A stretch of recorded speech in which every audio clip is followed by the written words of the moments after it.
Right.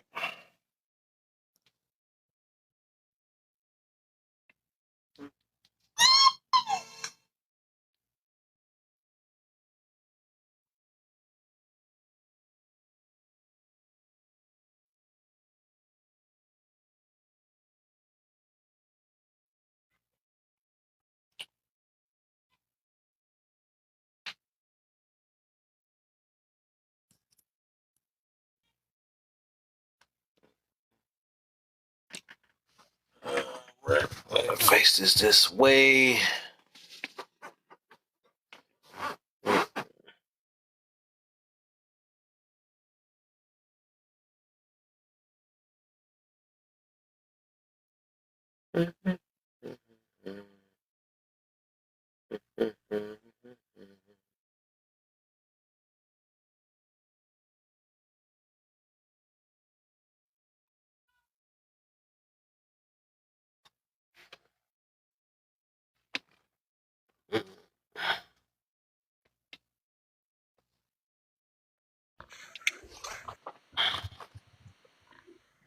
Where my hug at?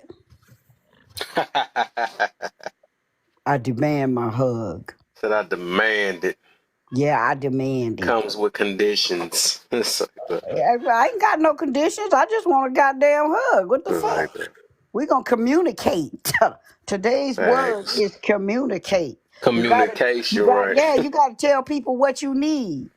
I need a Right. hug, Kev. I got you, man. I got you.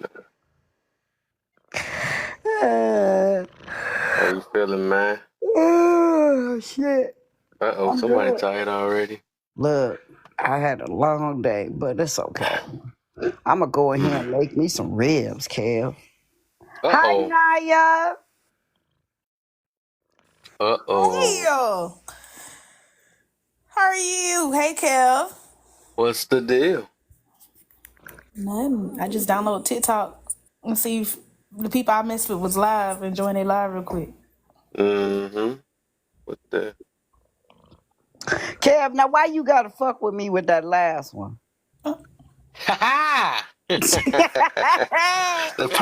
a person I was looking for. Man. No, you wasn't. No, you Like that. wasn't. Oh, I'm looking for people Like that's like you. this like kryptonite to Tinto. She gonna be right in Right. here. She gonna be right in. What Like, the hell I was you wondering what mean, that sweating Sunday? noise was.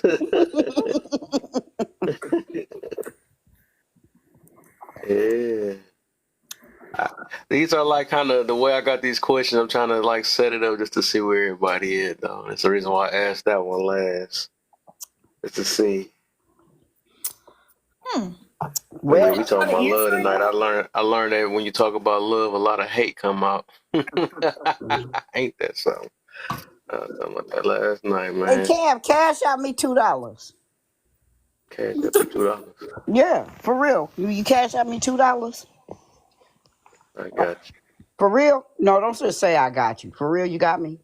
So no, I'm low key waiting on my dad to cash at me. I gotta wait on my dad. He done took my. I can't put his business out, but I'm waiting on that money so I can get some money. What's your guy? I'll send you But two. inbox, right? Everybody got an inbox that. Where What is you? it? I got to get my prescription, and I'm brokety broke, and it's a $4 copay, and I got $2. I literally start searching my purses and in the car and the change thing, and I got $2, so I'm trying to get two more dollars so I can go get my prescription What filled. is? What is it? Oh, what's my cash app? Mhm. $ chef. Hold up, Well, I'm on a green screen. That thing taking too long. it's on my bio. I mean, That it's taking up too in my long. bio. No, just saying it because I'm on a what you call it right now. I'm on a thing. Okay, it's $ capital C, lowercase HEF, capital S, lowercase OFY. So Chef Sophie and capital B, capital B.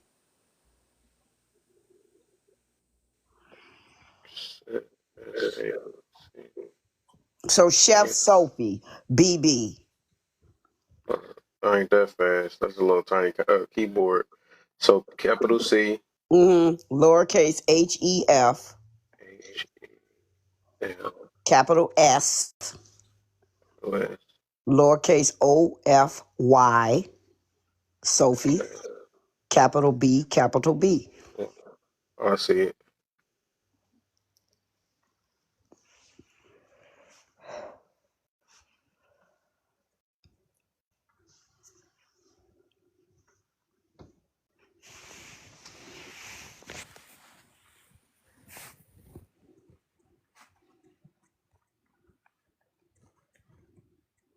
There you go. Thank you. Now, Miss Naya, did you say you was gonna send me $2 too? Well, I said if you wasn't able to, yeah. Because I was gonna tell you I could use some deodorant. It's only $3. I'm about to run it out. You know when the stick get down to the plastic? Mm-hmm. I'm down to the plastic. I only got about 8 more days to wait. Wait a minute. So today is what day? The 6th? Yeah, 8 more days. Kev, consider it a birthday present because on the 22nd of this month, I'll be 62. Yeah, So Miss Monday I Naya, will be. if you wanna buy me some deodorant as a birthday present, I'll greatly appreciate that. My birthday before yours. Mine's on Monday, Oh, Well, y'all happy September birthday. babies. Yeah. September the Oh, 9th. Yeah, I'm on my Thank mama's you, birthday. Kev. I was her birthday gift. Really? oh, Your mama had? Ooh, wow, that was nice. Yeah, September the 9th. September the 9th. That's my favorite number is 9. I was born 9/9/1990. Wow. Yep. That's so when you damn. played sports, you had jersey number 9. I think I did. Oh, Mine's is 9/22/62. Oh, you know Mm. what? Damn, I'll be 62. And I was 62 born in or 60. 19. Awesome. Yeah, 9/22/62, and I'll be 62. 10/12/02. That's mine. Oh, you just what? You 22? I turned 22. Yeah, because my son will be 20. His is 2004, so he'll be 20 this November. Actually, since we talking about birthday gifts, my parents' anniversary, 1 year anniversary gift, Mm. the day before. That probably Let's was say, really oh, special. Ma'am. I said I bet you that was really special to have you born the day before their anniversary. Well, It's your anniversary. Remember that song, it was Kev? scared for mine. I was a NICU baby. She said she was a NICU baby. Come Listen, it was on. all nice until they thought I was gonna be gone. She's silly. So, I only had 10/12/02 and 10/13. Woo, Lord, if that would have happened, it wasn't cool in the beginning, but now we get to say that. Shoot. And I bet you they love you to pieces. Yeah, they do. I'm the first child, so yes. Yeah. Dad, why that your room so Jane. quiet? Huh? Why your room so quiet? Because I just started up. And also, I don't know, it'd be dry sometimes at the beginning. And at the end of the night when I'm about to get off, everybody want to come in. Be like that. There be other lives going too. That's why I be trying to get on a little late. I would have got on even later than this if my game was working. I would have missed you then, because I sure know. Well, I'm about to go in here and cook some more ribs, because I cooked some the other day for a customer, for 3 customers actually. Mm-hmm. I cooked the slab and split it between, they wanted rib dinners. So I did that, and it was 3 big giant slabs came in the pack, so I'm going to go cook the other 2 slabs. Mm-hmm. Get them out the way. I know that's right. And I don't know what I ate, but I'm starting to get heartburn. Ugh. I hate that. I got to grow me a mint plant this winter. because you eat some mint, a sprig of mint, and that'll clear up your heartburn. Was it mint? Yeah, mint is one of them. Mint was meant for that. And you know, I do not like the flavor of mint. I don't like mint, spearmint, none of those. Like, remember them red and white candies the old people used to give you at church out their purse? I used to hate them candies. Baby, you want some candy? Nah. No, I don't know that one. I know about that strawberry field one, the one in the middle. I know that one. Yep, I remember that one too. That's But the the one. little Hey, strawberry wrapper. listen, if they ain't digging deep, it ain't gonna be no good piece of candy. Let me tell you. What she said. But see, when I became an old lady, I got good shit in my purse. I got Werther Originals and Tootsie Rolls and Hershey Kisses. That's good. I can get I that had a from butterscotch that in there. strawberry candy. Look, I yeah, can't. and the butterscotch, exactly. Yeah, the butterscotch was the shit. What y'all know about them Chico sticks? I remember them. Them They good. was good. I got a taste for one now. Look, Naya, when we was kids, they actually had penny candy stores. That's all they sold was candy and pop and potato chips. They ain't sell no groceries. They was little penny candy stores. Lord. Girl, a child could go in there with 50 cents and get lost. Shucks, give children $50, they still ain't gonna get nothing.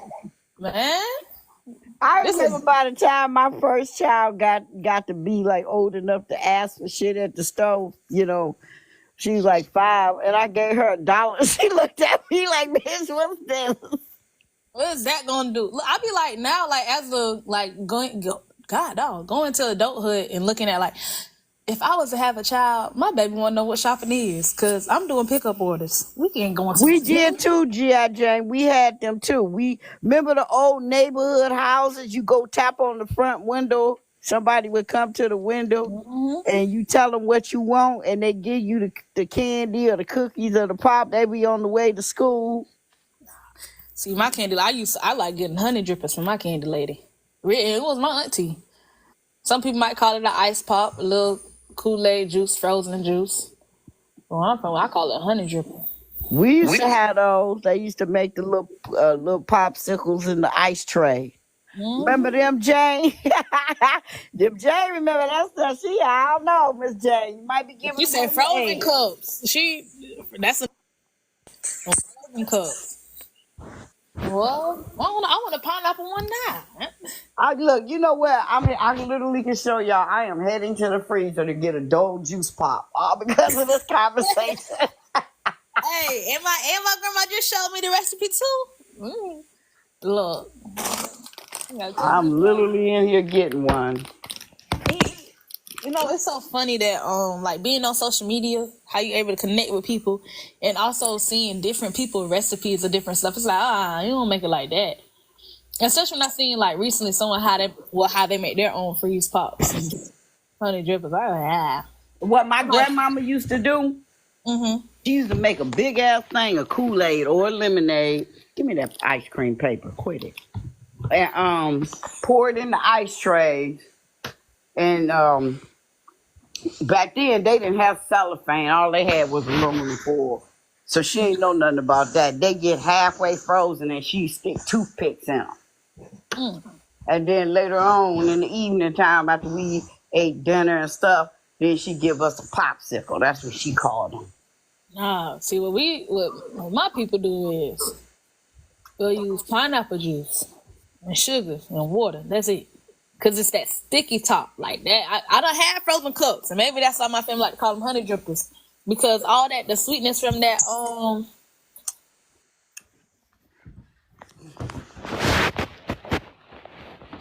Sticky Talk on Tiki Talk. Oh, where the heck? Why this thing ain't charging up? What the? Tab, there's a good movie came out called Rebel Ridge. Go watch it. Dude, that was a good movie. What's it about? A black guy that he goes through a sundown town and they rip him off for $30,000, Oh my. and he gets revenge.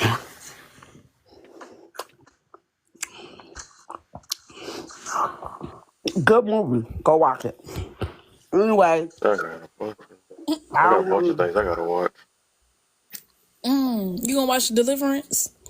girl. I was just watching that. I'm scared. Let me tell you. That movie got me fucked up. I'm scared. Let me What's tell this you. Christian I lady don't I know was how watching far say? you are in it, but I got to the part where the kids was in school and little boy just pulled his pants down in the classroom and the girl started bleeding and the other. Nope, I got past that. Cause then they at home and the older boy is drowning the little boy in the bathtub. Jane asked him what's the movie I was talking about before. Rebel Ridge is good, Jane. Go watch that. It just came out today on Netflix. That is a good movie. Cause that Deliverance, I know you. I don't want to watch nothing scary like that, especially at night. I ain't got nobody to protect me from the little demons. So I'm scared. That's when you put a butcher knife in the bed with you. Hey, I sleep too loud for a butcher knife. Wake up with Not that the butcher knife all butchers. cut up. Think somebody done did it because of Deliverance. Nope, that's a setup. She said, nope, that's a setup. Oh, just set up. Oh no. I told my mom, I said, if I'm gonna watch that, I'm gonna have to watch that while I'm driving. Just something with light. I can't watch it at night like this. It's dark How you outside. gonna watch a movie and drive? I listen to it. I be doing it all the time. I just be listening to it. Hey, Kev. This The driving. deal, Nay. So I just seen you get on before. Well, I had seen you like get on before you made this other law. What happened? Kev, I'm gonna let you go. I I'm did a gonna go reset. and cook my ribs. For sure. No, Thank you appreciate again, you. Kev. Oh yeah, for sure. Just gotta give me a piece of the rib. We good for my birthday. There we go. Look, all you gotta look, I will cook you a whole slab of ribs. Put your address in the DM and I will freeze it and mail it to you. Oh, you could just season it on up and he's giving him instruction to cook it. I'm gonna mess my own food up. Oh no. I can cook some Most cereal people though. that get food from me off TikTok, they want me to cook it and then I just freeze it because I have a restaurant. So I commercially freeze it and then mail it. Oh, okay.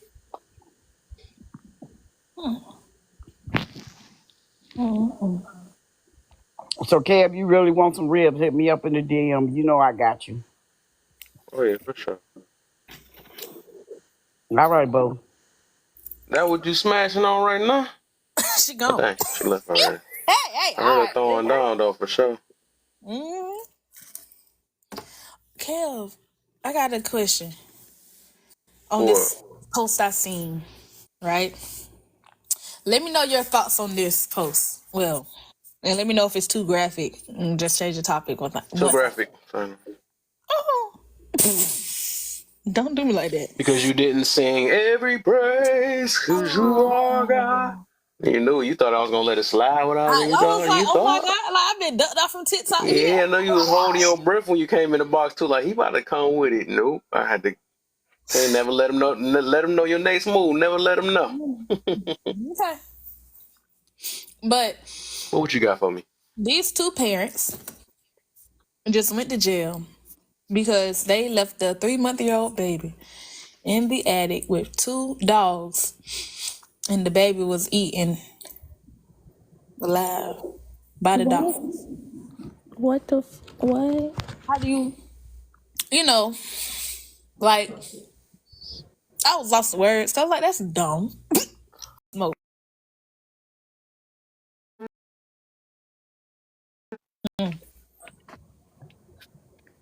Like, some people don't need kids. Like, what are you doing? Yeah.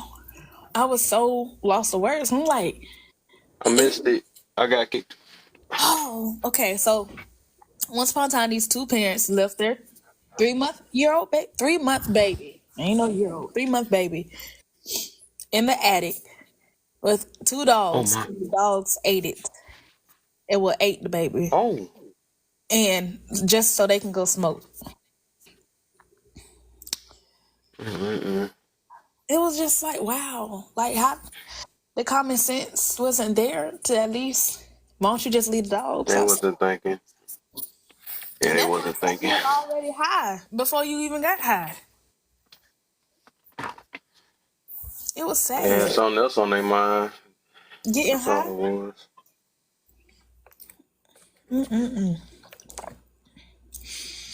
Yeah.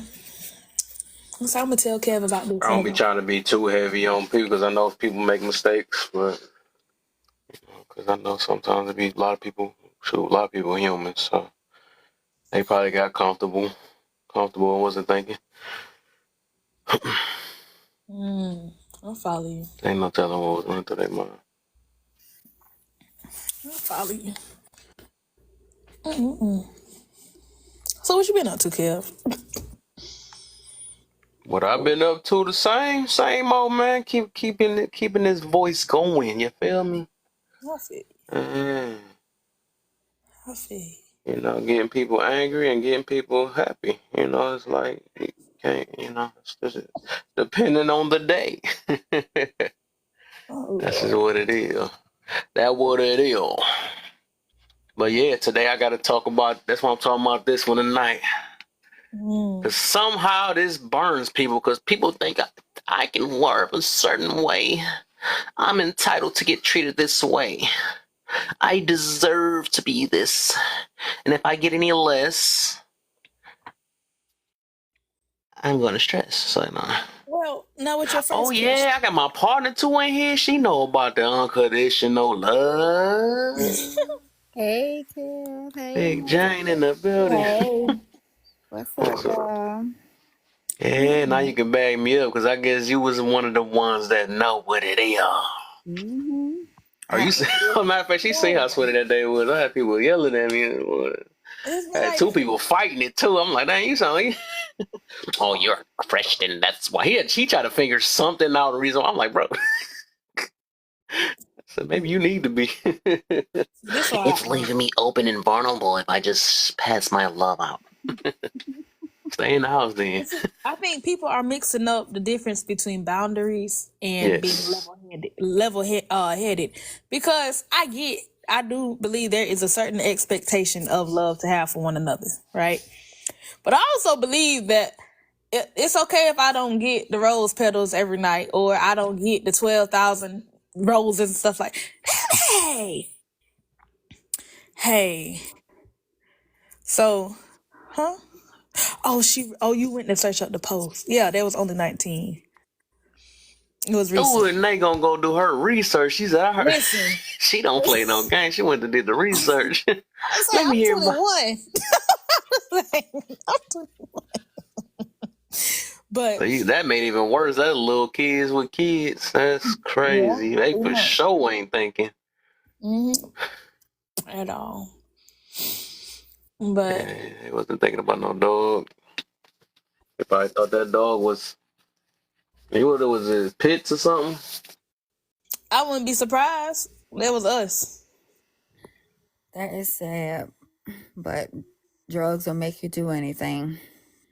I don't even think it would. Well, I feel that too though. But I just think like sometimes some people just they be thinking about too much and not what's really important. That's what it be. Especially when you just used to it, you know. It's people you get comfortable sometimes, I put it that way. So I think a lot of people just get comfortable and didn't. I feel like in that scenario, just listening to that, they probably wasn't focused on that. They wasn't thinking about them dogs and what they can do or whatever. And you know But what? they I just so do. used to living it. It's like daily. Just think about it. Like you have a daily thing and doing the same exact thing. You don't see no suspicion. I mean, you just wouldn't expect that probably. You know, especially if they knew the dog. They probably just wasn't gonna expect no dog to attack their kid. But Well, I'm gonna say, alone. they put the babies in the attic along with the dog, right? They just yeah. put the baby up there with some Oh dog. That my don't sound right. That was god. intentional. I had my homegirl to read it to me over They 10 said they times. put it up there, or is somebody just saying that? Is somebody just No, saying that just to No, make they it sound put it more in the worse, or attic. did they leave the baby upstairs No, and they they was left the baby upstairs? up there. They left the baby in the attic. Yeah. Yeah. Okay. So they left him. You had the baby in the attic with the dogs. Like what? Because I was about to say that What? sound. If they Somebody say made, put the baby in there, that sounds kind of cruel. That sounds weird. but now But somebody that made was a good point to me. intentional. You meant to do that. Somebody, well, I'm gonna say You said this. they meant to do it. Yeah. Hmm. I'm gonna say this though. Somebody I did don't make a know the good, whole story though. So yeah. Somebody made a good point to me on that part because there's multiple different types of attic, and I was thinking about the ones that you got to pull down the ladder. I said, now hold on, this is not a funny situation, but now that one right there, that's intentional. But if it's one of them was it type a of attic, bed and stuff up there and all that, or was it just like a regular? but Was it a playpen up there? Was it any like I don't know. I don't like to make judgments too fast because I don't, yeah, I no, just big also on details. there's no circulating air in the attic though. Because I So be thinking either about stuff way, like that happening to my own family and stuff. I don't want to make prejudgments. But that's a good hey, point, everybody though. done. that was kind of intentional because there's no circulating air in the attic. Like that's where also like They're pests. 19 though. How would they know that? I mean, I knew that as a child. Like there's no air in the attic. Like you can go upstairs and feel You like can there's feel no the heat air up there. difference. Oh my god. I just can't. Like, I'm But, sorry. I mean, I grew up in an era. Me and Kev grew up in an era because we old people. We grew up in an era where the lady put the baby in the microwave. Like we grew up in some No, yes. I'm crazy an stuff. elder, Wait, who especially did? on Monday. I'm gonna be an elder. You You got my so cane for me, man? I need to borrow a cane or something. Or give But me a why cane. can't somebody put a life baby in the oven? No, You it said, was. It was a lady that put the baby in the microwave and she didn't get any time. There was someone that put nah, the baby that's in the intentional. oven and they didn't get any time. She said that she thought the baby was a hot dog and put the Wait. baby in the Okay. and she got no time. Lord, I don't want to laugh. Help. What do we be doing? Like, how do you think the baby was? Was that a YT version? That had to be a YT. I ain't want Absolutely. We don't even eat hot dogs unless not it's a on hot dog. grill. Like, Exactly. We eat. Well, you must ain't never been that broke. The heck? on the That's grill, all I Kev, ate we was hot dogs grown when I was now. young. We grown. We eat the hot dogs on the grill, I Kev. wasn't grown. I was a kid, and we was. I used. I had. To, I don't like using the word struggle, but I actually went through struggle. So we went to the little Exactly. sugar sandwiches and all that. Yeah, So Like, I yeah, I had man, can't eat ketchup no some noodles, hot dog. spam. I don't know. Do y'all know anything about spam? potted meat. I was a potted meat girl. We eat hot dogs on the grill only. Yeah, I can eat hot Y'all dogs. privileged heads. Look at y'all get to say that. Only. We eat it only. No, cause like then the hot We dog they almost had to be eat that boy raw. That's how bad it was. Signs. I'm bullying on that one, though, but I'm bullying on that one. But nah, we did eat a lot of hot. To this day, I think I eat hot dogs. To this day, but I mean, I can spice up some noodles. Noodles is never just out the pack. noodle Oh that yeah, eats. listen now. Good looks, my brother. That was my meal. Tyree. I don't like hot dogs, so I didn't eat them. But noodles, yes. That's a hood meal. I mean, Give it's me the stretches. noodles. Noodles, oodles. Yeah, Give yeah. me the noodles before the hot dogs. For some reason, I just can't. I don't know why I couldn't eat them. There's so much stuff I couldn't eat as a child. That's all I ate was noodles when we did have our moment like that. Now they got What y'all special do? noodles. What y'all do? Grill the noodles too? Hey, Oh, privilege. No, but you know what? My mama never made noodles for us. Like we had to figure out how to zhuzh them up ourselves because my mama couldn't cook, not even noodles. But what my dad Y'all did, eat on the pot or the microwave? yeah, she couldn't even do that. Like they were always mushy. oh, she could. My mama want that mama. Okay. I messed around and started cooking my noodles on the stove. Man, ever since then, I don't put them back in the microwave. Facts. I don't know what it is. It's something different about them noodles and made on the stove. Make them gourmet. I still put noodles in the microwave. Yeah, Kev. They get all Yep. mushy. No, it Well, now don't. I'm gonna say Actually, you it's put the mushy when I put it in the on the stove. Actually, Because you you, put that them put mean that you in boy ain't on made for the the 10 motion minutes. It ain't clear. gonna be. What the heck? How long y'all be having it on No, for? you What put the it heck? in for like, Now that okay, is a so when good you question, put the Kevin. noodles in, Kev, wait till the Huh? water boil. Then you put the Okay. noodles in, and then you take a fork like after 2 minutes, and you lift the noodles up to look at them. And when they're al dente, then you take them out, you drain all that water, right? Then you make you some steakum or something on the side. You put some soy sauce with the steakum and some onions and peppers with some seasoning, like slap your mama and Creole and paprika and stuff. Then you throw those noodles back in that, and then you kind of like put it in there and let it sit for like a minute, and then you pour it. If you got some shrimp, well, You said shrimps. how I'm long gonna you say had it on shrimp. for? Like 2 minutes in the pot. Let them get a little al dente. Let them get like a little see through, right? And then you mix. You have all your other stuff in the pan, and then Yeah, you throw your noodles in there. But don't use the seasoning pack because that's just sodium. You got to man. get the Oh, Yeah, I oil. used to do that too. Actually, Throw some I used to oil. make the noodles in a way.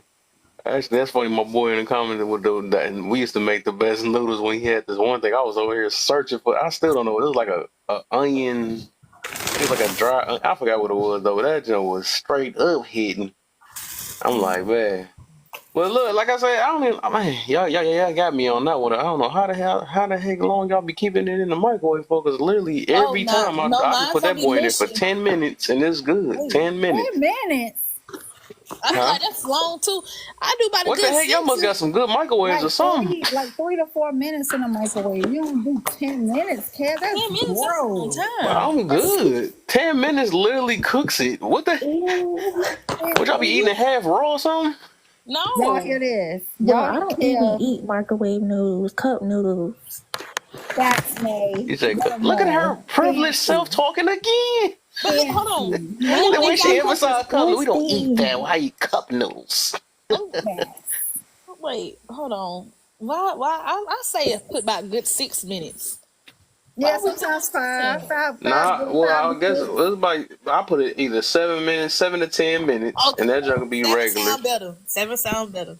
Seven to Not ten, no yeah. 10. 10, 10 I is like feel I a don't top got them good five. microwaves, I guess, because my stuff be cooked every last time. Every last place every last time I put it in the microwave in any spot I was at, and I put it in for 10 minutes and Overcooked. be smooth, and I throw my stuff on there. That's because that's probably because I put like two noodles in there. That's probably why. Y'all Wait probably till put okay. you, one. You know wait till you that's find a a great wife. point. Y'all put one or two. I put I would 1. put one. Oh, I put two in there. That's why I put two on there all the time. Okay, well that So that sounds makes better. sense now. Okay, there you go. I forgot That's to not say that part. you divide that Forgot how time in much I half. eat. It's about 5. Yeah, I was Okay, that makes concerned. sense then why y'all still probably mushy and gushy. No, It's just not as good as in the pot. yeah, that Yeah, I pot. know. Listen, what? I I used to look. cook an egg in the Oh, microwave too. well, oh, April, hold Aha! on. Listen, this sound lazy, but rice in the microwave and the oven. What? I don't know if I Don't cook it tried on that the one. stove. Mm-mm. I Mm-mm. heard rice was already one of the hardest things to cook. You said in the microwave. I Rice don't is know so about that. easy. Rice I is one of don't the know. easiest things. Well, they got rice cookers, so obviously it's not Let the me tell Uh, you, not the I do fun. my 2 cups of water and 1 cup of rice ratio. Put it in the oven. It's gonna cook on its I'm own. telling on Shine. He trying to come in here and start off doing the likes and stuff so he can be up. We can learn What's something the from deal, you. Shine? I ain't never heard that Naya before. I Listen, always make my rice on the stove. She said in the oven. Get it, all sis. my all my life, I thought my grandma was making that big church pan of rice on the stove. She made it in the oven. That big church pan was in the oven before they Look at got Nego. I just noticed you starting. Nope, you just started. Nah, don't be. I shouldn't have reminded none of y'all. I forgot I'm gonna be on y'all head today. Sean just came on a mission already. He literally came in. The lights all real. He said, Okay. see, Arthur was on your head yesterday." She was like, but I'm like, no, he not even in the room no more. And he did those like before he came in. And she trying to catch up. That was some funny stuff. That was funny. She's like, don't do it until, don't shut down until I. Lord, have Naya and mercy. Nate, are y'all around the same age? I'm 21. I believe so. Nate, you Naya said said she ain't telling her 21? age. She ain't. She ain't. Nay. I'm about to call you Nah. What you calling her name like you? She gonna know my. You My like answer is gonna be 21, my right? name. Nay. Yay or nay? Nay.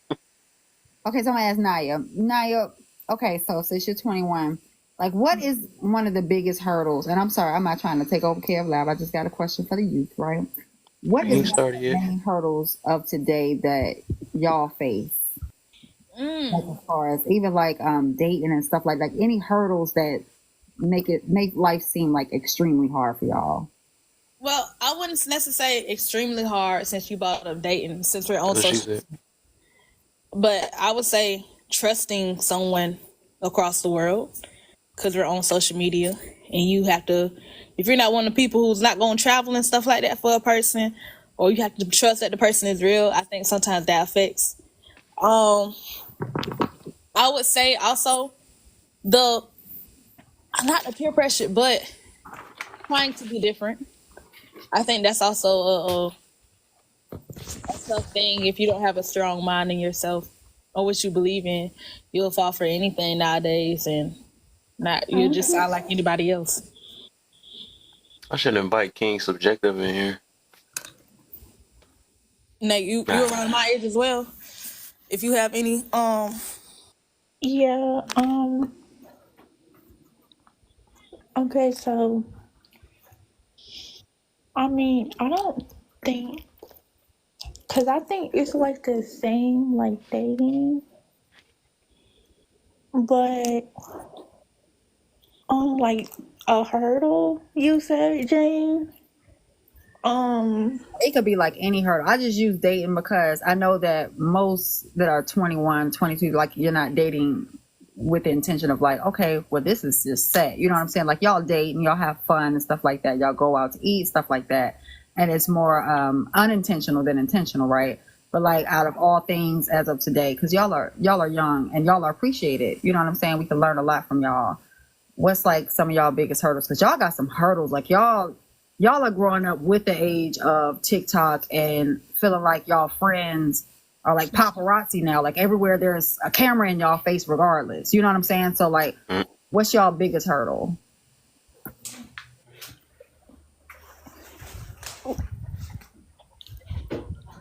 Like, so, okay, so one biggest hurdle is that social media, like, has an influence on most of us. Like, they got a group. yes.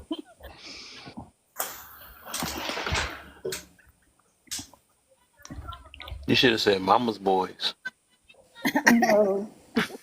Like, social media, the influence, like, we be going to get BBLs, like, laying on the table Oh my. to just die. Like, what are we doing? Right. But it's the influence. We're not just because we're saying in general. A lot of us are not. A lot of us don't have self-love. I'll say that. A lot of us don't have self-love the way that we think we have it. And the older I get and the more I look at my fellow peers and stuff like that, it's like, okay, well, even down to, I remember that conversation that Kev said as well about social media, about how this was a place where a lot of people express themselves. And we don't know how to be quiet and hush and stay silent and move quietly. But since you've grown up in this age of social media, it's so much of, I need to post this, I need to do this. You feel like you need to. And also, it's and the thing that Jane, you said as well on the dating aspect, the ones who are dating with intent, it's hard to find someone with intent when you going through a lot of people who ain't got the intent. So you have to like, cause some of us, I don't want to be no city girl. I don't want that. I want to be a wife. I don't got time for all that. Trying to figure out, let me settle in peace. But you gotta go through that process, and it's like, and then again, I think a social media do cause a big bit of problems because of the comparisons. How she just said about the BBLs. Where should I be making? How much money I should be making at this age? Oh, I see people here. I need to be here. Sometimes I think people forget that we are our own book. We're our own story, and we have to go through that. So it's a, it's interesting, kind of funny. Okay, one more question. I'm sorry, Kevin, and you can get to your questions. I'm so sorry. And I don't leave myself. And we can vibe out. There ain't that many people in here. I don't leave myself out, right? I'm 35, right? So are we fucking up as leaders? Like, are we messing up that bad when it comes to like y'all being able to even talk to us? I wouldn't say your age group. I wouldn't even say I wouldn't even say some of y'all messing up. I would say some of y'all are stubborn. And I ain't even necessarily saying like, oh, for example, I was just thinking to myself not too long ago. I was thinking the times I was in different lives and explaining the mindset of other young people, and it's like, and I explain how it's opposite. Oh no, it's not like that. Well, wait, hold on now. I'm giving you my thought process, and now you're on me. Or down to the thing of, feel like sometimes within y'all age group or a little couple years older, it throws us off when we see y'all in the club with us. Now I ain't going to no club, but I got a cousin who's a grandma. She probably 39. She's in the club. You was a grandma now. Right. It's a thing of like, well, we got hey, you're my example. And it's like, it's always, I put like this. I was watching this podcast, a Preacher Talks podcast, and he made a great point on how it's always been done. Social media just has broadened it. And now all these children on social media in my age group, and I was like, oh, we all know how the algorithm works. We're going to continuously see it. So people like you and Kev, y'all not going to come from our timeline. So you're not making it a problem. It's the other ones who don't care to be a leader. That's shown in our faces more than anything.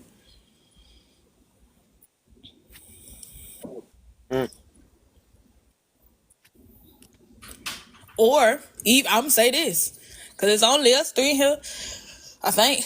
Even ones who try to be a leader, when we see different conversations like that or try to be engaging with that, it's kind of like, well, you're not a best example, not because of your past or anything that you done, but you still have the same quirks that you're telling me, or tendencies that you're telling me I shouldn't have now. So you telling me I shouldn't react like that when you're not even showing me how you can control that. I can say, Kev, I've noticed that. Kev, older brother wise, he may slip up every blue moon, but it's not like, and I'm going to say this, also one thing that Kev say, don't look at me to be perfect. Don't look at me to be this and that. Because if you look at me wrong, that means you set your expectation of that. It's other role models who want to be role models who set their self up and say, I'm the expectation. Then you act silly. At that point, that's my expectation. That's where the thing goes. Some people, and sometimes it's a thing of, some people think they're supposed to be a superhero when really you're just supposed to be a civilian. And that's okay.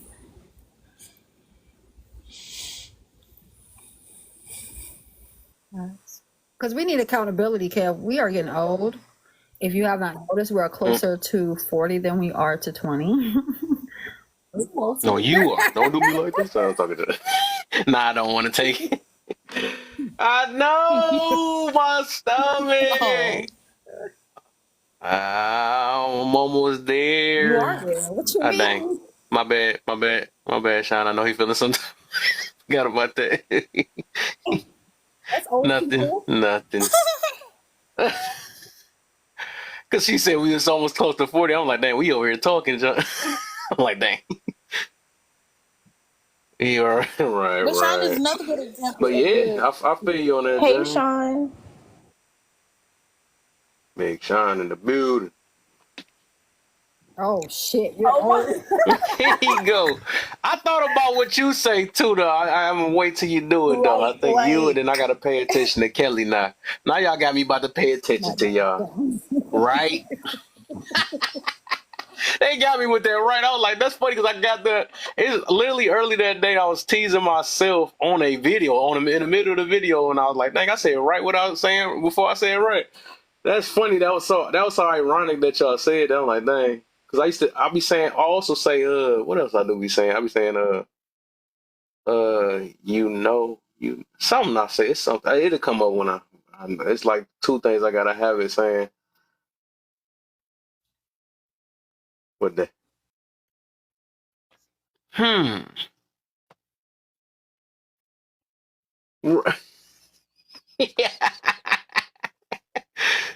For y'all weak vet, right? For y'all with the weak vet, I'm yeah. gonna say this to little sister Nay and Naya, right? If y'all ever see me on a panel, y'all see me messing up or whatever, please do correct. I am not opposed to correction, right?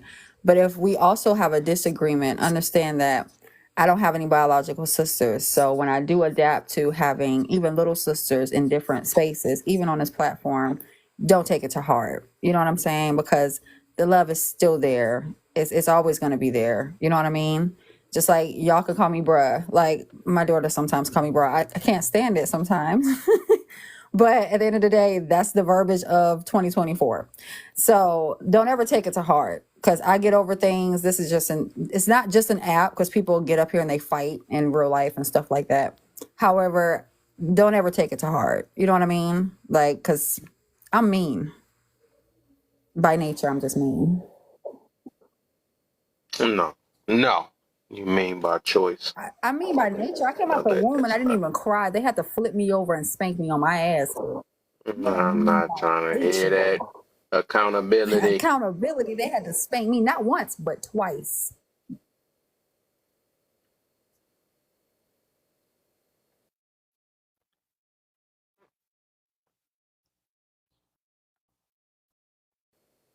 I got 7 brothers. I ain't got no sisters.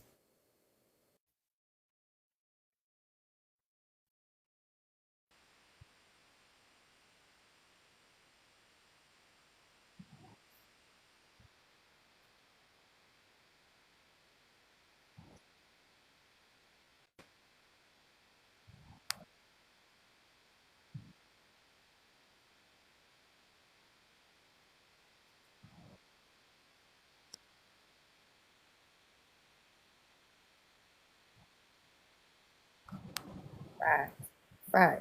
Right, Sean. Because I'm when I say I mean by nature, I don't really have a lot of emotional standpoints. It has to be somebody very close to me for me to like share a true emotion about it. That's like tears that people can see. That's what's a true emotion to many because you can't read people's mind unless you're Raven Simone. However, I don't mean anything with malicious intent. I just like things straightforward. And sometimes I can be a little straightforward, but it's never done with malicious intent. It's never done with malicious intent.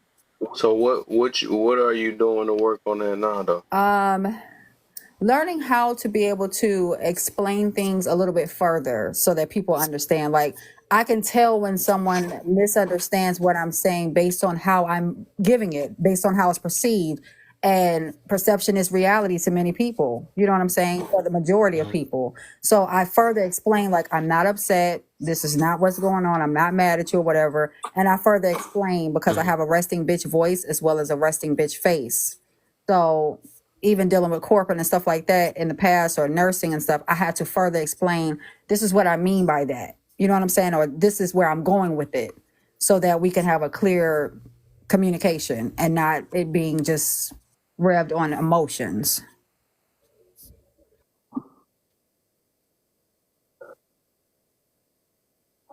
Hi, lovely.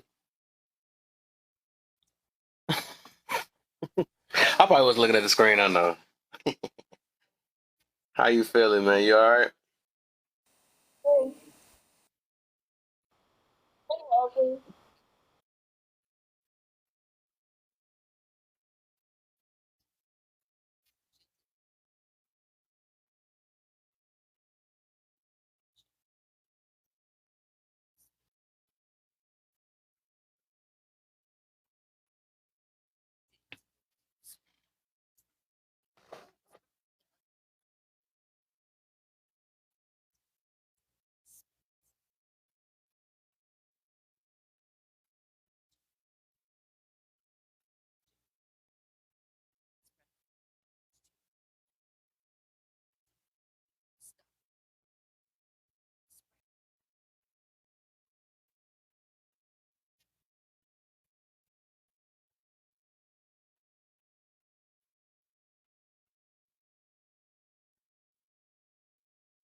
You can't hear Lovely?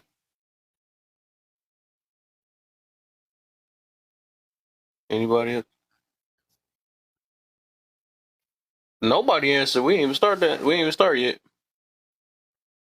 Yeah, we didn't even start. If y'all want to, we can get it going in a minute. If y'all want to. Only you can only hear Kev. Wow. Did you back What the heck? out or ask him to back out and then come back in? Cause Alex was down Yeah, there. try to back out and come back in. Hold up. Do anybody I need to see if anybody else is in the comments if You they want me can to go hear. downstairs and see? Yeah, you can check downstairs. Don't leave the kids in. Oh, let me stop. That was bold. Gosh, that No, was crazy. no. What What? you? What happened? Mm, I don't know. I wasn't thinking. I wasn't thinking. mm, It was my bad. About. Oh no, I wasn't talking about that. It was just something that I shouldn't have joked on. That was messed up. But mm. yeah, it was messed up. I wasn't thinking.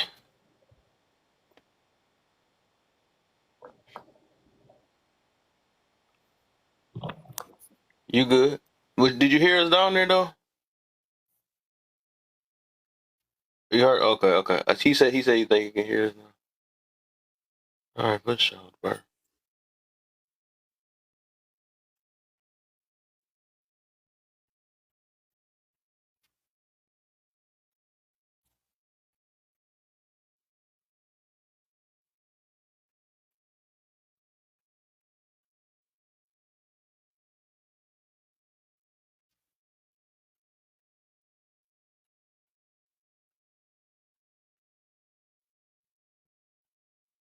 Whoa.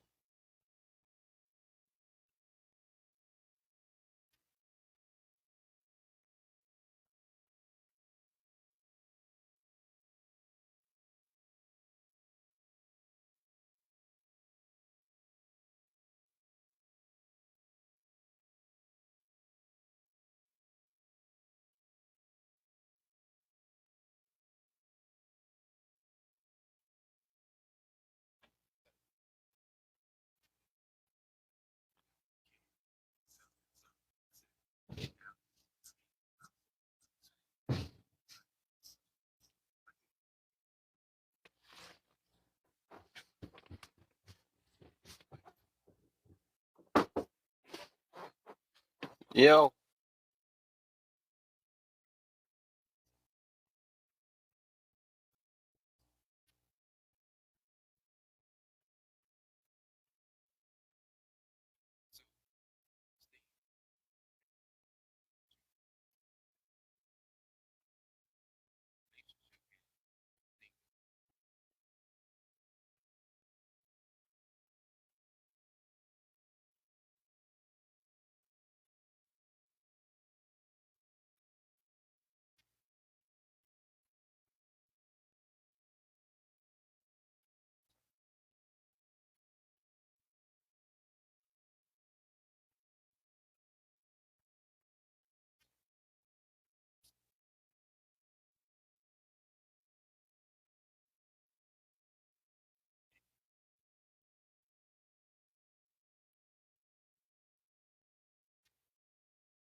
parents are supposed to do is feed them. When they cry, they're supposed to change them. When they're unhappy, they're supposed to hold them. They're supposed to coddle them. So kids already know at a very young age, like, you know, how to, we're born into a relationship. And I think that goes back to the question that you were asking. It's like we're born into a relationship, and then we also seek one as we get older. So what characteristics do we bring into that relationship that came from the relationship that was created like when we were kids? Well, I'll trip you out, man. Life is just basically you looking for you. That's why you look for a relationship, someone who's going to challenge you in the right way, and that's what you're attracted to. And at the end of the day, that's why they say you see yourself in them. So, I mean, you've been looking for you this whole time. Well, I always say, Alex, the hardest relationship we have in life is the one with ourselves. Hey, and that goes to that first question, right? And I'm happy you said that, Lovely. That is me all together in that first question where I say, do people realize being picky? You like how I implemented myself, and I can answer the question first? I like Smooth. That was smooth. I like it.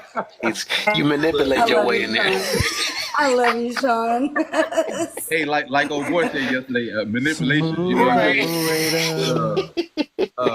They say, do people realize being picky and entitled to the way you want to be loved is why it's hard to find love? We kind of had this conversation before. I don't think that's wrong. I'm gonna tell you why. Because the most important person in this world is yourself. And a lot of times people show up in relationships not knowing who they are, not knowing what they like and dislike, and then they go into relationships and they pretty much just blind man shuffling. They don't know what like they likes and dislikes, and then next thing you know, they get into relationships, and then that relationship don't work. Then they learn something from that one, and then they go to the next one, and then they learn a little bit from that. Next thing you know, you're gathering all of this information about yourself, but at the same time, you've been scorned, you've been heartbroken, and Sean, what's up? like, but because they don't never go to therapy to see what's wrong though. Like, how you going from relationship to relationship? Yeah, see, Man, I talk to God every day. That's my therapy. you know, damn, we went right back to God. We just talked about that yesterday. For me, I think, and I always say for me, because I don't like speaking for most people. I'm gonna speak for me. I've realized that having a relationship, knowing who you are, and being comfortable with who you are, doesn't matter what someone say about you. I believe that people that know me truly and understand me and be around me, I don't have to apologize for the way, like Jane said, I don't have to apologize for how I talk, how I say things. They know that this has been me since I was a child. The people who don't know me, I believe that's very stressful for someone to always be concerned about what other people are thinking of them and being concerned about offending people, because you could offend if you walk around this world trying not to offend people and apologizing because you offend people over something that shouldn't even be people take offense to. That'll drive you crazy, and it'll make you question yourself and your own beliefs. No, That's so true, Sean. Because if you think about it, if you take everything that everybody else feels about yourself, judges about yourself, thinks about yourself, correlates with yourself, and you use that as your own judgment, then you don't even know yourself. Then you're using everybody else's guidance, and you're not using yours. I do want to piggyback on something, Sean, before you say something on the kid aspect of being a kid and saying about, oh, you got a booger in your nose, your breath stink. The thing is about that, you can still be compassionate and tell someone. I think you're not compassionate if you don't tell someone. It's on how you should tell someone. You can't have that kid like approach like, oh, your breath stink. Now let me pull sis to the side. Hey, yo, sis, let me tell you, I love you with all my heart. This is me being real with you. Let me be something, because if you see somebody with something in their teeth, their breath stink and stuff like that, and the boogie, Your breath stink. Or if their zipper is down, yeah, like pull your zipper up. I'm about to break a kid around. You know the girls that be wearing them leggings and stuff. we're just never taught as a kid to have to talk. Now I just seen somebody with plenty of is it Naya? Let them know. Hold on, your name Naya, right? Yes, my name is Naya. Okay, this is my method of proving that tone does not matter, right? Let's say you was with your man, right, and you got two different versions of how you tell this man this situation, and what women do in life when it comes to them having sex proves that this is a universal thing that women do. You could tell your man in a disrespectful way that people would deem disrespectful, you ain't doing your MF job. You ain't making me come like I need to, right? You know, you could tell him in a so-called rude way, and the man is going to be offended, right? But then you could also say, hey, baby, I think we need to add some toys in it and spice it up because, you know, such and such. That man is still going to be offended. It Why doesn't would matter you how say you it like told that him. though? Say what? Why would you say it like that? Hold on. I'm saying He was. no, Why I'm you saying I'm saying either way you tell that man, he's going to be offended and he's going to think you questioning his manhood. And so it's no way to deliver it. On top of that, women tell you that all the time that a lot of women are not satisfied sexually in bedroom. Like they don't orgasm. They don't get the things that they need from when they having sex with men. So y'all typically withhold information just for the sake of the man ego. So I believe it's okay to be like, hey man, I'm not satisfied sexually. Like, what can we do to fix that? Don't be sitting there for 6 months down the road, you just sitting there faking it, making them fake sounds and shit, and the man thinking he going to Pound Town, and then you and him end up breaking up. You didn't tell him the truth. Then he go to the next woman thinking he's a big dog, and he get laughed around the town. Like, no, start telling the truth. Nah, bro, let's Yeah, be and I real. agree. Who But cares see, how it's said? Reality is not up for negotiation. If I tell you I'm thirsty, whether I scream it or I whisper it, bro. The whole point is I'm thirsty. Are you giving me water or not? Exactly. I'm gonna say this though, and that's crazy that Sean's saying that though. So that's something I agree on that too though. But I think now overall, I would say overall, right? I do say, I got clear, making sure it's clear. Overall tone do matter, right? I'm gonna say that first, right? Because I realize some tones do motivate people, and some people you got to talk to a certain way. So tone is basically just the way you deliver. It's delivered at the same exact thing. But when it comes to situations where they the timing that they use it is that's when it don't matter, because they say it at any time just to deflect. So if it's like a message, just like I think kind of like what he was using and stuff. If it's a message, no matter how you put it, you still you just didn't like the message. That's all it really is, you know. But because the reason why, and this is another thing I used to use too, right? Because if somebody agree with it or something like that, and they say, "Man, get your you know, you doing your thug thizzle," they still got it that they did your thug thizzle, you know. But if it was something they didn't like, you knew horrible. No, it's the way you're saying it or something like that.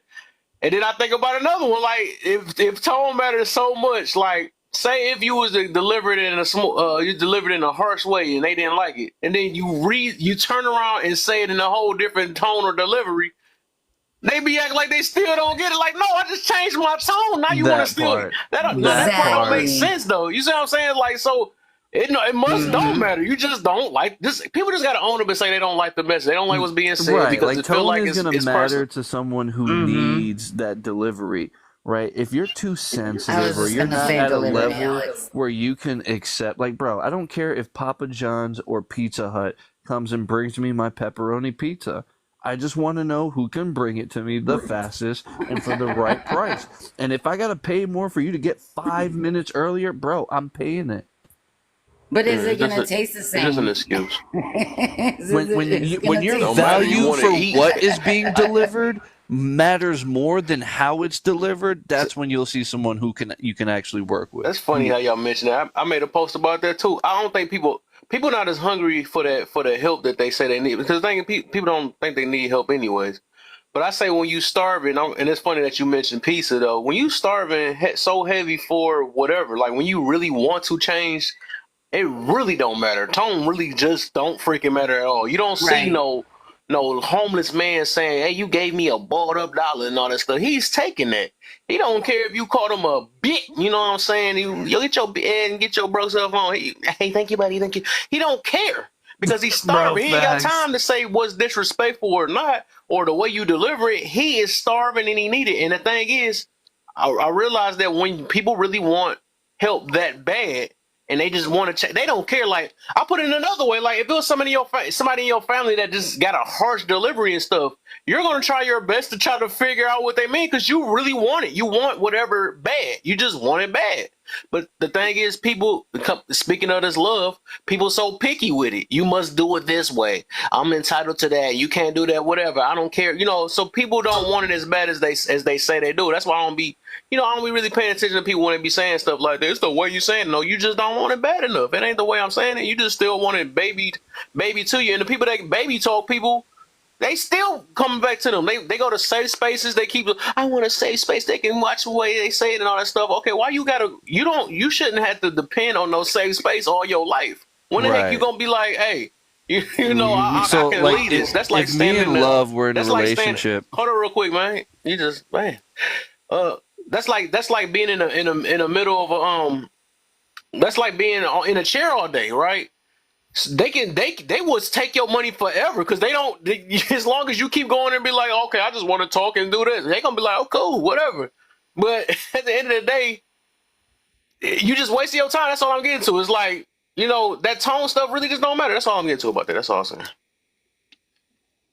Hey, my bad, bro. It- it- I heard it- him pause for a second, and I was like, all what right, Kevin's bet. speaking What I on do? though too. hey, What that man Kevin's speaking tripped on me out. He too be like, is I thought I was talking. is Goddamn.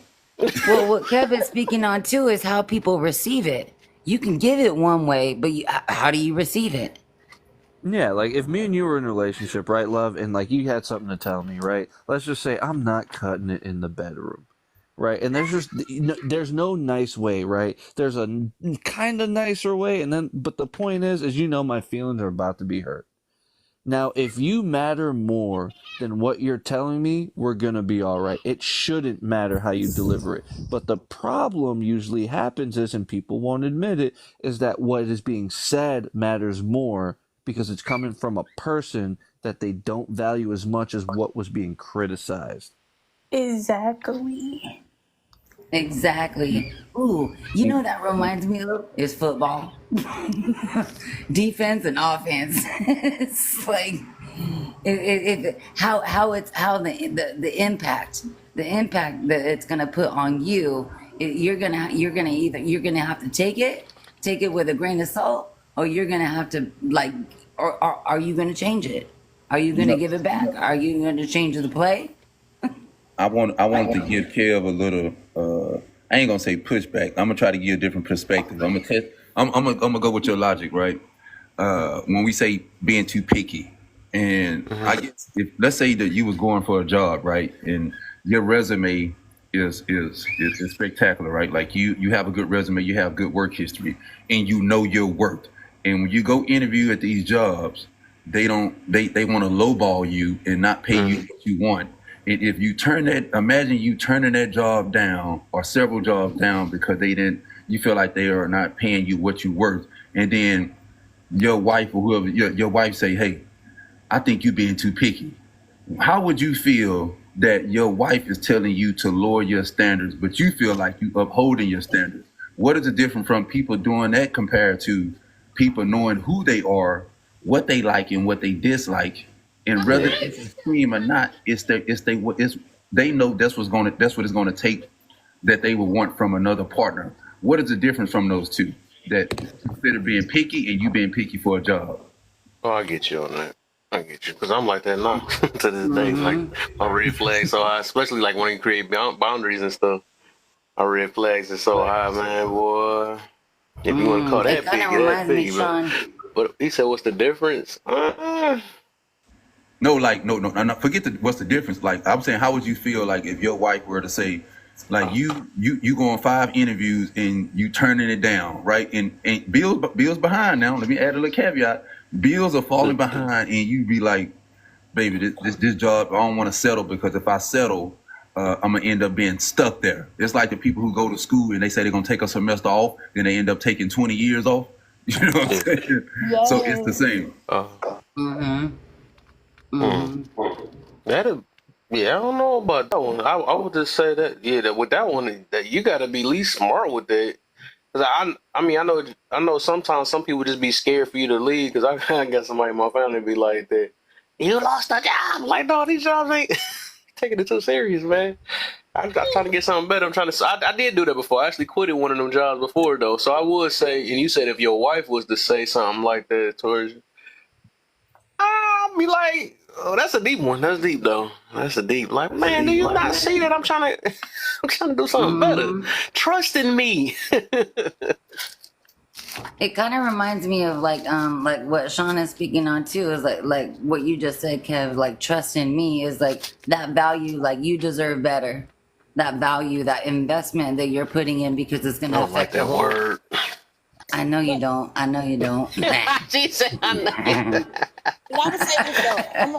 On for Sean's question, I'm gonna say You know this. how I feel about that word, these nuts. Who wants some? But for Sean's question, I would say for both scenarios, what are you comparing yourself to? That would be my question because of the fact of, and sometimes I will say some people are. I don't want to say too. Say that again. I didn't hear you. Say that again. What and who are you comparing yourself to when doing those job interviews or just in general for love? Because sometimes some people do have dramatic, extended out, entitled decisions on, oh, this is how I want to be Yeah, I loved. think it depends on You have what to you have being the, picky on. That's what I think I overall. think it all depends on your mindset. Now, if you one of the people, let's just say you, Some people desperate, let's so say that's different. you were LPN, That's but true. you want RN pay, a travel nurse RN pay. Hold on, Phil. Is that you putting your worth, or you got your worth up too high? I like. That's a good question. I'm gonna tell you how I Yes, assess man. it and how I Naya, do but it. they get paid the same now. I'm like, Kev, RNs and LPNs get paid the same. Well, they say like they get paid about the same. No. I got two of them living in my house. They ain't getting paid the same. okay, I Yeah. answer that one. For me, I don't hold the world expectations of what a man should be receiving from a woman.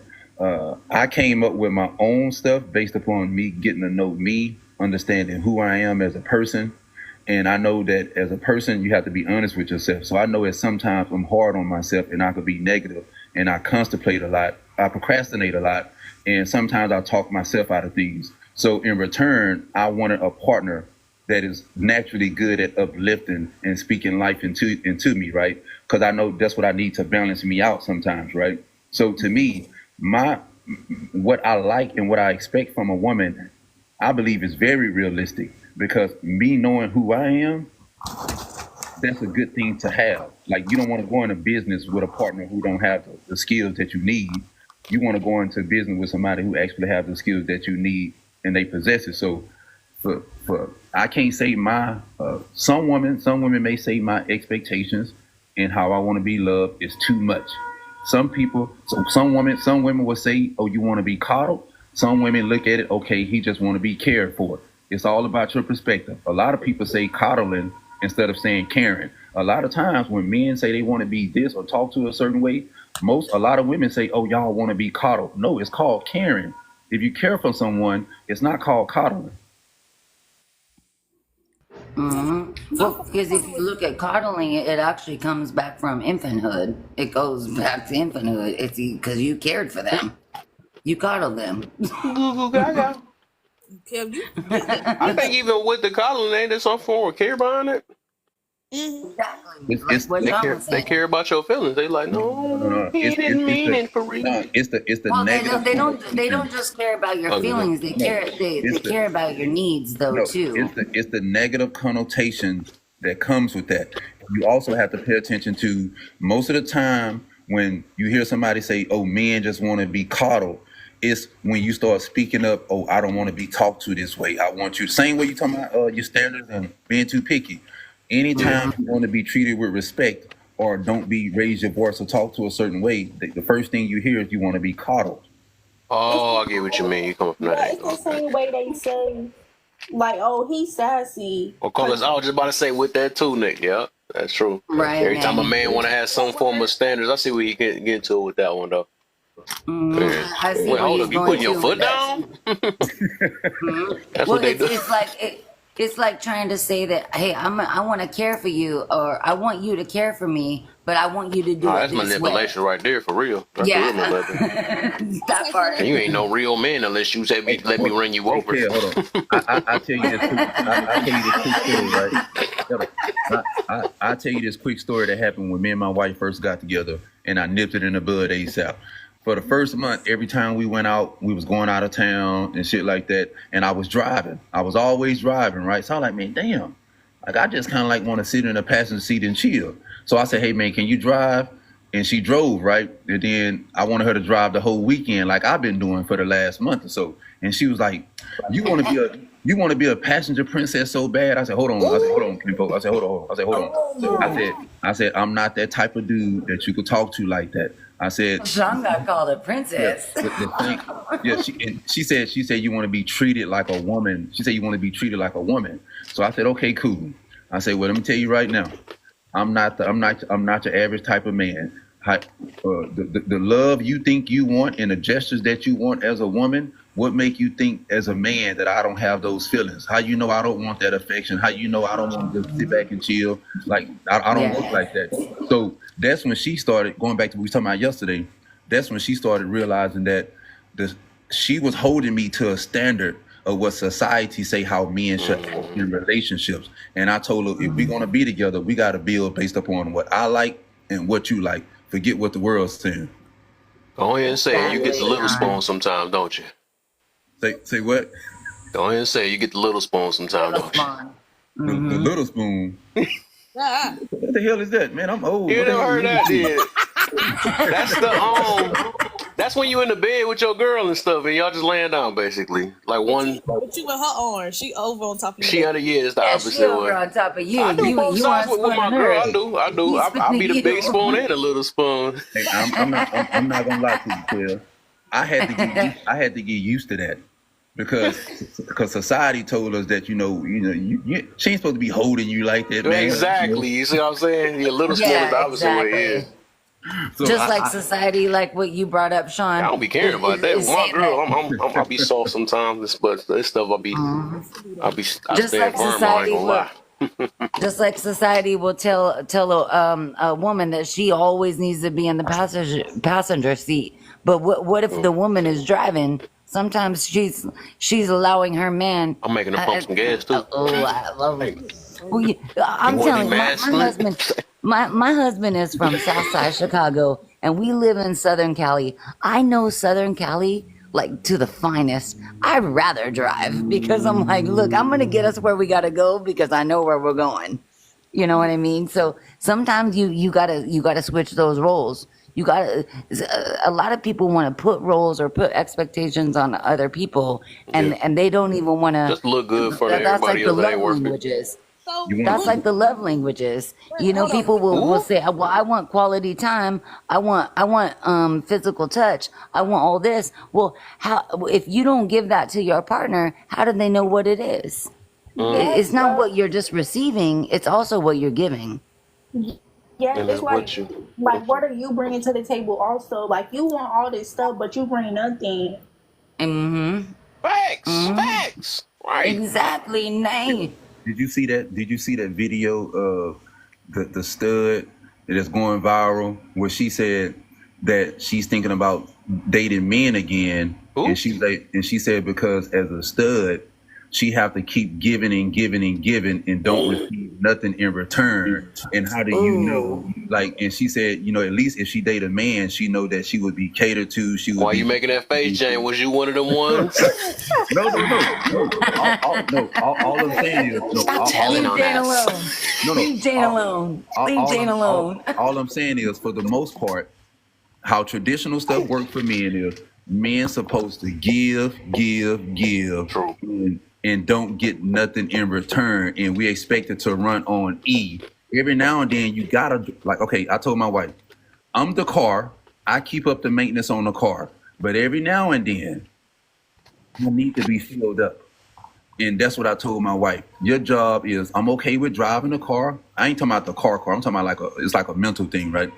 Right. I'm okay as a man. I could drive the car. I could do all of these extra things. But every now and then, how do you show your appreciation to me? And she said, what does that look like? I said, you show your appreciation to me is, because she was big on this, and everybody in her family, women, they all say this stuff. I shouldn't have to praise you for the things that you are supposed to be doing. And I said, yeah, and no. I said, that don't work for me. I said, she said, what do you mean? I said, because who said that? Because the other day, my daughter told her, she wrote her a letter and say, Mom, I just want to thank you for being a good mother and speaking life into us and being a positive role model. And she started crying. So I'm like, hold on. I thought you shouldn't be praised for what you are responsible for. And she realized Words of affirmation. Words of affirmation. So it makes a big difference. So she ate her own words. Oh. A lot of people are That is looking funny. for That's funny. That was the first thing again. That was that. I just thought about that, right? Isn't it I thought amazing now that you don't want it. Hey, but Kev, it happened even you think about work. You could do your job, but let's say you got a job that you don't like. And let's say you got a boss that always coming around, hey, I appreciate you, Kev. I appreciate you working hard, such and such. Sometimes you'll stay longer at that job that you don't even really like, that treat you like crap, but your boss That's true. But your That's boss true. is liking to you. And also, people want raises at work. You don't want to. You want to. How do you know your job appreciates you? By giving you raises and having evaluations to be like, okay, you can improve on this, but I like how you improved on this. Let me give you a raise. So everybody wants to be. You can call it praise or validated for the things that you're supposed to do. It feels good to get that. Right. I think we had a topic about that. I'm gonna shake the room too. You know what I'm about to get to every time I say that. But You know how I we do be do. feeling like men. I think men take appreciation more deeper than women, because I think women just so used to getting it all the time, and it's like, thank you, cool, because they got. I believe a lot. I guess I am gonna really say the wrong. I believe they more entitled. I ain't gonna lie, because if they grew up a certain way, right, and always getting stuff, because I think that's something that's rare that men kind of do. And remember, I think we had a topic. We didn't have a topic, but we was talking about it in the room, like.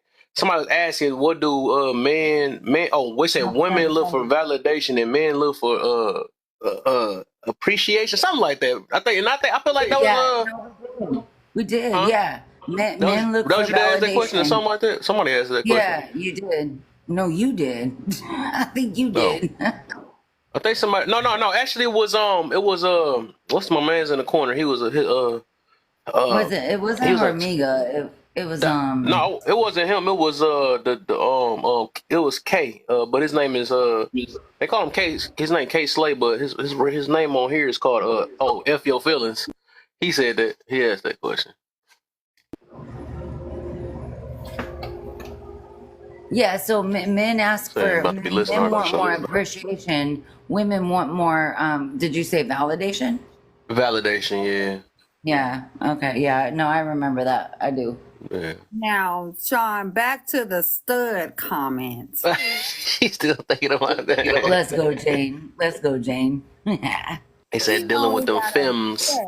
Because she allowed herself to play a position of a masculine trait that she was not willing to do. And she probably led with her pockets based on the fact that she was trying to portray a man and not just being a very, what you guys call masculine presenting female. So maybe that was her problem. And if you got to go back, you never was to begin with. So what are we going back to if she loves to eat the cooter?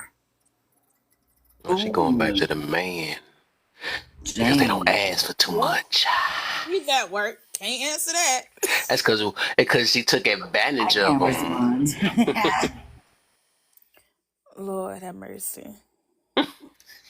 Her man.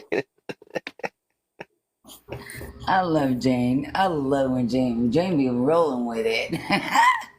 Y'all lucky he working now. He would have been responding. He working now. He probably get. Hey, he eating. He over there eating that up, right? Like, dang, you so lucky. No. He got the boiled up face while he working. They like, oh, bro, hey, boss, why you looking like that? Don't worry about it. Okay. I'm in my world. But I do have a question since we're talking about all the love languages and saying how men are not necessarily appreciated.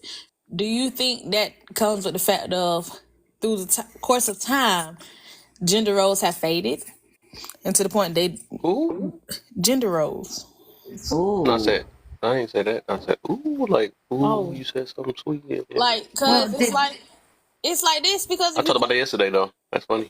I'm just kind of curious because, like, Right. for example, in my family, like the driving thing, my mama she done That's drove. because She'll drive anytime my daddy, asks and stuff like that, or she'll suggest a drive and stuff like that. However, the appreciation part, I seen both sides, but I've noticed through some relationships, even till now, it's a tendency of we still had the same type of adoration towards one another, but not the same appreciation for one another. Because some men find making a plate, being fair first. Oh, you appreciate me. I'm the head of the house. Some women don't do that no more. Like I So said, we you know, know that, and I'm gonna exactly. stick with it. I believe that they more entitled. The woman entitled. Just like I remember that think that saying we goes. said. What? No, go ahead, Kev. Sorry, my brother. Go ahead. No, go ahead, brother. I'm eating my nuts. oh wait, I hope not your own. So like, you know how we function. Like what Naya was saying is like if Get think off my about like nuts. taking out the trash. So like gender roles have shifted. Like I look at what my husband says. Look, the boys, they got to take out the trash. If they got to take out the trash, it needs to be out on the curb on Mondays, and they also got to empty the trash in the kitchen, and then the other one has to do the dishes. But if the dishes aren't done, guess what? I'm gonna do them.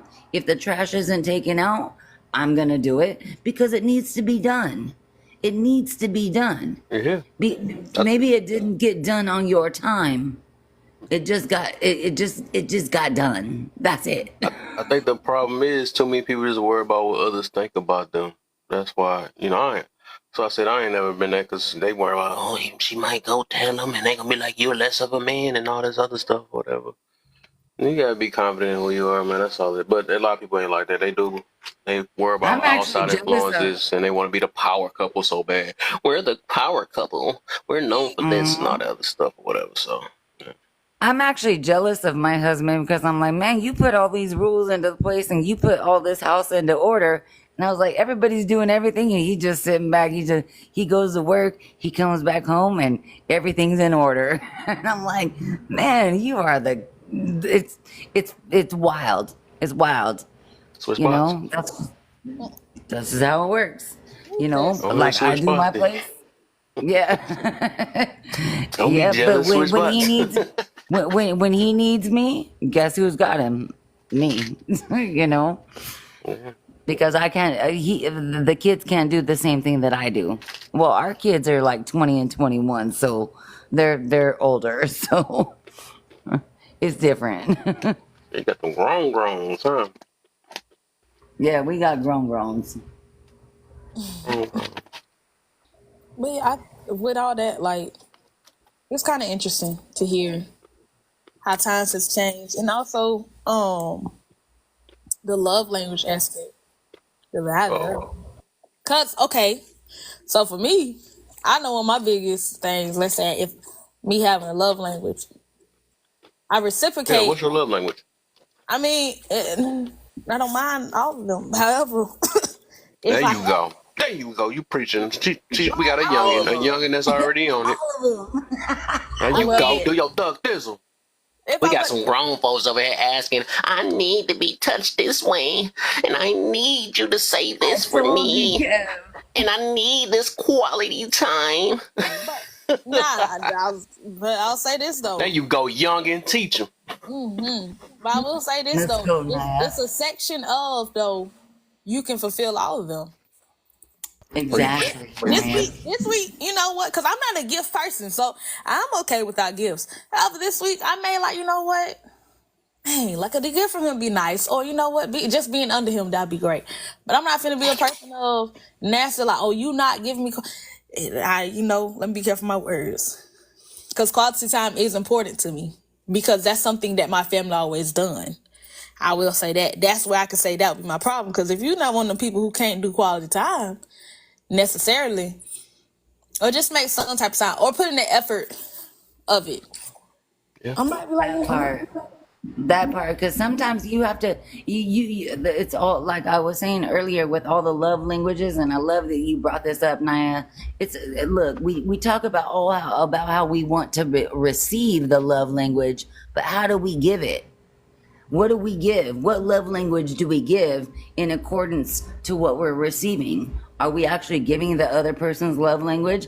Are we actually even teaching them what our love language is so that they know or they understand? Like, this is how I want it. Are we actually giving the other person's love language? Are we actually even teaching them what our love language is so that they know or they understand? Like, this is how I want to be, to it from a reciprocal aspect. and I think that's because I will say also as well, I'm gonna tell you this. I have a sibling. Oh, how do I love her so much. However, my baby sister, she has been taught to, if you're upset, you get a gift and this and that. And I do believe that's gonna affect her long-term wise, because either it's gonna affect her because she get herself gifts when she's upset, and she gets it from my father because when we was children, she cried, he's getting her a gift. She's still like this to this day, and she's 18. That sounds like a bribe. But I can see the bribe if it was cut off at a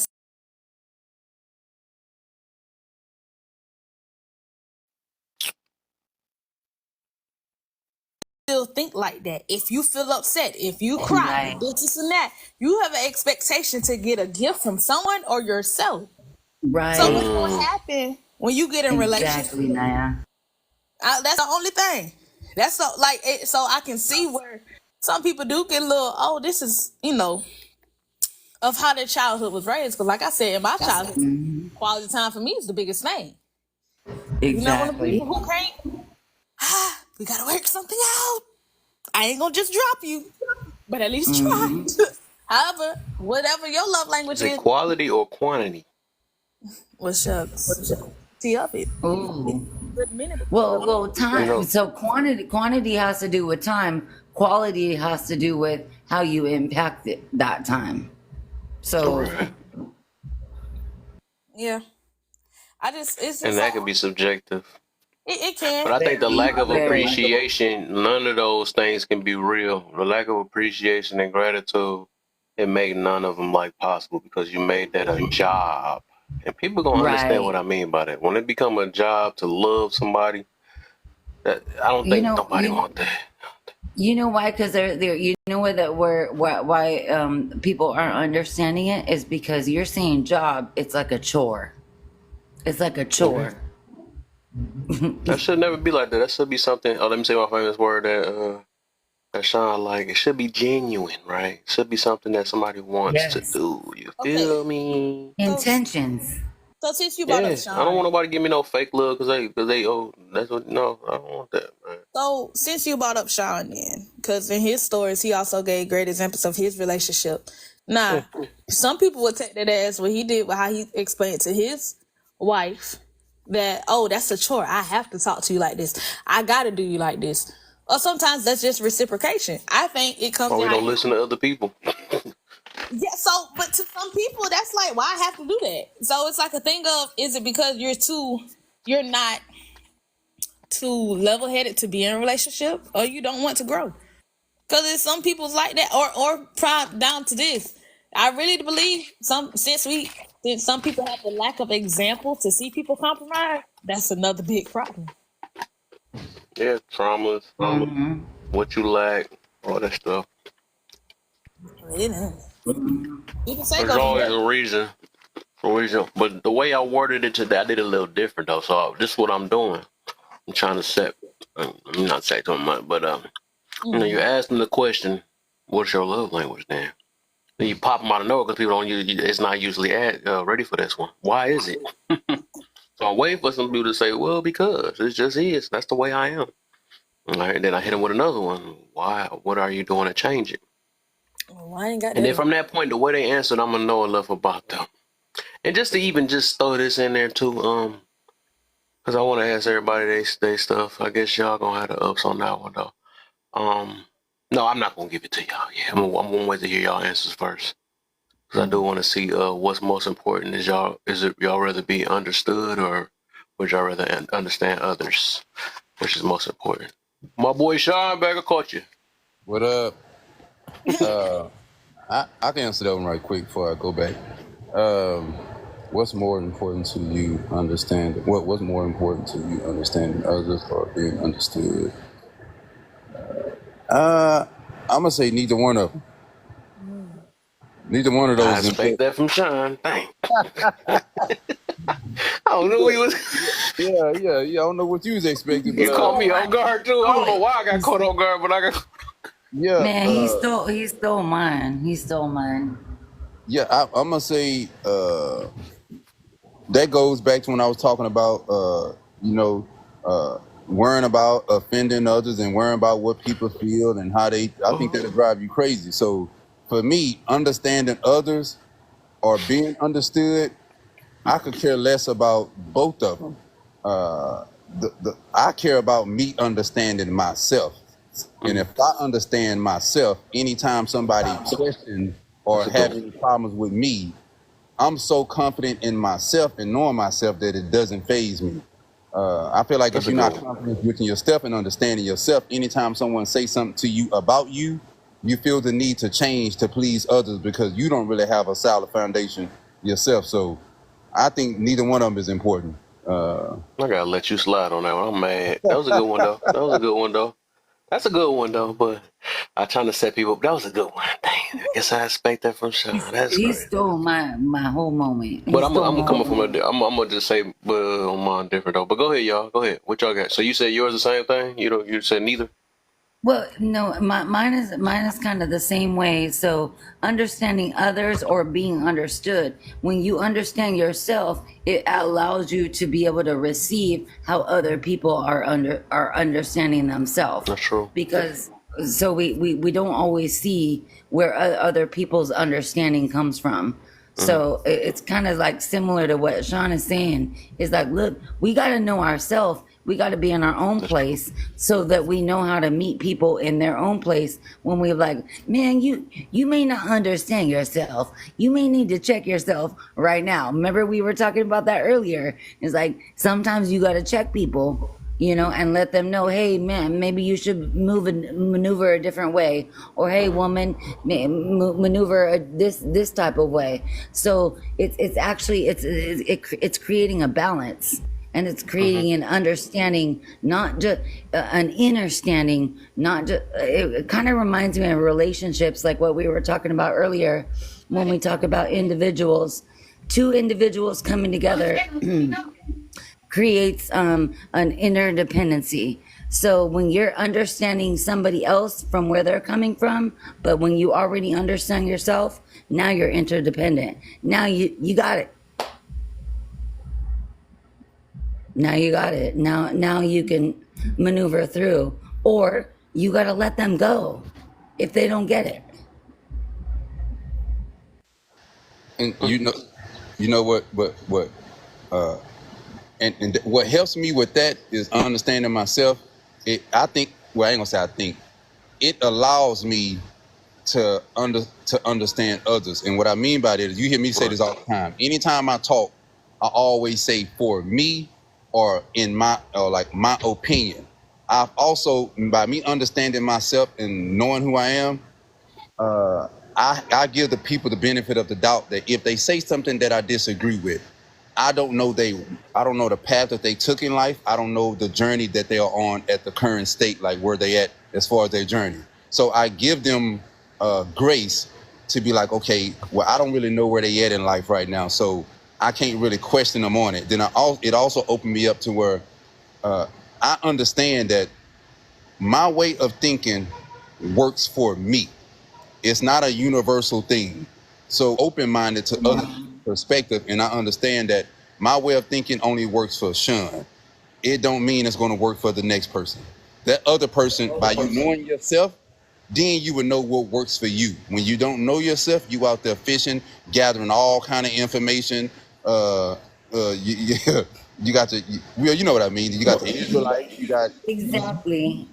Well, think about it, Sean, and I want to ask Sean and Kev this like question. Like, has there ever been anybody that has asked a question to you to say, how do you understand so much of this knowledge? How do you understand so much of this knowledge? Where did you get to this place? Are there people out there asking you that? oh, okay. I'll go Are there, first. I thought Kev was gonna go. go ahead. Oh no. For me, I've always, and some people say this is being cocky, but hey, I call it confidence. Kev. I said the same thing Yeah, 3 years ago.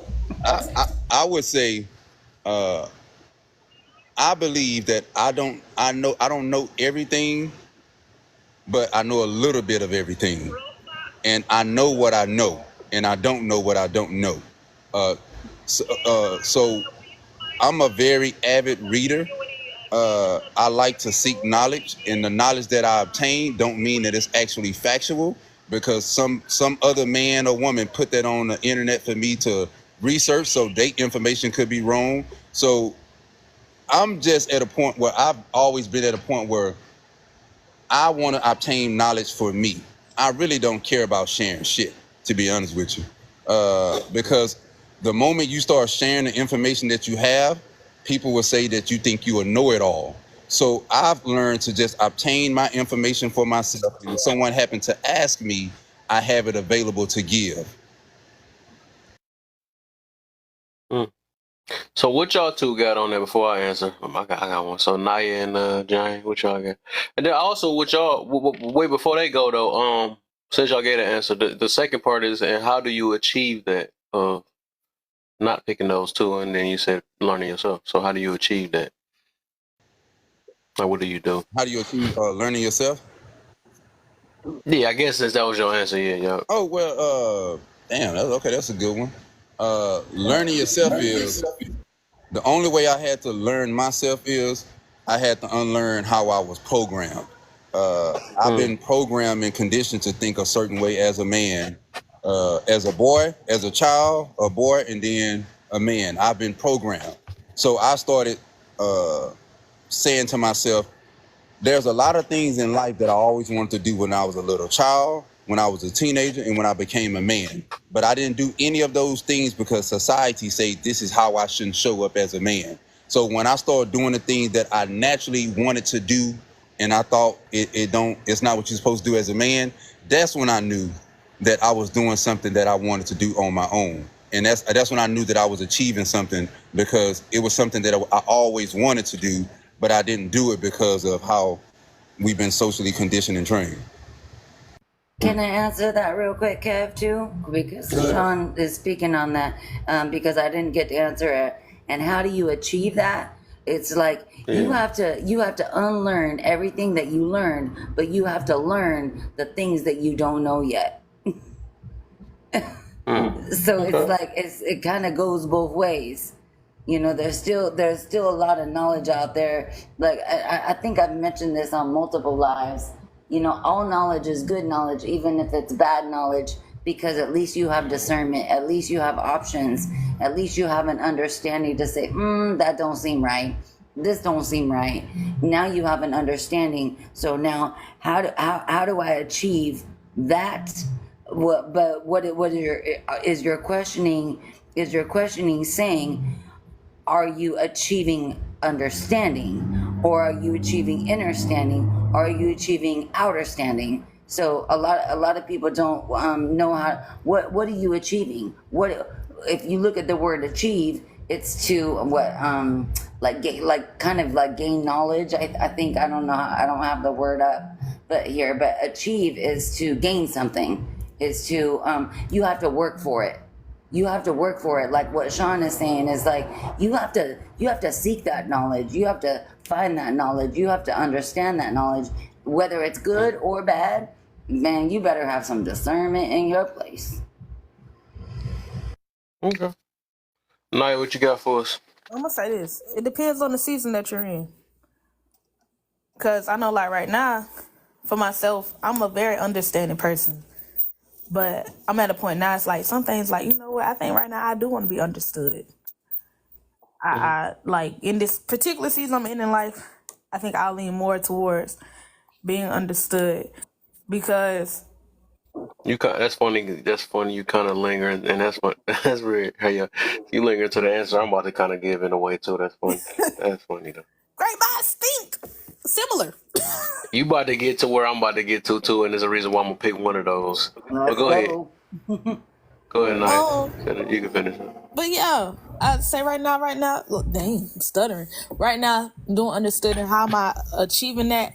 Learning myself, because before I also ask someone else to understand me, I need to be understood within myself as well. Okay. What you do to achieve that? Right now, I guess starting a little bit more isolating, doing new things right now. Like, I need to know if I take a road trip, what I'm listening to, what type of things that I like. Cause really, I'm 21. Like that's the phase I'm in right now. Like I'm 21. High school now, you don't like the same things. So what do I like right now in this season? Who am I right now at this time? So yeah. Okay. What you got, Jane? So what I have is what's more important to you, understanding others for being or being understood, and how do you achieve that? Like Ashawn said, like Lovely said, and like Naya touched on, I think all those are valid and important. You have to know who you are. How you gonna get to know somebody else and understand somebody else if you don't understand yourself? Okay, and then of course we all go through seasonal change, just like the seasons, except for Texas, because we only have summer and winter. You change every season, and you have to understand that takes some time. It takes a lot of work, so a lot of people like to be understood by others, or maybe accepted by others, validation versus being understood, but once you validate yourself, I mean, that's pretty much it. You can learn different things, but as far as looking for validation, nope. And how do you do that? And how do you achieve that? Loving small things about yourself, because it's a lot of people that will say, oh, love yourself through and through, just love who you are. Sometimes it takes one simple thing, because you're so far and deep and misery, and as far as putting misery on yourself and believing what other people are saying about you and how they perceive you. Sometimes it's just loving small things like your fingernail beds. Pick those small things about yourself. I love my smile. I love my teeth. I love my eyes. And then I love my mistakes, and I can forgive myself for the mistakes that I have. So that takes a lot of work versus understanding someone else. Of course, knowledge is power, and listening to other people and taking things like a grain of salt or taking things as face value. I mean, you can do either or, but at the end of the day, it's about you, your journey. You don't leave here with someone else's journey. You leave here with yours. Go ahead, Sean. It's on you, Kev. You're the one who wanted it. Sean said he wanted to go before I go. Oh, okay, yeah, I was gifting everybody. My bad. Big money. I was going to explain how I came to the decision to not choose both of them. Right? I told you how I achieved what I achieved for myself, but I could tell you how I achieved not dealing with either one of them. Right? The understanding others, when I was trying to do that, I realized that I was being manipulated, and I was becoming someone else because I was trying to understand people. And me trying to understand a lot of people, especially in today's time, it go against my morals, it go against my principles, and it go against my religious beliefs. So trying to understand them causes me to go into wicked type of thinking, in a sense. And it caused me to be very lost and confused about my own way of thinking. So my understanding of others is very limited. My understanding of others only come from people that's in my immediate circle. Now, on the other part, being understood, it goes back to people don't hear your intent. People don't hear what you mean. They hear what you say. I don't care to be understood anymore, because if I say something and I don't have no ill intent, if you take it the wrong way, me trying to apologize mean that I'm saying I'm guilty of something that I don't believe I'm guilty of. So I understand that people don't care about what you mean. People care about what you like, what they hear. And that's why I don't care about being understood, because people would never really truly know how I feel in my heart when I say anything. Okay. I like all y'all answers though. Y'all have some nice ones. The angles y'all came up with it though. I like it. And it makes sense. At least y'all, I'm actually this, and I don't think people gonna answer the same way y'all did it though. But I set it up for, I'll be always set my stuff up for like them entitled head people and all that stuff. But anyway, I'm gonna pick. And I like how she said that I'm at the point now, and I also believe it start like this too though. So what I feel is most important is understanding others. This is where I'm at. That's where I'm at, and I think that's kind of where I started. And it's all about picking and choosing who to understand. Because I actually believe to understand stuff, you had to understand others first. Because you had to get taught. You had to get taught the right way and the wrong way. And I always tell people that, like, who is me? I'm just being me, or who is, this is just me and all that stuff or whatever. I don't believe in that really, because I believe me makes up a bunch of other people, and I just mixed it up and then became this person I want to call me. Because I believe my personality and all the other stuff came from the things that was around me, and I just decided to remix it a certain way to fit the lifestyle that I wanted or whatever I chose. So I believe everything I learned, the way I talk, they say swag, the way I move, the way I, choose to voice myself, it came from something. I got motivated by somebody. I started looking at how other people live their life and all that stuff. And I was like, you know what? That's something I kind of want.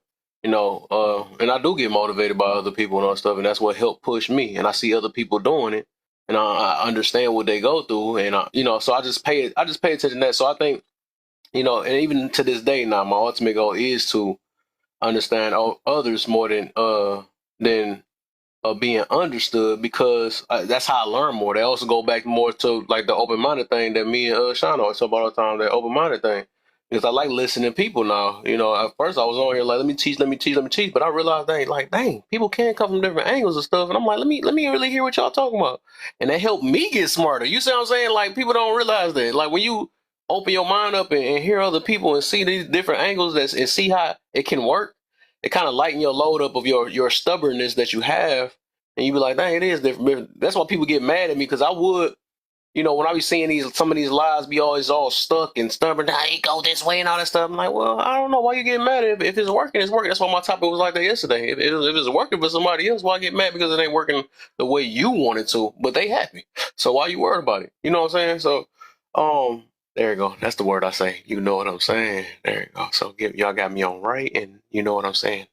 But yeah. So, but my biggest thing now is to understand others, and I feel like it's really important, like, because understanding others, I listen, because I do know myself, and I got to throw that in there first, because y'all put that in there, and that was straight up facts that y'all talking about. You have to understand more about yourself, like your triggers and all the other stuff. Because I say understanding more, I always got to put more in there, because I believe I can keep understanding more and more every day. I can't say I understand myself, because that means I'm finalizing it.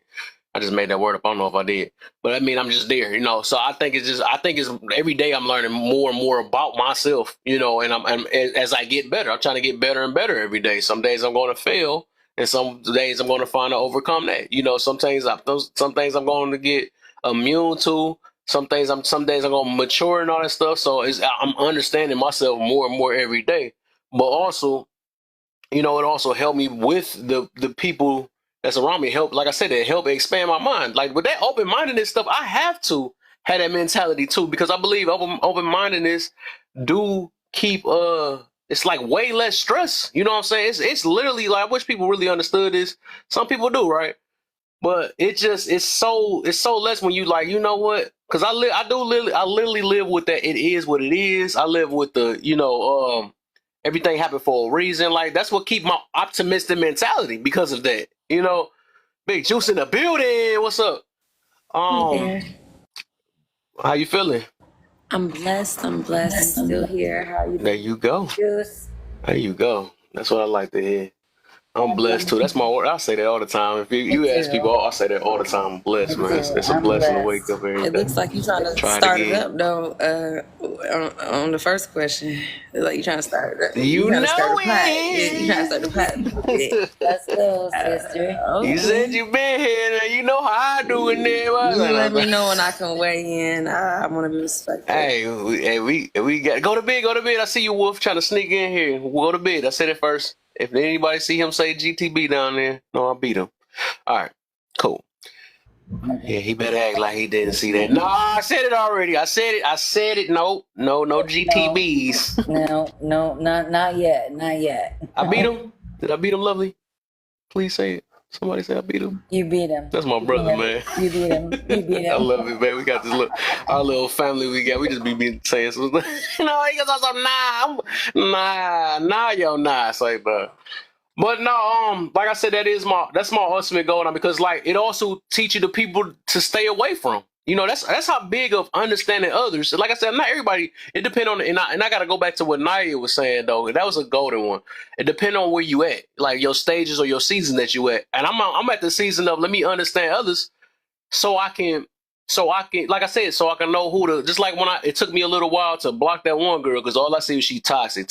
She's not trying to get any better. I'm like, maybe if I keep her a long time, and also I'll keep her around just to see how I'm be able to handle myself with my, because I talk about emotional control and all the other stuff. So I was like, let me practice it. Practice what you preach.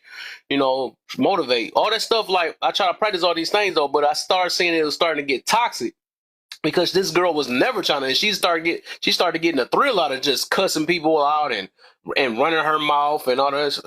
I say her name Tansy, yeah, right. So eventually I had to block her, right? Because it's like I see that everybody just, some people just was, and I don't want to put it that way, but some people was weaker than me, right? Everybody know that I'm a little bit more patient overall with a lot of people and stuff. But I had to even like what Sean was saying, like I gotta realize everybody not me. It's like he said that everybody not you, so you can't I can't sit here and torture everybody else because I'm at that level of be able to take up a little. Even though she got me one of those days though, I think I almost told her to shut the F up. I'm like, man, I ain't never did that before. Well, I ain't did that. I ain't been like that in a while. But I was like, dang, once she got me there, I said I could just imagine what others go there. But but I realized like that's all she do though. So like I said. And that also comes with understanding others. I pay attention. Like, and here we go. Here go my answer to how do I achieve that. And what I do, what I always been doing, I ask questions. With anybody, I ask questions. When I see people that talk a certain way, because I'm big on wording. When people say all type of things, I'm gonna ask them why. I'm gonna ask them all type of things. Oh, it's just like actually, I just did Jane like that earlier when she said that. Would you just add something? I mean, I do that to all my friends though. When I hear something that I feel like that everybody should work on. Oh, she said something about the I'm resting B face or something like that, and I say, well, why? What are you doing to work on it? So I always ask questions like that because it's accountability. But because I want to understand people, so I want to understand, and I also by me doing it help others. If people are not stubborn or whatever, they might just like when Sean asks questions to other people to get them to think. You know what I'm saying? Got to get them to think or whatever. Like okay. Maybe dang, I'm not hearing how I sound. Is I'm really trying or something like that. But like I said, because I run a platform like this, and I'm always trying to reach out to people and stuff.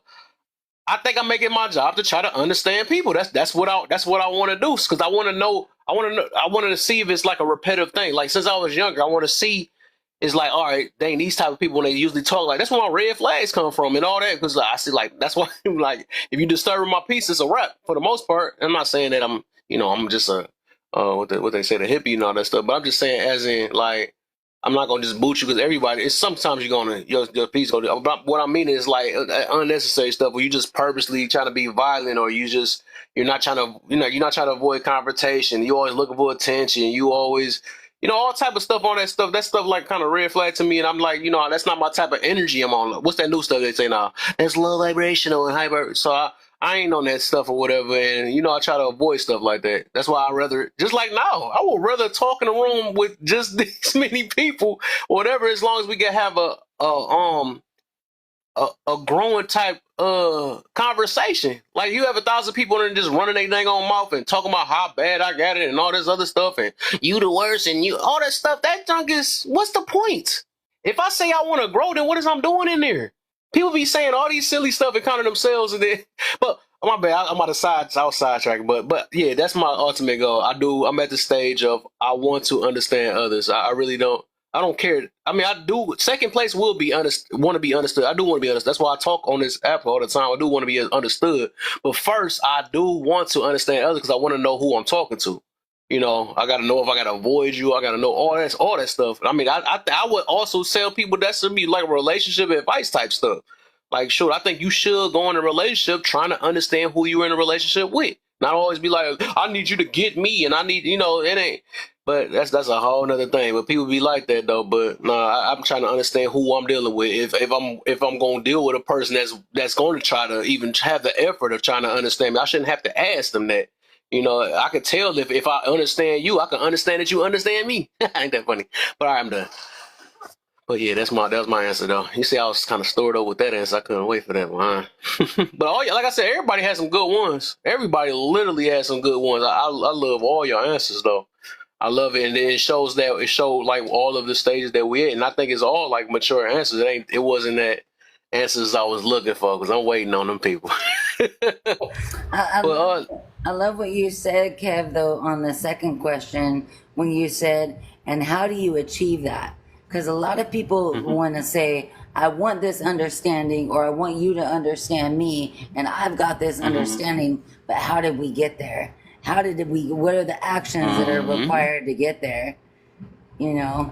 So how do we achieve that? We achieve understanding by understanding ourselves, by all that same love, that compassion, everything. I think it was Naya that was talking about that on earlier, or somebody that was talking about on earlier. Is like, look, everything that we got from our childhood, some of those things, that wasn't love, that wasn't compassion, that wasn't kindness. A lot of people nowadays, they want to understand trauma, but they also want to compare it. So it's like, wait a minute, like, am I actually really understanding you, or am I actually comparing myself to you? Let me get Big Juice in here, man. What you got for us? I think I got another question for all y'all too, because you just said about understanding self. I feel like that's a broad statement. I'm gonna ask detail in a minute after everybody know. But go ahead, Big Juice. What you got for us? And welcome back, man. You can do the first two. You can do the topic question and then the first prompt. Okay. I'll say it like this. Do people realize being picky and entitled to the way you want to be loved is why it's hard to find it? My response to that is nothing worth having is ever easy to come by. And I stand 10 toes down on that. I think everybody should be picky, if that's the word that they want to use, or have standards that whatever they want to have, however that works out for them, because what you, unfortunately, good, bad, or indifferent, what you think about over and over subconsciously and stuff like that, you do attract it. Now, whether it's good for you is on you. But I would say that it's easy. It's not, I don't think if I just wouldn't say that, I would just stick by what I said before. Nothing worth having is easy to come by. So I don't know if I'm probably not with everybody on that one. I don't know what everybody else said, but that's how I feel. And then on the second question, what's more important to you, understanding others or being understood, and how I achieve that? Understanding others, I'm called to love everybody.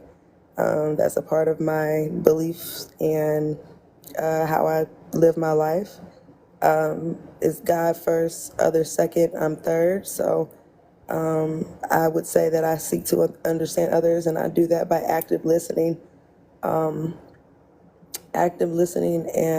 what was it, something that I wanted to say?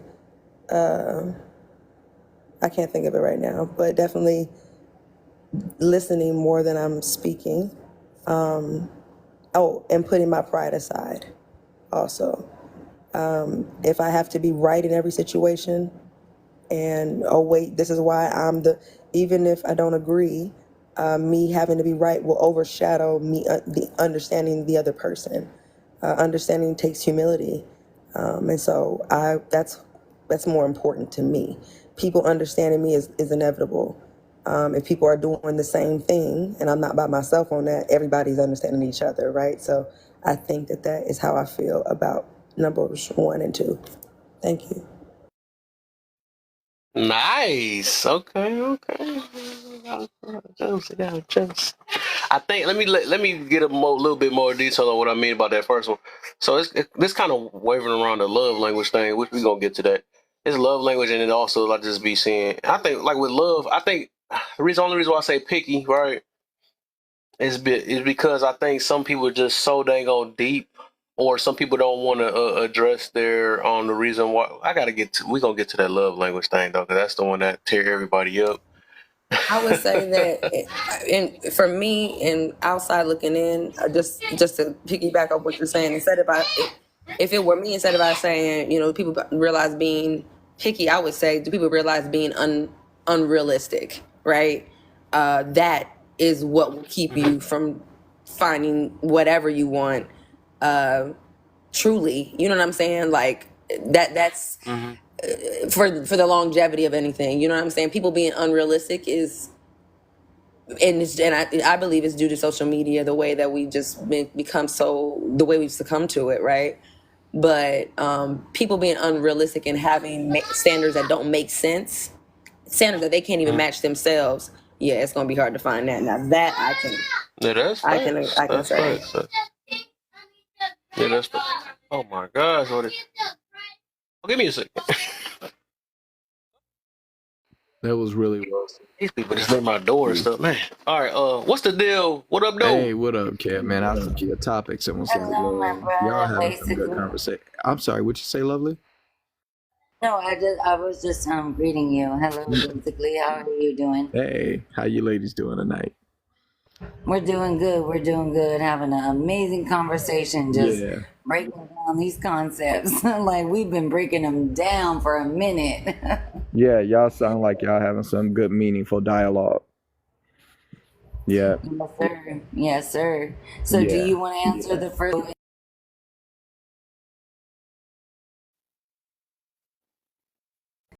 Juicy just answered the second prompt, so give us.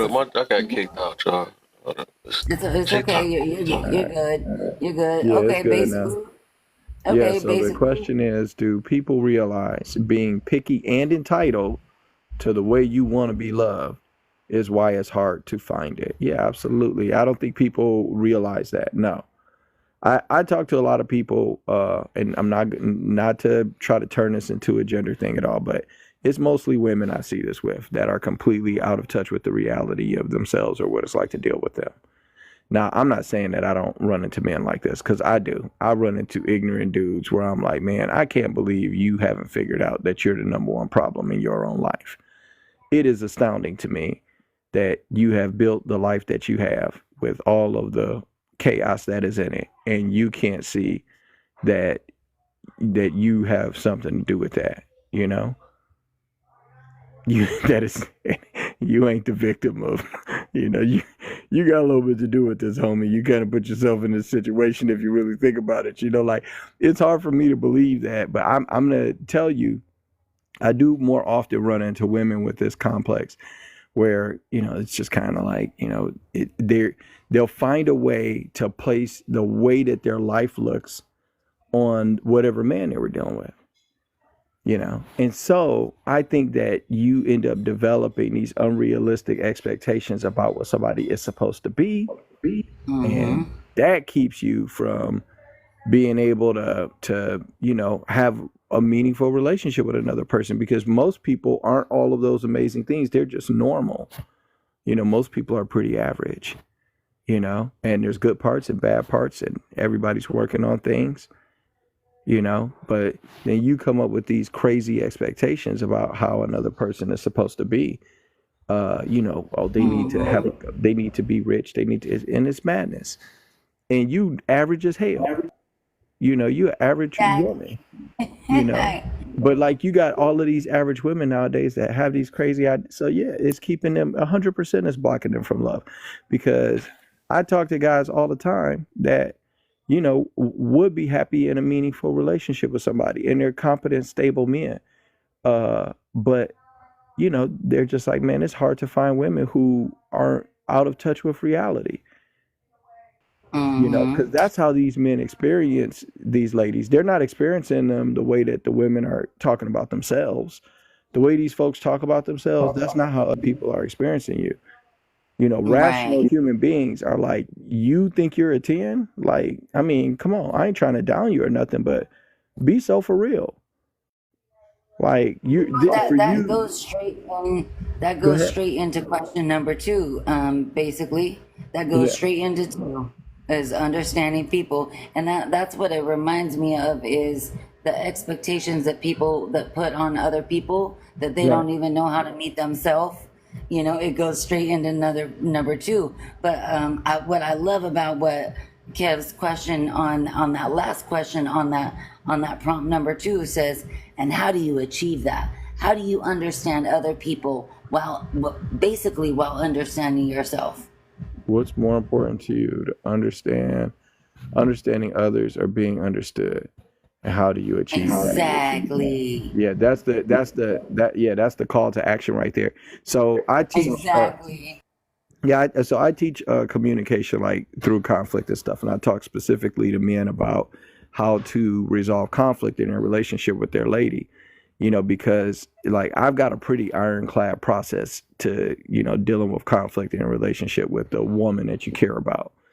And because there's a lot of women, I understand that most of you ladies experience the world through nuance, more like everything's different, everybody's different, everything's a special snowflake, you don't know the backstory. This is stuff you hear women say all the time, because they have this experience of the world that's much more nuanced than men. And you hear guys all the time talking about 80% that, 90% this, most people, majority, blah, blah, blah, right? And we're always talking like that because we have a much more general experience of the world. Like we're looking at the world like, hey, this is true 80 or 90% of the time. And I don't think women are thinking like that most of the time, So what I tell guys is like, man, you can't place the expectation on her for her to behave like you. She's not a man. And you're getting upset with her because she's not being logical, and you're getting upset with her because she's not, she's talking about how she feels, and she's a woman, bro. So you like, guys need to get over the fact that girls are different and that they're women, and that means that she's not going to communicate like you. She's just not going to do it, man. So what I tell guys is this: with women especially, you need to lead with listening. And so the more you listen, the easier it's going to be for her to talk to you, because if she doesn't have to fight to get her ideas out, then it makes it easier to hear what she has to say and resolve it. So that's one thing, is you got to be good at listening, and listening is hard, because what happens, and this happens a lot with you ladies, is everybody's telling themselves a story about what's happening, right? Everybody is.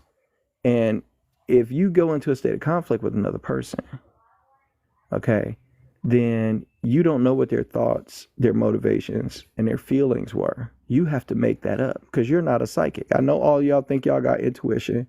I get it. I understand. But seriously though, y'all not right about that shit often enough for men to think it's reliable at all. So to us, y'all just sound crazy. Just telling you, right? So when it comes to this being that has this intuition and is very emotional, like she's going to, when she's telling you a story about what she thinks happened, she's going to tell you what she thinks you were feeling in that moment. She's going to tell you what she thinks your intentions were and your motivations. And it's impossible for her to know that, because she's not Professor X. And as a man, you have to understand that that's how she's going to communicate. And that's not an invitation to interrupt her. Let her finish the story, because her actions make sense in the context of the story she's been telling herself. And if you don't understand that story, you won't understand her actions. And if you don't understand her actions, then you won't be able to, resolve whatever the conflict is. So that's one of the things I teach men is you got to be able to listen.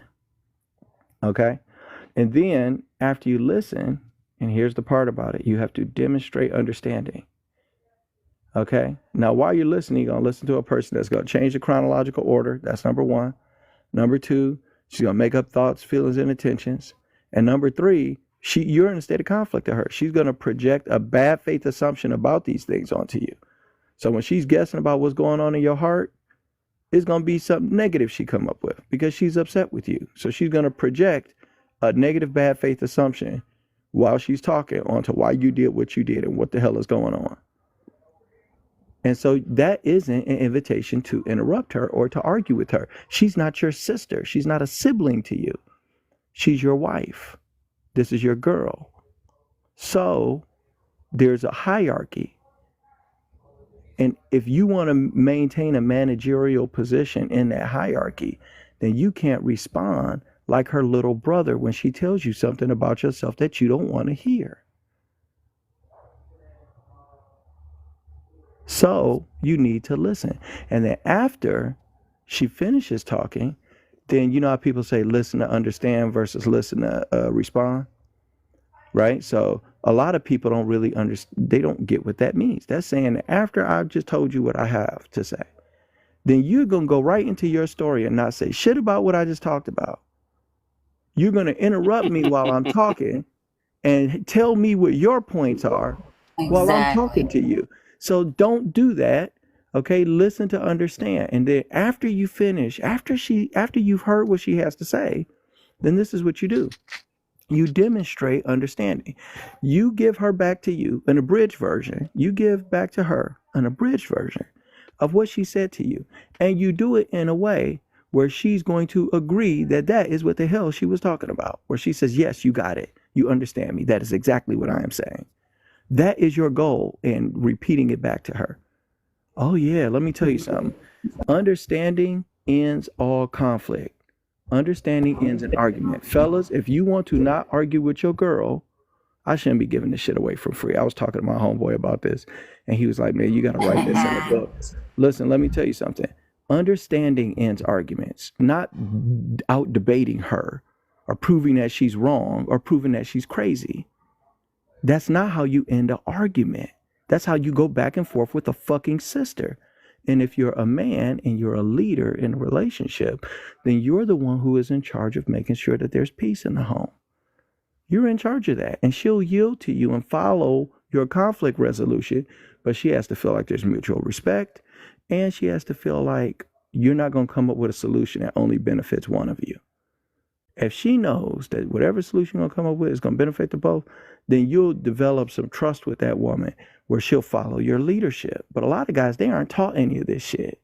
So they don't know how to deal with y'all. And the only capacity they've really dealt with a woman is their mama and their sisters, their cousins, little girls that they've been chasing around the school. And then they come into manhood early. They have no clue how to handle a woman.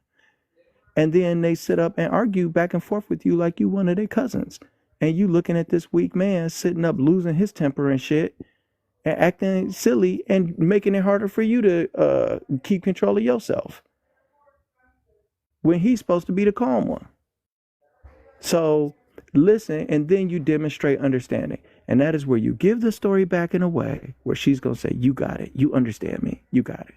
And now as a man, you have a choice. Maybe your mind processes things fast enough for you to deliver what you think the solution is right there. Or maybe it doesn't. Maybe she says something that really took you off guard and you didn't know that that's where she was coming from. Now you can say to her, babe, I need time to consider what you said to me. Let me tell you something. This changes communication with your lady 100%. I don't argue at all about anything ever because I'm easy to talk to. I'm not going to get offended. Let's sit down. Tell me what you think. And I'm going to fucking listen to you. And I'm not going to interrupt you. And then after you finish talking, I'm going to make sure we're on the same page. And then when I get your agreement that we're on the same page, then I'm going to come up with a solution to the shit. And that's how I communicate. And fellas, if you stop going back and forth with these women like they are your fucking sisters, then you give them somebody worth respecting, and you'll get that respect. If she raised right, I mean, some of these people are just, nuts. And no matter how you treat them, you got to treat a good woman good too. It ain't about trying to be good to keep a bad woman in line. If you got a good woman who's got sense, you gotta treat her right too. So a lot of this is a lot of the stuff that I find when I talk to men, and I'll catch men who are in their 30s and 40s, and they don't know any of this shit. They don't know how to communicate with a woman. They'll sit up and argue with her instead of just listening. And I don't understand that shit. You arguing with your woman like she your sister or something. That's crazy to me. But a lot of men they were never taught any of this. They never saw their fathers treat their mothers as wives. And they were never, they missed it. The example of it, they never got any of it. And so I run into these men all the time. And they don't know how to communicate. So understanding is key, fellas. If you're a dude that's in here and you listening, understanding is key. And it ends all arguments. Stop trying to defeat her in an argument and just listen. That's what I have to say. What do you think about that, Kevin? Does that sound like good information? Yeah, for sure. Yeah, I'll be saying that. And the fact that you ended it with understanding is key. I've been saying that for some years though. I actually said that over. I ain't about to burn the room up. I actually feel like that's over communication too, because I believe you can actually understand without communicating sometimes too. But that's a whole nother thing, though. But yeah, I think understanding. I think that's the ultimate. Yeah, so like you said, understand without communicating. So check this out. Sure, you get around somebody, you know them well enough, then you start to see those nonverbals and learn from it. But let me tell you something. Nothing takes the place of if I have an issue, you need to come and talk. If there is an issue, you need to talk to me about it. Because let me tell you something. This is something that's true and real. Okay. I read a lot of, psychology books and communication, crucial conversations. I've read all of these little, popular books on, a good amount of these popular books on communication. And one of the things that I've been able to really pull out of this body of information is that when you communicate with another person, when you're trying to get something across to them, that if you don't if you're not approaching a conversation in a genuine manner, and that person doesn't feel safe to talk to you, that you're not going to get upset, then you aren't a good communicator. If people can't talk to you and give you criticism or disagree with you without you getting upset, then you're not a good communicator. I don't give a damn how good you are at talking. Can I say something on that? Absolutely, Basically, Black Jesus, I love that you brought that up, because I use this as an example all the time when I worked with like kids in the educational system, or I worked in the foster system, I worked in the mental health system, like all this stuff, and they would always say, well, he made me mad. I was like, no, he didn't make you mad. You made you mad. You made you mad. You're the one who holds on to those feelings. You're the one who holds on to that stuff. This is why we see a lot of victim mentality. So it's like, wait a minute. No, it's not always about you. So how are you?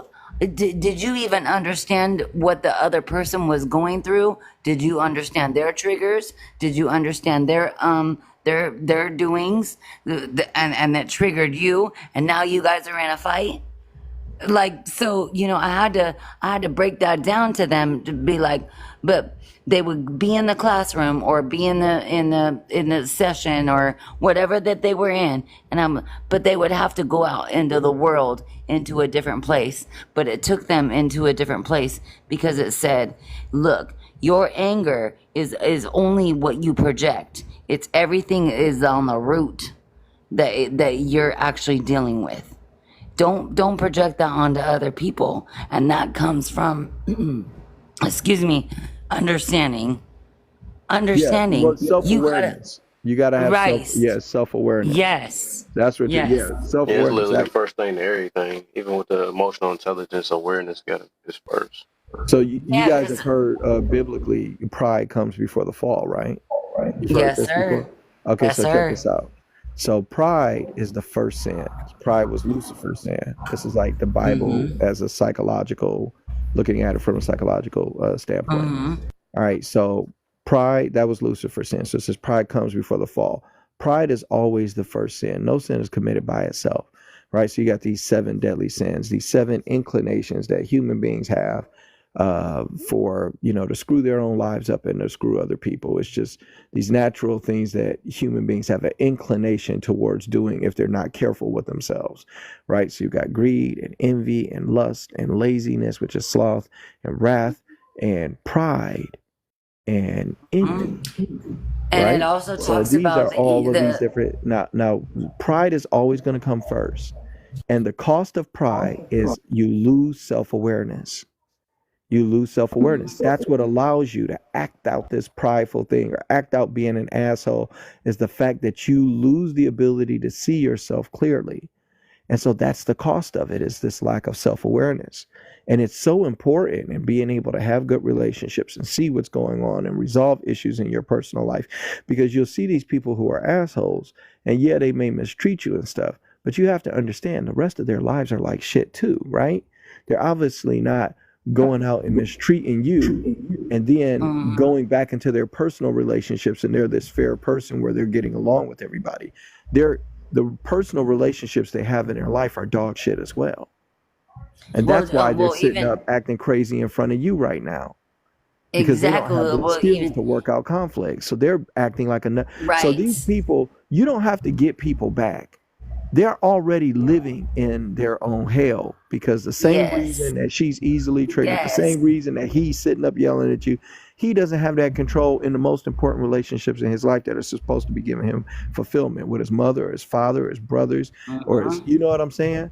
And that's a form of hell. That would be a form of hell to me, because I'm very close to my family. And to not be able to get along with anybody, form of hell. for nobody in my family to trust me or like me, or because I can't get along with folks or keep promises or be respectful and keep those basic social contracts and treat people with integrity, for folks to think less of me in my family and not want to deal with me. My brothers, I got 2 brothers I'm close as hell to. These people are paying for this stuff.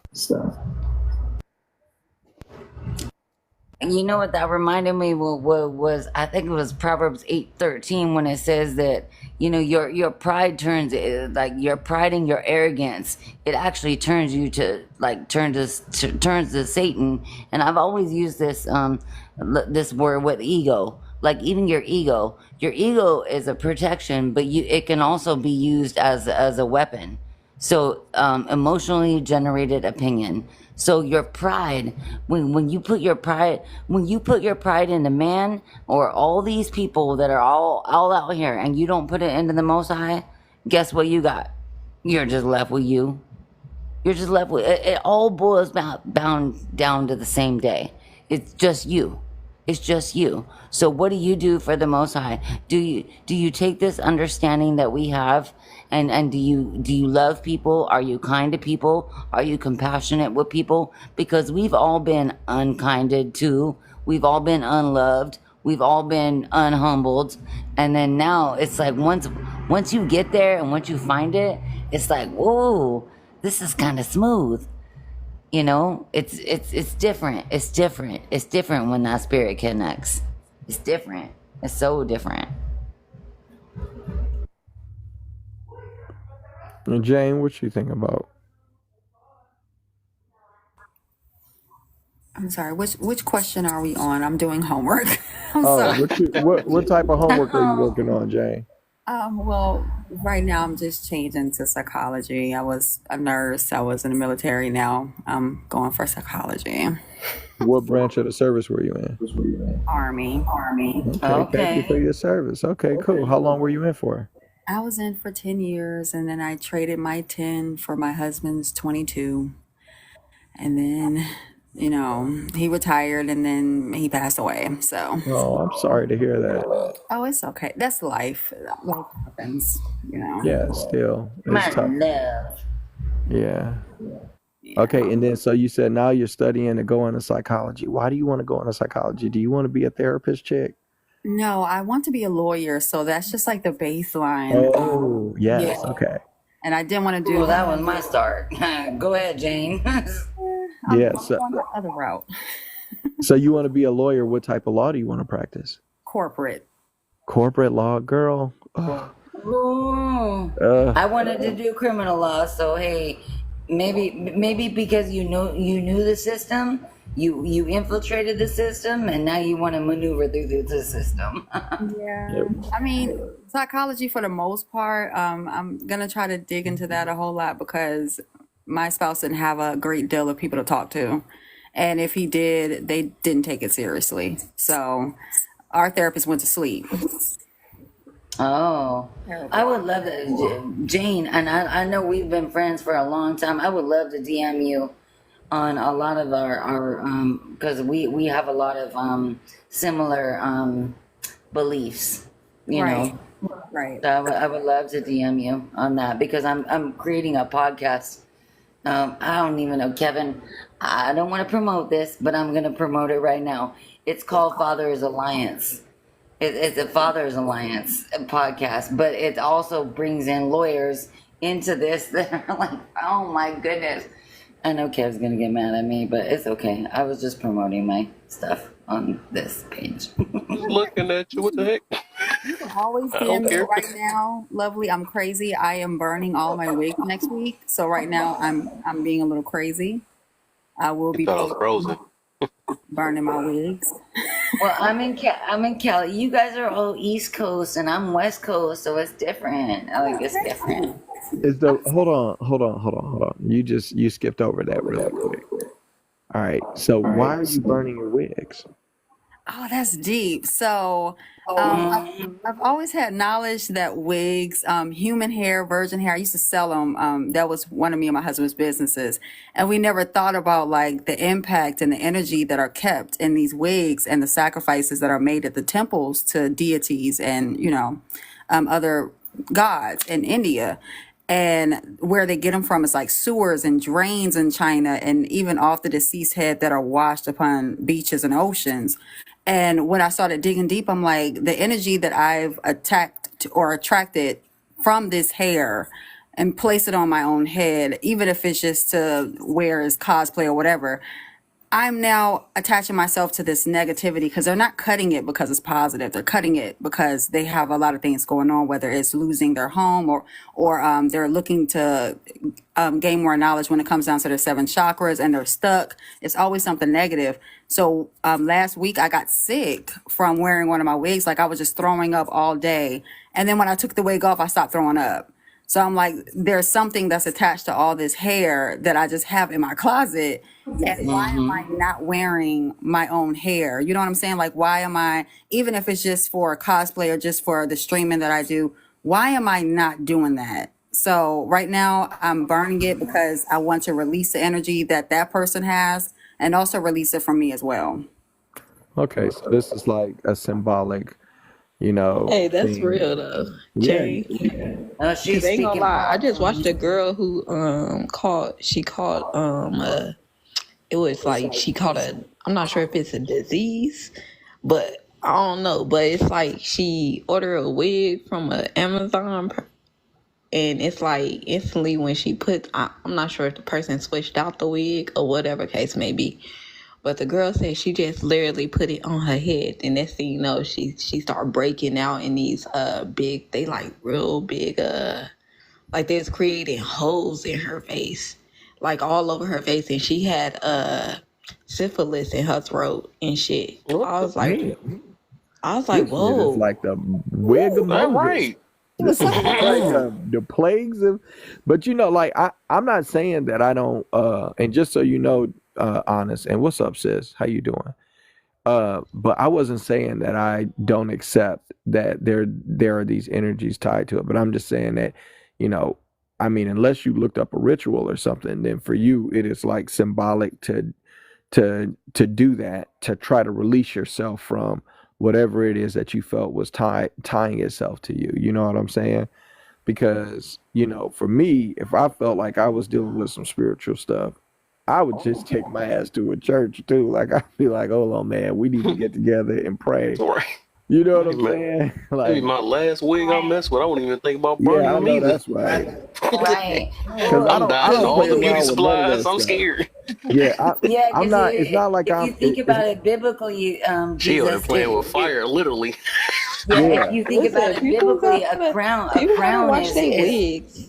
a You crown gotta is wash that wig powerful. before you put it on your head. Yeah, People Yeah, don't Yeah, wash their your wigs your before they wearing it. I yeah, watch The your wig. hair is powerful. That's your crown. and they That's the top of your primarily head.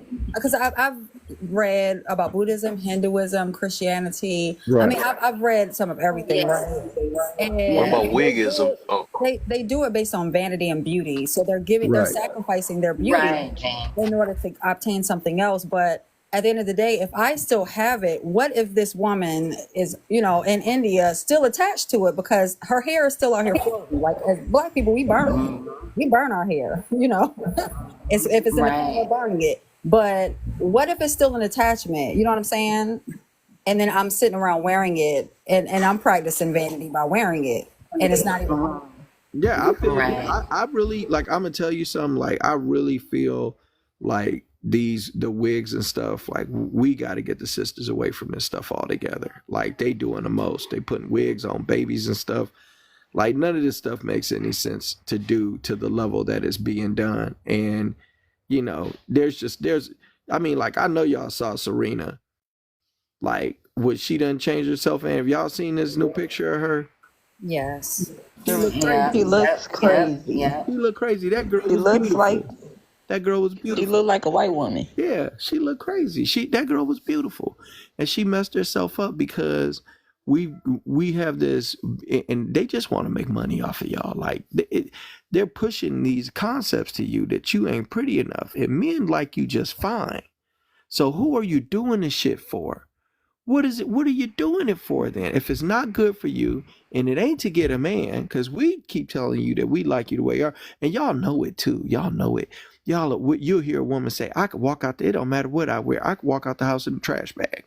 And the man is sitting up trying to talk to me. I go to the gym, I don't have no makeup on, and men still be in my face. Ugh, give me some space. Can I breathe? Blah, blah, blah. A man gonna try to talk to you regardless. So y'all ain't got to do all of this shit. Because a man is going to try to Right. talk to you regardless. So who is it Yep. for? I Who is think it for?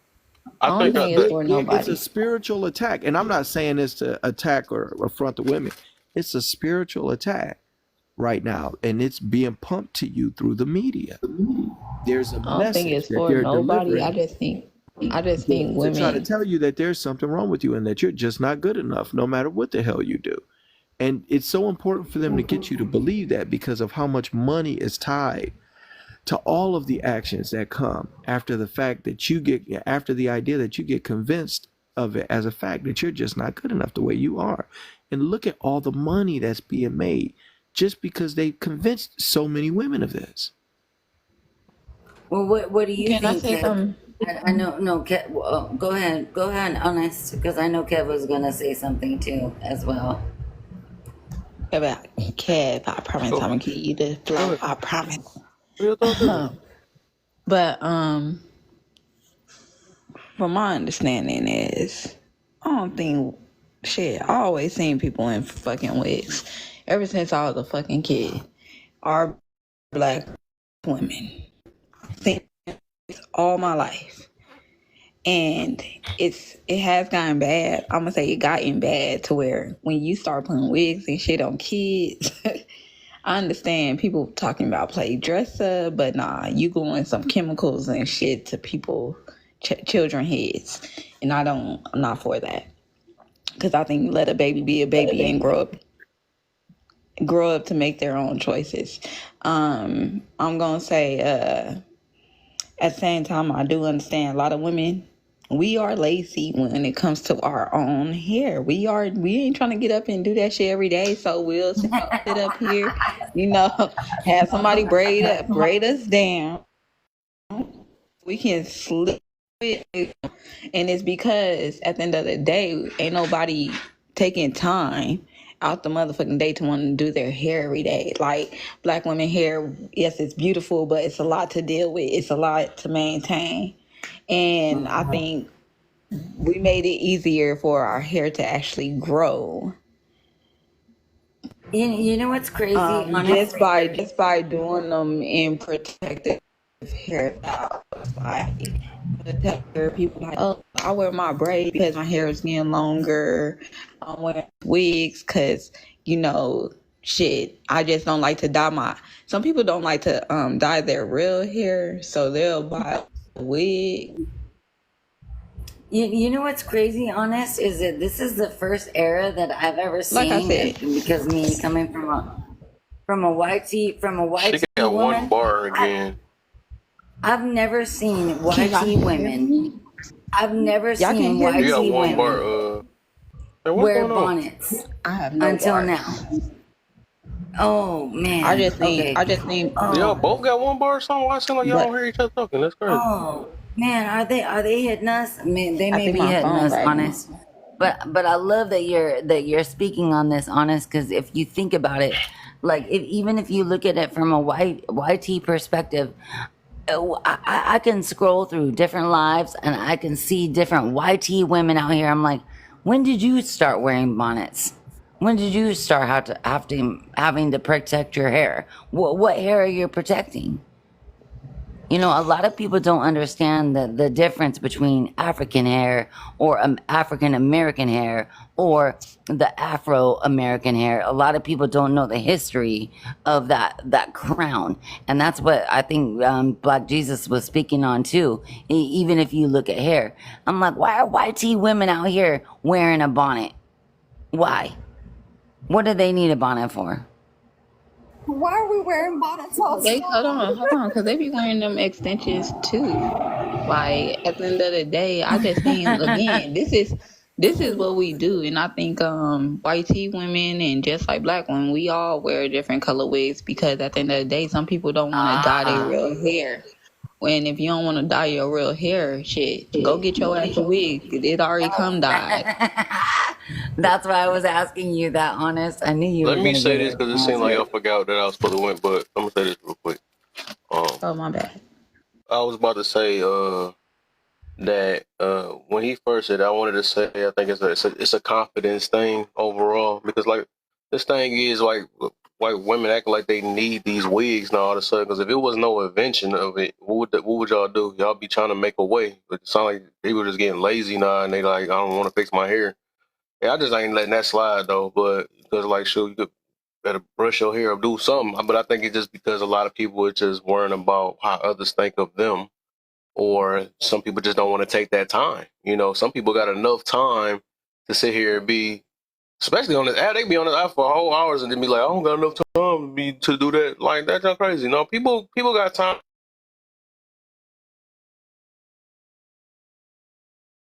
You done broke up now too.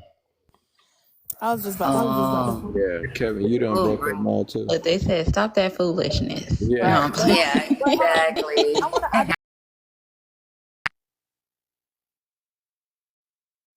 did say, hello, can y'all hear That me? just pissed me off, bro. What the? Yeah, we can hear you. Oh, well, I wasn't done, man. I'm TikTok sorry. pissing me off now, though. In the middle, as soon as I wanted to go, this junk want to cut me off. That junk just Go irritating ahead, my soul.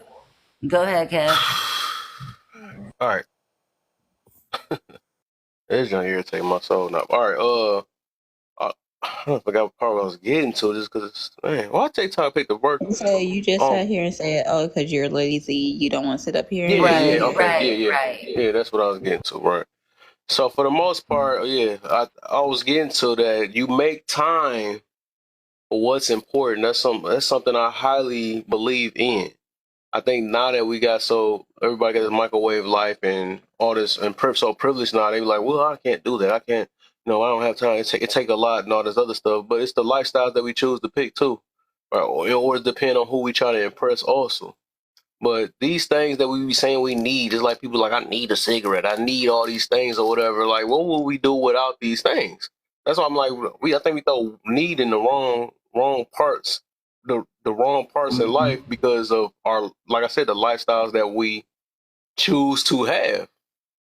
But like I said, the natural thing, I think it got so deep. The reason why a lot of women are just not listening to it, especially when it comes to that wig and the weave stuff. They love being where they at. They know how to change where they at, and they don't like what's under it either. They know that they probably got a tiny ponytail in there. They might got some whatever insecurity that they hide. So I mean, and that's what everybody got some type of insecurity because most of the insecurities come from based off of how other people view them. That's just what that is. But I believe it's a confidence thing. I don't think it's just because you could do a quick little hairstyle. You could do the little brush your hair back. You can wear your fro. You can even maybe nappy something else, but but whatever. I mean, you can do a little quick touch, whatever the situation is. But this thing where we acting like we depended upon these wigs or this new stuff that came out, because like we're putting a horse on our head, like all that stuff. That's some new stuff. Like we don't need that. Like stuff we need is toothpaste and something to soap, stuff like that. But we just water. You know what I'm saying? All that stuff or whatever. But it's just. I think of these things that we these things that we try to say that we need and stuff is because we don't want to take the time. Like I said, it's lifestyle. Our lifestyle is what make our life hard. Our mentality is what make it hard. It ain't the this requirement, all this of these new inventions and all this. Oh, I need that and I need that. Nah, it's the lifestyle that we're trying to keep up with. But it's confidence. It's really the confidence at the end of the day. A lot of people not confident in what's under. That's all it is, and that's just reality. Yeah. That's reality. And that's why I always say, there is substance beyond surface. You can portray yourself. Yeah, exactly. You can portray yourself. Everything that you want to portray yourself to. You can give a color of your hair, a color of your skin, a color of your clothes, or the way you wear your clothes, or your figure, and all that. But at the end of the day, no, there is substance beyond that. There is way more substance, and I know basically can speak on that though too. So we have to we can't forget that, because at the end of the day, like once you get to be with somebody and you get to be in a relationship with somebody and you get to understand somebody, you're gonna get comfortable with that person, and you're not gonna want to put all that on. You're not gonna want to put all the makeup on. You're not gonna want to put all those masquerades or the leggings or whatever you want to put on. No, you're gonna actually get to the point where, like, if you go make that man a sandwich, guess what you're wearing? Probably pajamas. It's like people don't understand what they're growing into, but they have to mask themselves in order to get there. It's just that I think that's what people's struggles is that like you have to fake it till you make it. It doesn't work. I agree with a lot of what y'all saying. I think some people have false confidence when wearing it. Meaning they don't know how to sit up here and have that same type of mom mentality after they take that shit off. Me personally, I'm the same way regardless. My man, he sees me in wigs. He see me in my real hair more than he sees the damn wigs. That's for damn sure. I just think I just know me. I just know at the end of the day, whether I have the shit on, whether I have it off, I'm gonna stay true to who I am, far as character, far as mindset, because I don't feel like that shit shouldn't sit up here. I get the women who sit up here and put on that shit and your ass eat McDonald's and fries at home every motherfucking day of the week, and then your ass put the shit on to sit up here and have a man take you on a date just for you sit up here and say, oh, well, I want to go to this place, so you want to sit up here and for him to take your ass to a 5-star meal restaurant, and when your ass ain't been to a 5-star meal since 1982. This is why I love you, honest. And it's like you build. That's why I said it's like the people who sit up here and gotta make themselves beautiful versus the person that's actually beautiful. They carry themselves a certain way. You could tell the person who always had money and who used to having money versus a person who ain't never had money in their life. Like, to me, it's too many people trying to change people. I don't feel like nothing wrong with somebody's natural beauty, but I don't think everybody, like you said, knows how to love their natural. Some people, because I do be seeing, I see all types of videos. I see women sitting up here talking about, I don't think them wigs, under these wigs, we bald headed and they try to flex their actual hair. And you do have videos, but that's what another thing. Women that do wear wigs, they do show their natural hair. They show them. That's why we have so many hair tutorial videos, because they up here showing the before, the after. And I just think it becomes unrealistic, or some type of confidence is when you sit up here and you express it, or you always being shown in a light where you can't live without it, or that's what I think. I think shit, for the people that can't live without it at all, you got the confidence problem. For the person that literally can't walk outside barefaced without the wig, you have a problem. Like, that's what I see. I'm looking at people sitting up here. It's like you fall in love with the look so much you start to believe the look, if that makes sense. You start to believe, like, oh, if you dress like a baddie, you really feel like you really a baddie, versus when you just sitting at home and you chill. Do you still feel like a baddie? No, you don't. Well, I want to ask you this question though, honest too, because you know how we see all these TikTok videos and all these videos of YT women that want the box braids or the cornrows or the dreads and all I don't see nothing wrong with it. I don't either, but I'm just saying. But see the alter difference. The alter difference is like, wait a minute, but why not be natural? Why not? What is keeping women from being natural? I'm not gonna lie. When I see YT women have extensions, it's more because they suffering from hair loss. Like, a lot of YT women start to lose their actual natural hair. So it's like, that's when the first time I seen what I see. And I didn't even think YT people needed that shit. I ain't never thought. I didn't know that YT women needed extensions until I seen shit like Bosley. Bosley was like the first product. The first product for males and women, men and women. It was a product to sit up here and hide your balding. It was a product to sit up here and,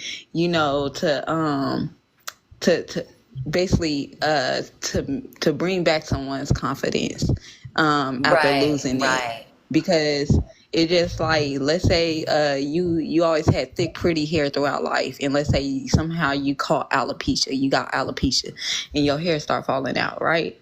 That's a state of mind that you ain't never been in before. Like, you can lose confidence in yourself. It just, like, imagine if a dude sit up here and he get his teeth knocked out, and his two front teeth, he ain't got no teeth, but he always had a pretty smile. See, certain things could fuck with your confidence after a while, because you start to really get in your head like, damn, I'm really ugly now. I'm really not, I'm not looking how I used to. I kind of let myself go or fall off. So you would sit up here and be like, all right, I'm going to go out here and get my teeth done so I can at least feel back to how I used to. Yeah, well, you can get that confidence. I had this conversation with somebody earlier, and it was the difference between insecurity and jealousy. Am I insecure because I don't have what somebody else has, or am I jealous because of the insecurity that I already have? I literally looked up, like, I had to like research it. So is there an insecurity that we're coming from, that we have to portray this this physical feature, when a lot of people they look at our physical features, but they forget about what's internal. They forget about what we give, or our love, or our kindness, or our graciousness, or maybe our anger, maybe our frustration. I don't know. So like, what is it that we're like? Because when you're talking like what you're talking about, honest, when we look at hair, we look at crown. And even if you look at biblically, if you look at it, the crown, it's like your hair is powerful. Your hair is powerful. So if you're putting a wig on, or if you're not putting a wig on, you're doing it in you're I get doing what you're it. saying. Yeah. Okay. Our Please help hair is me. definitely magnetic. It's magnetic toward the sun. That's why when it grows towards the sun. So Yes. at the end of the day, yes, it opens certain doors, and yes, that's why they tell us to get grounded. Go outside. Make sure you sit up here and touch the ground. Make sure your feet touch the ground or the grass, because you are definitely connected to the earth. And the thing is, a lot of people just don't know just how we wear soles at the bottom of our feet. It stops us from connecting with earth. So it's just like, I know a lot about the hair shit. I just, I'm a person who just, I live life to really based on how I feel. I feel like at the end of the day, as long as I'm living life to where, I'm not being fake and phony with self, I'm actually staying true to who I am, and I'm not changing myself for the comfortability of nobody or of somebody else, because people tend to do that. That's why I think we have a problem with the people having insecurities, because somebody in your childhood or in your life never told you was beautiful. A lot of, especially darker skin, I know a lot of dark skinned women who come from a place where literally they got talked about to the point where they just thought they was ugly naturally. They thought having dark skin was ugly, and it builds something in their mind to where it's like, okay, well, let me alter myself in this way. When I get older, let me go sit up here and buy me a body, because I don't like my body, because it's not full enough. It's not fitting the clothes that I wanted, that I'm trying to actually fit. It's not giving the look I want to get. And some people tend to sit up here and put themselves in a certain position like that because you're uncomfortable with the look. You're uncomfortable with how life is presenting itself. If you sit up here as let's say you seen as yourself getting married young, right? And you notice that time has changed from when you was young and married to now that you're kind of older, you're settled in life, and now you're looking at how the new married women are carrying themselves, like your Cardi B's, your like, you get what I'm saying? Like, this is what the new wife looks like. This is like the new wife. She has certain behavior that the old fashioned wife don't have, meaning the new wife taking her husband to the strip club with her. You get what I'm saying? Yeah. It's a new level of expectations. comfortability. Yeah. So you try to fit into the new wife look, meaning you got the women out here who feeling like, oh, I don't want my man to look at no other woman. I don't care. I'm gonna sit up here and get my body done so he can only have eyes for me. He like the BBL. He would like a fat ass. He like them big titties. Baby, I'm going to get it for him. So he won't have to go out there and look at nowhere else because he got it all at home. You get what I'm saying? Some women do that. And I even see grandmothers. Some people, grandmas are out here getting the shit, which is crazy. That is wild. Because if you look at it, if you look at back in the like 30s, the 40s, the 50s, the 60s, the 70s, when they were all out going out, man, they were always covered up. They were there, and there wasn't wigs or there wasn't anything attached to them. They were they were blending with everybody. They were going with everything, and I think that's where there was so much understanding that everybody had for that, and then that's how they were able to blend. Because when you could say, look, you aren't faking yourself, I'm not faking myself, we're good. We're good. Like we're on a mission right now. And like that's how me and you honest. Like we can like probably sit at a club or sit at a table or have dinner and stuff together because we get it. So a lot of people don't have that same understanding that why are people putting on masks or because I think about this even from a YT community and I'm like, why are you trying to do this?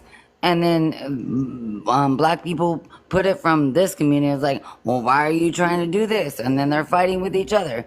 We're built with so much division. It's like, wait a minute, we're all fighting against each other for what? For what? For what? What are we fighting for? Are we fighting for understanding? Are we fighting to find yourself? And that's the thing. A lot of people think that they know themselves, but they don't know themselves. Like, you know some things that self like, but you don't know self. Like, you don't know self to the point where if you can let somebody else affect your emotions, then you don't know self. Like, because people would sit up here and hear, oh, you I can't date you because you too short. That's what men are hearing. And you know what men are doing? You know what some men are doing? They're going to get knee jobs. They're going to get their knees done so they can become taller. No, I've seen them, but I've seen that though, honest, like that was years ago. I saw that back in the Chinese community where the women were actually going there to get their shins taller so that they could become taller women. And I was like, wait a minute, is this reality? I was like, I wish I would have been taller. I probably would have been a baller. You know what I mean? So no, like it's very dangerous how people out here trying to, and if you think about it from a biblical aspect, like people are trying to change their flesh, but they're not trying to change their spirit. What about your spirit? How do you maneuver? Once you have those shins or once you have those knees, are you going to treat people different? Or are you going to treat people like, oh, I'm trying not to cuss on Kev's Live. I promise. I promise. I promise. You know what I mean? Like, it's like, wait a minute. Well, like, once you have, like, look at all these BBLs. Look at all these breast lift. Look at all these, breast inductions or reductions or whatever you want to call it. You got these BBLs. It's like, wait a minute. Even us as women, honest, and I know Jane could speak on this too. Like, I look at it and I'm just like, why? Because I'm like, okay, I was blessed with some things, but I wasn't blessed with everything. But I ain't gonna trust the government to give me anything that I don't got.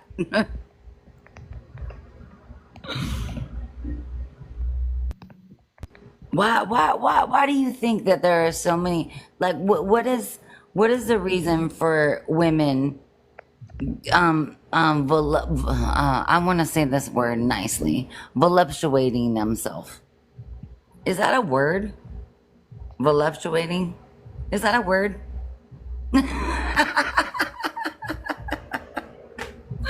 I know, Jane. I know you heard me. I know you heard me.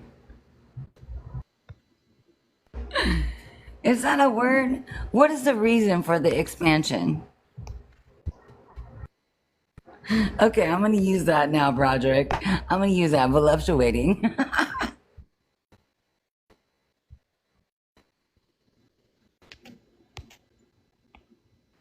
Go ahead, Mama.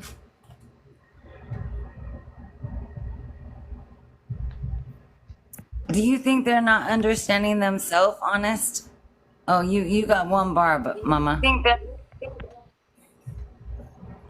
Oh, go ahead, Mama. You got one bar, honest.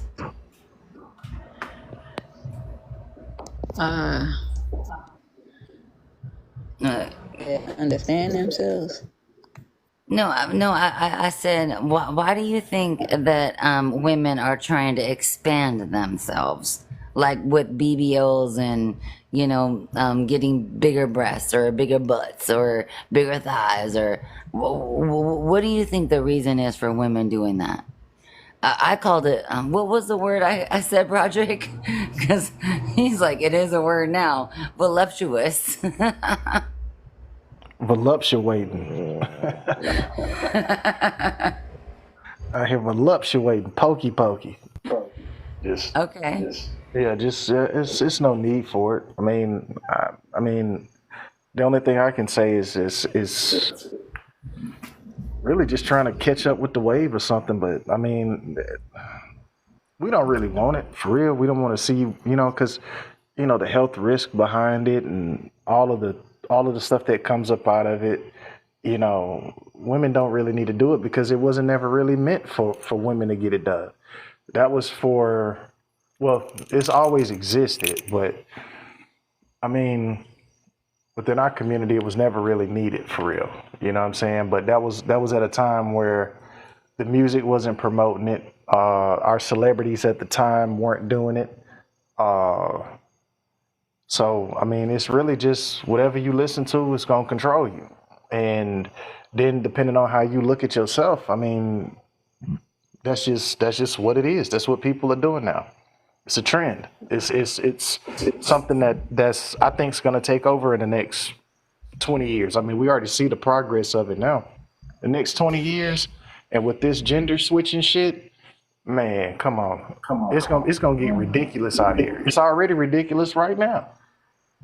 You know what's crazy, Broderick, is that now that we're talking about this, and my apologies for the panel and Kev for bringing this up, but I think it's going to bring us back because I know Broderick is on this. But do people realize being picky and entitled to the way they want to be loved? So is why it's hard to find it. So do you think that people or that I don't want to say women, because I've never known a man, well, I don't know of men, it's rare if I do know of men that have got a BBL or that have got like, so it's like I'm just, Drake did. He got more money than all of us put together. Drake got I'm just saying, but do you think they do that to be picky or to be entitled, like to be able to? I don't know. When Kev asked this question, because I didn't get to answer it earlier, it reminded me of like, do I get to when I'm thinking of picky and entitled, it's kind of like I get to choose what I want. I get to choose what I want, so what I can get. Yeah, but hell, if ain't nobody choosing you, then shit, you really exactly. I mean, you gotta think about it. You can go out there right now, I tell people this all the time, right? Mr. Right or Mrs. Right is looking you in your face every day, but you want to attract a certain element around you because you want all the attention. And then what do we see? When men do shit and they get that attention that they want, sometimes it's more negative than it is positive. When women do certain things like that, the attention that they get is positive, but it's a creepy type of negative. You know what I'm saying? Because now you got all of these ain't shit ass dudes looking at you. You got these people walking up to you, wanting to get your number that you don't want calling you. You don't even want them walking up to you, approaching you anyway. So the thing about it is this: you got to be careful with your choices and your decisions, because what you want is going to hurt you and what you need is going to destroy you if you're going about it that way. That augmentation shit is not it. You remember that Swedish woman that was trending for a minute, and they had her on what was it, CNN or some talk show? You talking about the woman that sat up here and said something about being beautiful. The one that said that she was African American or whatever the case may be, and she changed her skin tone and had these full lips and the augmentation to the chest and everything up. Yeah, I mean, and then you look at it, Ain't no woman in history that we know right now has looked like that. You know what You I'm know what that saying? goes you know what that goes into, Broderick? Like it goes into like Kev's like first white question that talks about understanding people. It's like, why do people like do what they do, but are you gonna understand why they did what they did, and are you just gonna walk away? Yeah, you want to You be know you what want I to be mean? like us so bad, but you ain't gonna be like us when the cops pull up. How about that shit? And it's like you get to a point you don't even want to know their love language, because like why do you mess with your body, your flesh so much? Because you're so focused on, I don't know. This is why I don't know. Yeah, the only thing that's I'm ever in the spiritual welfare. reverse melanin is what's that, Virilago? That's the only thing that's ever reversed melanin, and that's a disease. Yep, that's true. Yep, Michael That's Jackson true. had it. Mm-hmm. So Exactly. But people, my but thing, my people thing is swore up this, and like I down. said, you want to be like us so bad until them cops pull up, and then they can't identify nobody. Michael just Exactly. You know what? You know what? Think about it. Everybody will say, "Well, I identify as a girl. I identify as a boy. I identify." But you know what? Nobody gets away with saying, "Well, I identify as black." Like if I were to say to Honest or to Broderick or to anybody on this panel or to Jane or to Kev, I identify as black. You know what they're gonna say? I need a I don't urine even know what. specimen. You're like, come on, I need a come urine on. analysis. I need for you to go and take one, and I need your job to give a urinalysis sample because you are off your rocker. Exactly. Like you can't just do that. And that's why we got people out here identifying as like, well, I identify with as liking 6-year-olds or 7-year-olds, or I Right. identify as like going into the women's restroom and the women, like there's a lot of it is gender roles, but I identify as there was this one I know you remember him, Kev. I don't know if you go into Bop's lives anymore, but Bop said this thing to me one time, and he said, if you don't know your identity, you don't know your purpose. And I will never, ever, ever take that away from what he told me, because a lot of people don't even know who they are. And if you don't know who you are, how can you understand who you are? And then how can you understand who the other person is that you're responding to? And how do you know your love language if you don't know who you are? You know what I mean? It's like a trickle down effect. I don't have a So, love language, Kev. When you have that oh, your love language, I don't have one. My bad, John. And why is it? Because why should I? Specifically, why should I have one? What are you doing to change it? I hope it never changes.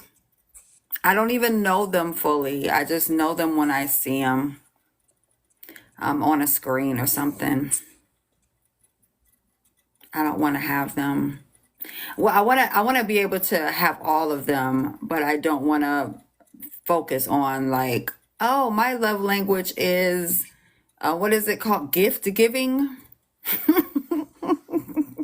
Or is it gift receiving? Is there a gift receiving and gift giving?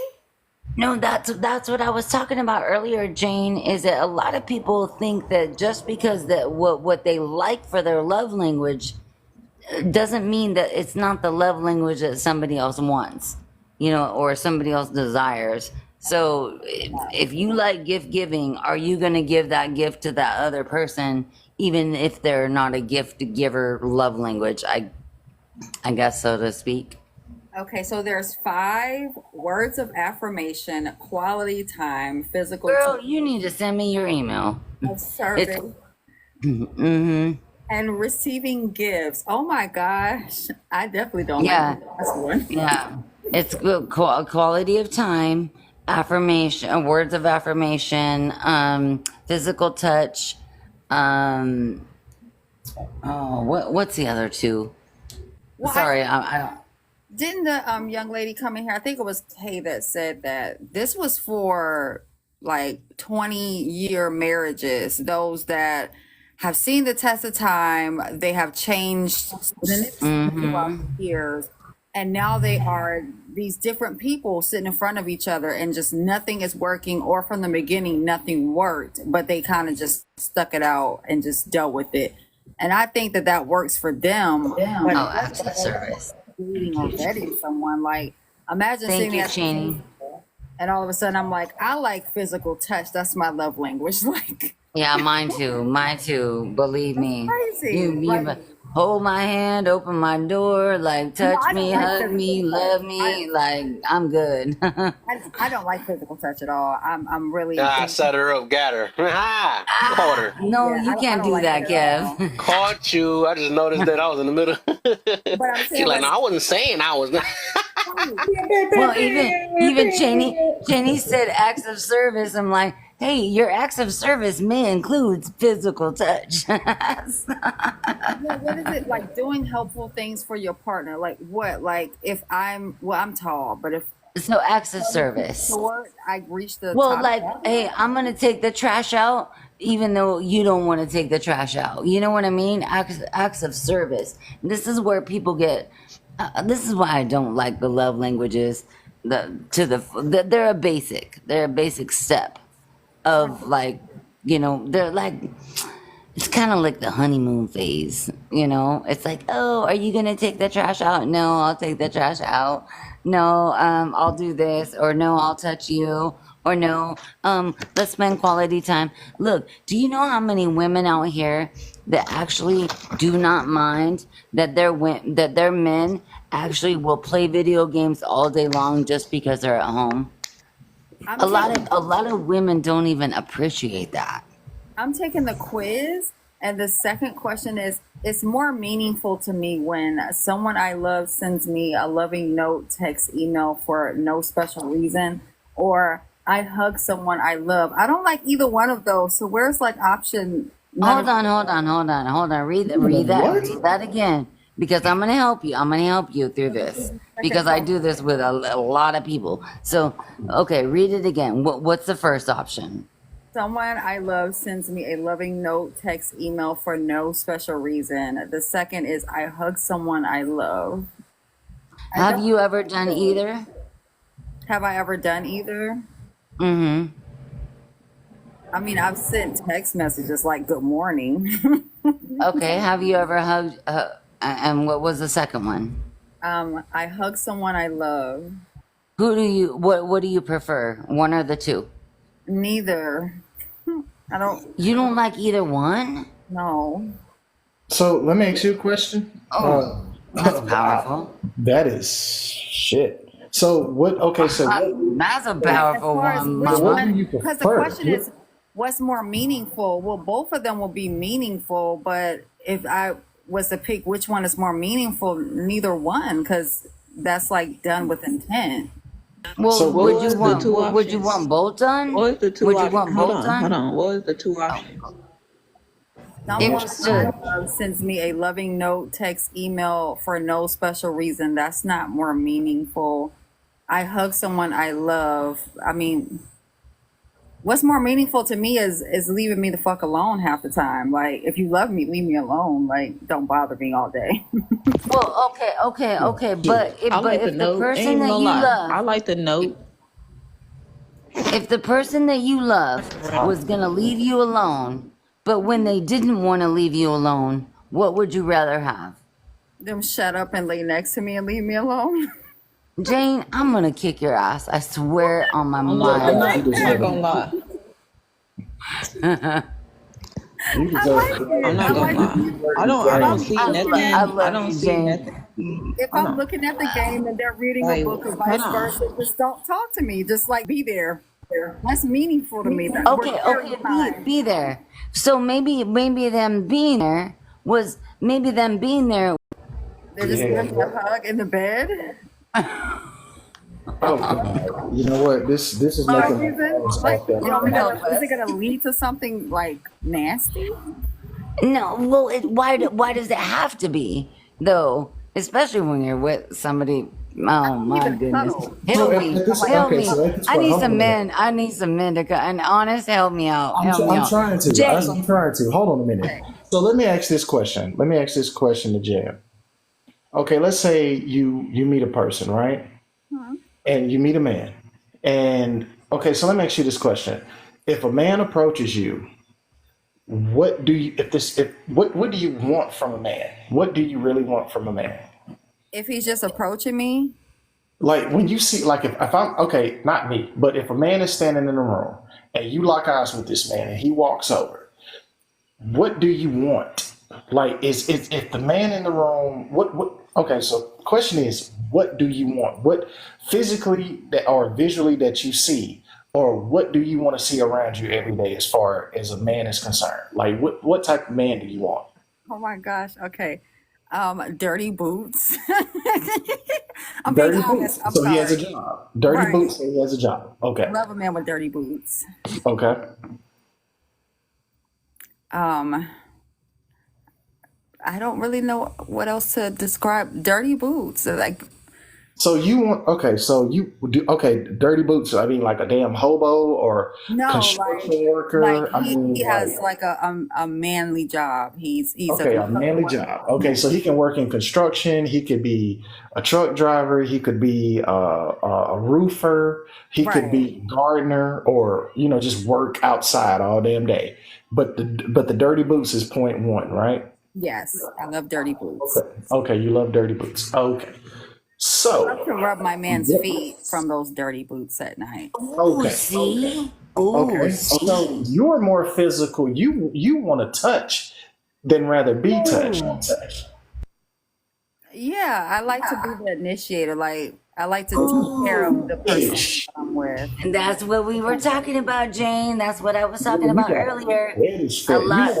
Okay, so check this out. You don't want a man to come in and take care of you. You just want a man to come in and be quiet, shut the fuck up. If you in the house, if you're in the house, but just be quiet, or you can be loud, but just don't disturb my peace. And whatever your peace is, just leave it with you. And then when it's time for us to do something, then okay, now the gloves are off. But you want to have control. You want to have complete control over that, right? I like to I like everything organized. So I like to figure out what my partner likes, and like case in point, like my husband liked a certain drink when he got home. He liked for me to rub his feet because he was always working. Okay.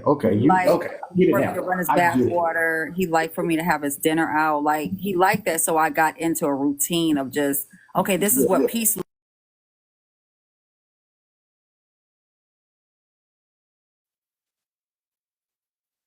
is. He won't be upset. And therefore, like the kids won't have to be up and everything runs smoothly Monday through Friday. Okay. So let me get this straight. And I want to see if I got this right.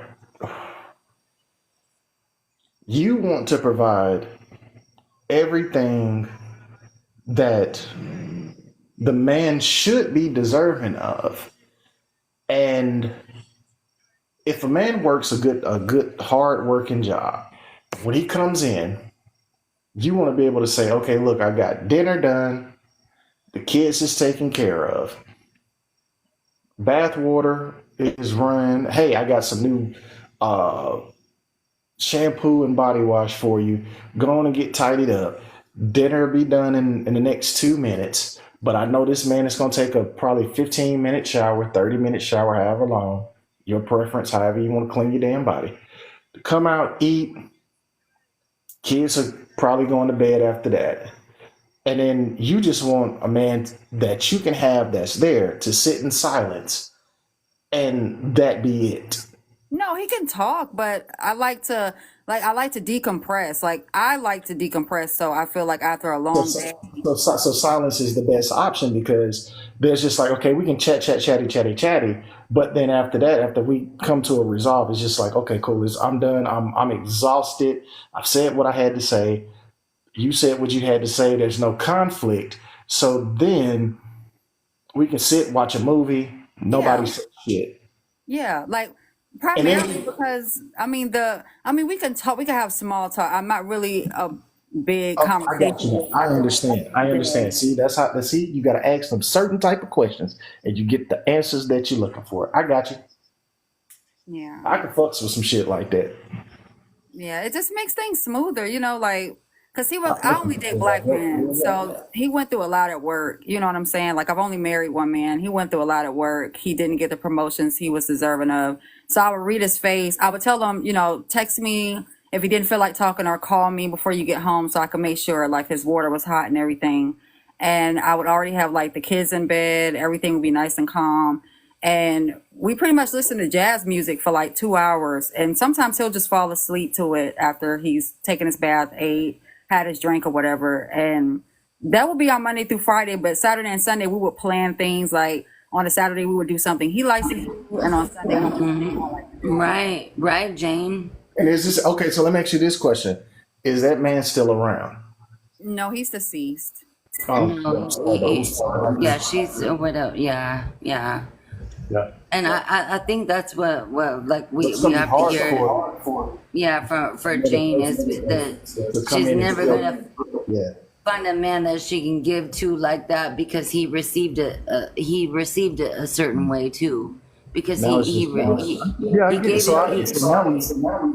now we Yeah, he understand. gave it to her a certain way. I get it now. Shit, I understand.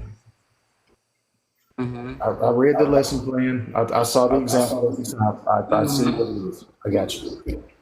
And I think that's the hard thing, Jane, is that like even when we go through like a loss of a relationship, or like we become widows, or we also like go through divorces, it's like there's always a grief in that aspect. It's like, man, it's like, what do I give to myself? Everything that I gave to somebody else that was actually given to me. What understanding are they going to give to me? The same understanding that I gave to them for so long. Right. That same reciprocate or reciprocation. And That's what I was. we were wow. Like, we had a different, like, we talked about a lot of things concerning like bedroom actions, things that we probably would be ashamed of to talk about. I made sure that I was his confidant. You know what I'm saying? Like, I didn't talk about my friend's business to him. I didn't talk about our business to our friends and stuff like that, or my friends. And we did some wild things. Like, we weren't just, a perfect relationship. We weren't that. We did some wild things, but it was Right. because we made each other comfortable with talking about those things. So on the weekends, Right. sometimes it got like really wild. I had a whole like female friend in the relationship and everything. So we got wild. I mean, it wasn't just we laid around, but Monday through Friday, when it was time to put on work clothes and put on our work Yep. pants, we had to do what we had to do. But Saturday and Sunday, I mean, we was crazy. Mm-hmm. It's a wild stuff. You handle business, and I think that's the thing that goes with like understanding, and then the love languages is like, wait a minute. Some people have two totally different jobs. Some people are in the same different job, or the same job, so it's like, well, what do you do We were at here? the What do you do there? We were at the same unit. The first sergeant, they let me off early so that he can get home later, because I expressed how I wanted him to come home later because I had to go get the kids and make dinner and make sure the house was clean up, because he was OCD, never could clean good enough for him, but it is what it is. I just relinquished that right. But I would make sure everything was done, but I was able to get off 3 hours ahead of time so I can go ahead and do that. And I let him know how important it was for home to be like the way it was, because my husband kind of lost his mind. He had PTSD and anxiety. He became a different person after a while. When I was watching it, I needed to dedicate more time to it. So that's when I said, well, I'll forfeit my career and go into something else, and became a nurse. And therefore he had that time to be able to decompress and go into retirement. But yeah, you just roll with the punches sometimes. Well, and a lot of people, and I love that I love that Kev brought this up with the understanding, with understanding other people, not just understanding where other people came from. you know, their trauma or their misunderstandings or their abuse or all this stuff that comes in. Sometimes you just have to acknowledge it and you have to accept it, because if you're going to choose to be with that person, you need to choose to be with everything that you're understanding of them. You know, and that's what we do. We can't complain about it because we don't want to fall into the victim mentality mindset. And sometimes we settle with it. Sometimes we lose those people in the process. And sometimes we gain those people in having them kind of reacclimate and to understand, whether you come from military, whether you come from trauma, whether you come from abuse or SA or physical or emotional or spiritual or all these different abuses and stuff. At the end of the day, are you going to accept that person for who they are? Are you going to understand them for who they are? Or are you just going to say, look, I'm going to show you this and then I'm going to move on? Like that, there's a discernment that has to come in. We have to have some sort of it, or then we're going to become the victim, or we're going to become the one that complains. Why did I put myself into this situation? Because they weren't ready, but I was ready, but I allowed them to drag me down. Or maybe they built me up.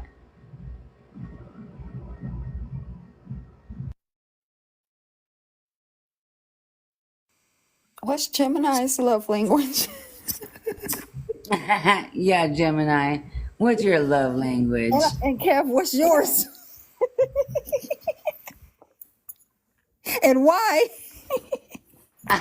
And why? Yeah, you better answer the question why. You better answer the question why. And what are you doing to change it? So like, are we talking about like that 5 love languages test? Yes, sir. Oh, I only scored in 4 out of 5.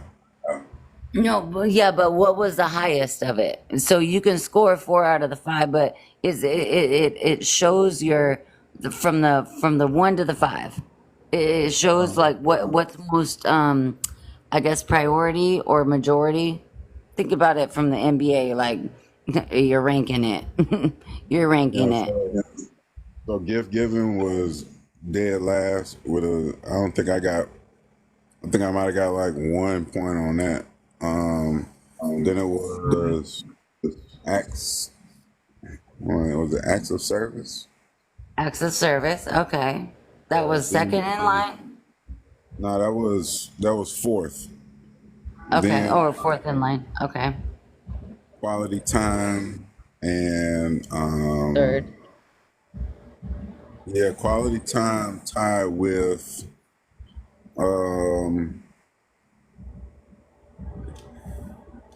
what's I the need one where you talk them up? Gemini. Your number 1 is physical touch, isn't it? Yeah, it is. I knew it was. I don't even know why I don't, but I just know. I But think quality it's time like wasn't too far. Quality yeah, time wasn't too far behind though. Was it quality time. words of affirmation? Words Yeah, of quality affirmation. time and words of affirmation tied. Yeah. Yeah. Okay. Got you. Why is it? Um, I don't know. I don't know why it's like that. Probably because when I was a child, I always had a deep longing in my heart for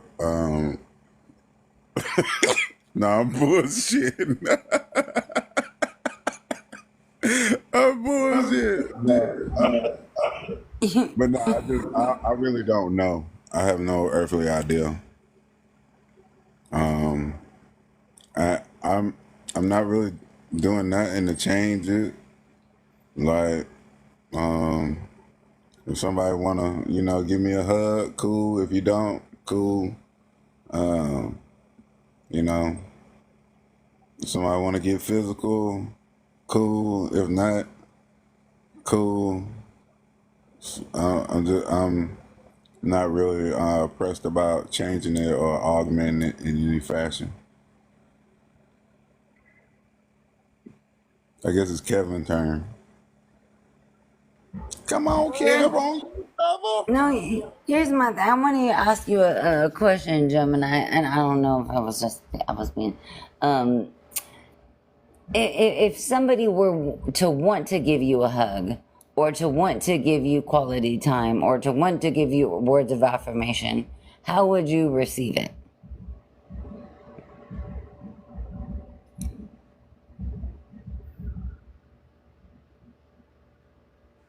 Oh, damn.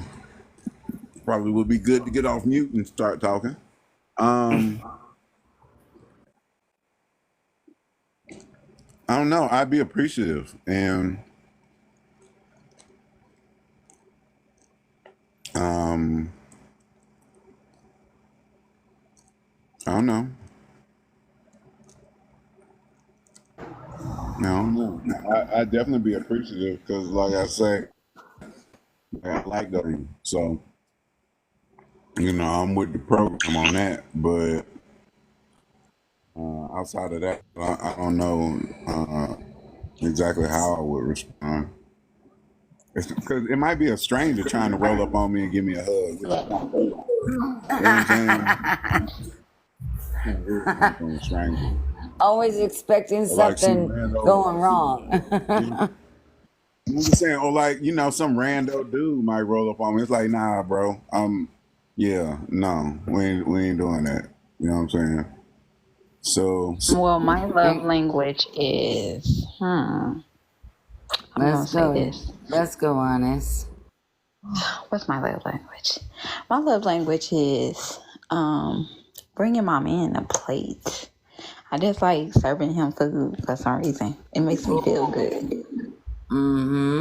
Yep. It makes me feel like it made me feel like, when he eats all that food, I'll be looking like, yeah, I did that one. I did that one. Hey, Honest, have you ever done it when he's pissed off and you still made him a plate? All the time. No, that's scary. All the time. No. So you put some There are poison in times, there. look, just because my man comes home. I think Look. even when you mad, it doesn't matter how mad I am. It Ain't gonna doesn't. lie. It does not matter how mad I am. It's been I will times still where I'm make not even gonna food. lie.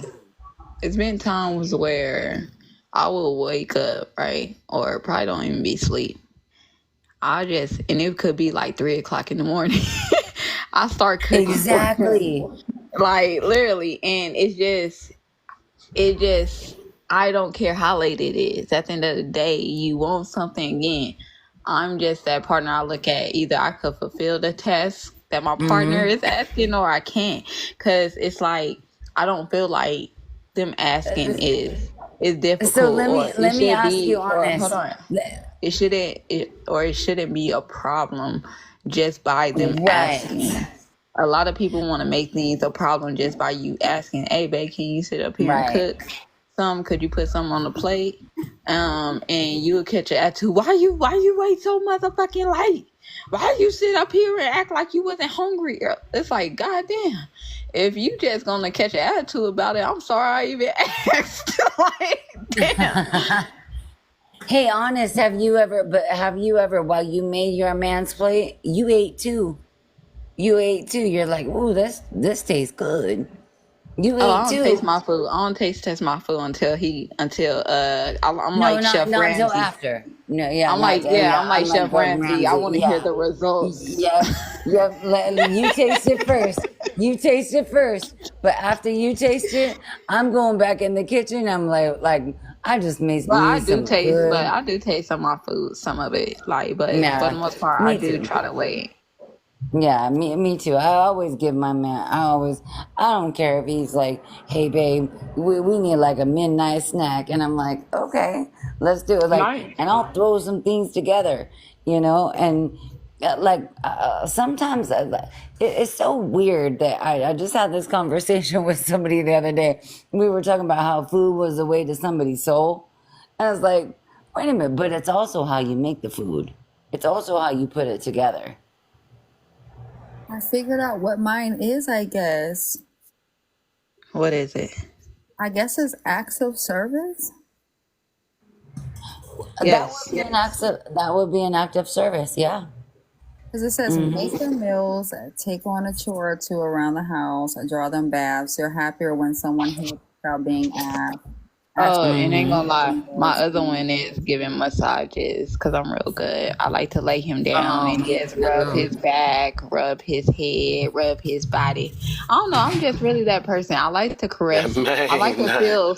I like skin on skin, if that makes sense. I just really like skin on skin. Like if I see you, I'm more of a person. When my man gets home, I just want to kiss him. I just want to be under him. I'm like, babe, come here. He like, give me a minute. Give me a minute. And I'm like, nah, hurry up with the minute. Hurry up. Because sometimes you just really just want to be under your partner. Like you just miss your partner throughout the day. Like I'm not sure if it's just me being clingy. I'm just a clingy person. Because I know some people don't like clinginess. But I like to be so clingy that I'm in your skin type of clingy.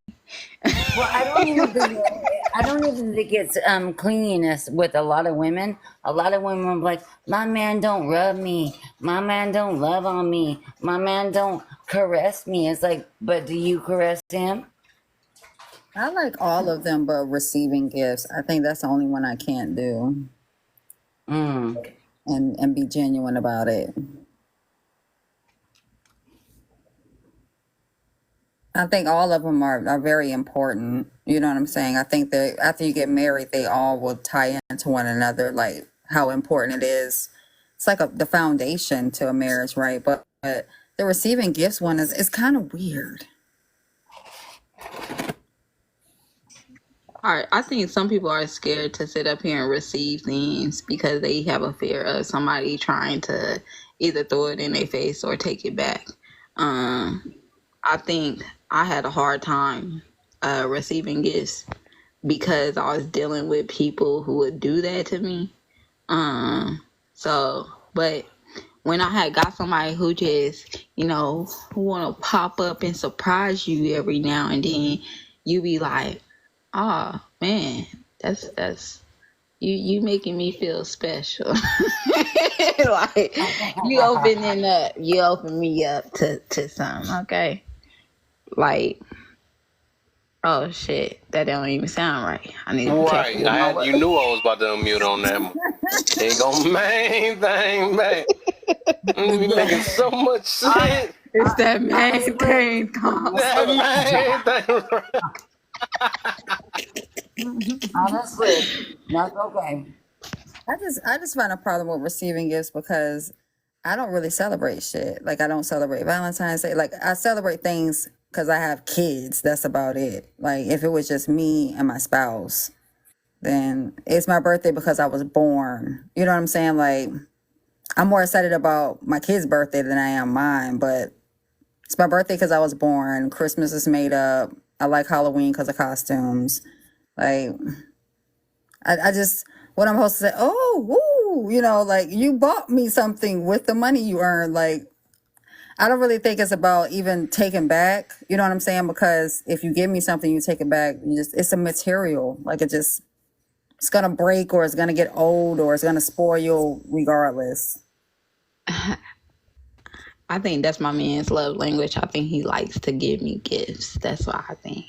But I don't think it's about the gift. I think it's just really about him feeling like he's showing, do I feel like he's showing his appreciation or his love for me through these things. I think not everybody receive things like that because you're probably not used to certain things or used to that. I'm the only girl out of 7 boys, and literally, like, oh yeah, you never had you a problem. protected.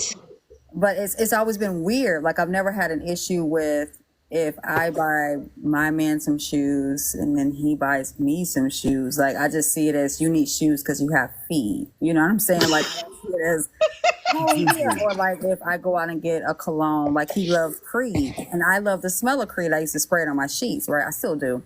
But because he was just like so engulfed with Creed, it was like, Jane. I'm gonna get you Creed So if your because man, you smell it, you know. so Jane, if your man sat up here, right, and you come home one day and he got shit just set up. He got you flowers. He got the music on. He got some candles lit. Some balloons hung up or some rose petals falling in the bedroom.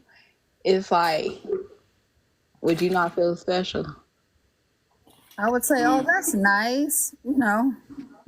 I mean, I got flowers on Wednesdays, but like in my marriage, I got flowers on Wednesdays, but I told him from the beginning, they die. Like if you want to get a flower, get an artificial one for the house so it can look nice for guests. Like, Let me ask you this question, Yeah, Jane. yeah, Jane. You like one of them women who would seriously ruin the mood.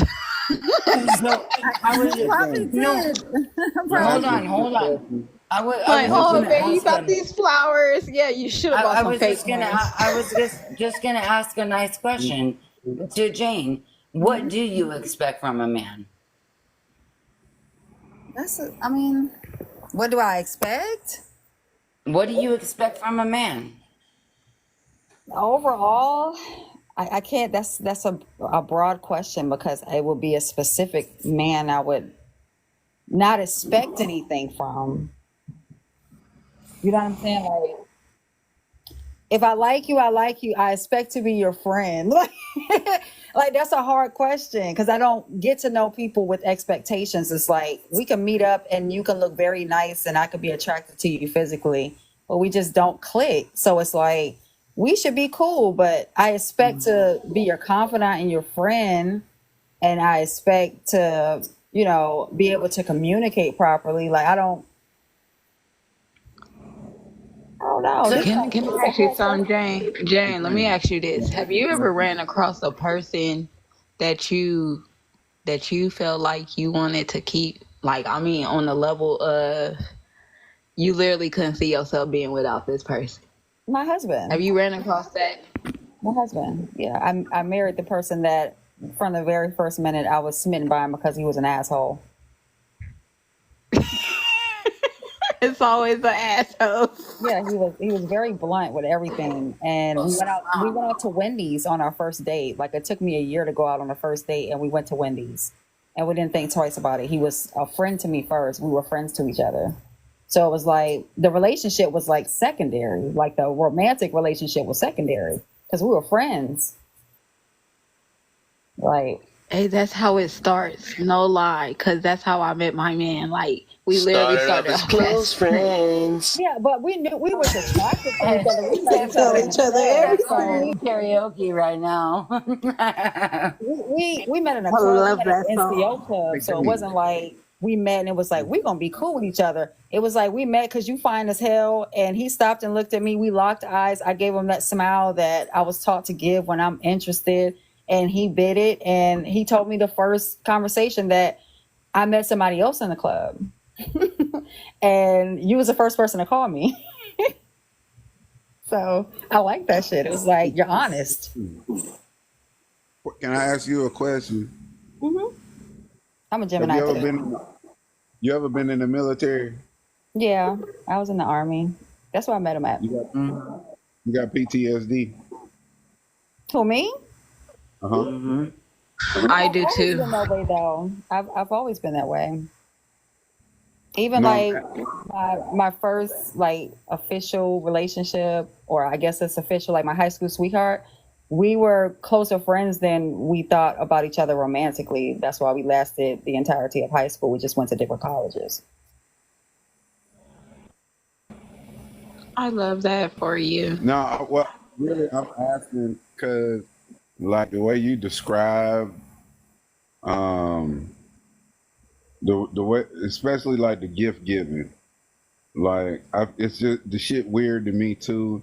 And when people do shit for me, like when people give me acts of service, it feels weird. Yeah. And like the more you talk, I was just kind of like, damn, is that a PTSD thing? Or like, I don't know what to do. Like, that's crazy.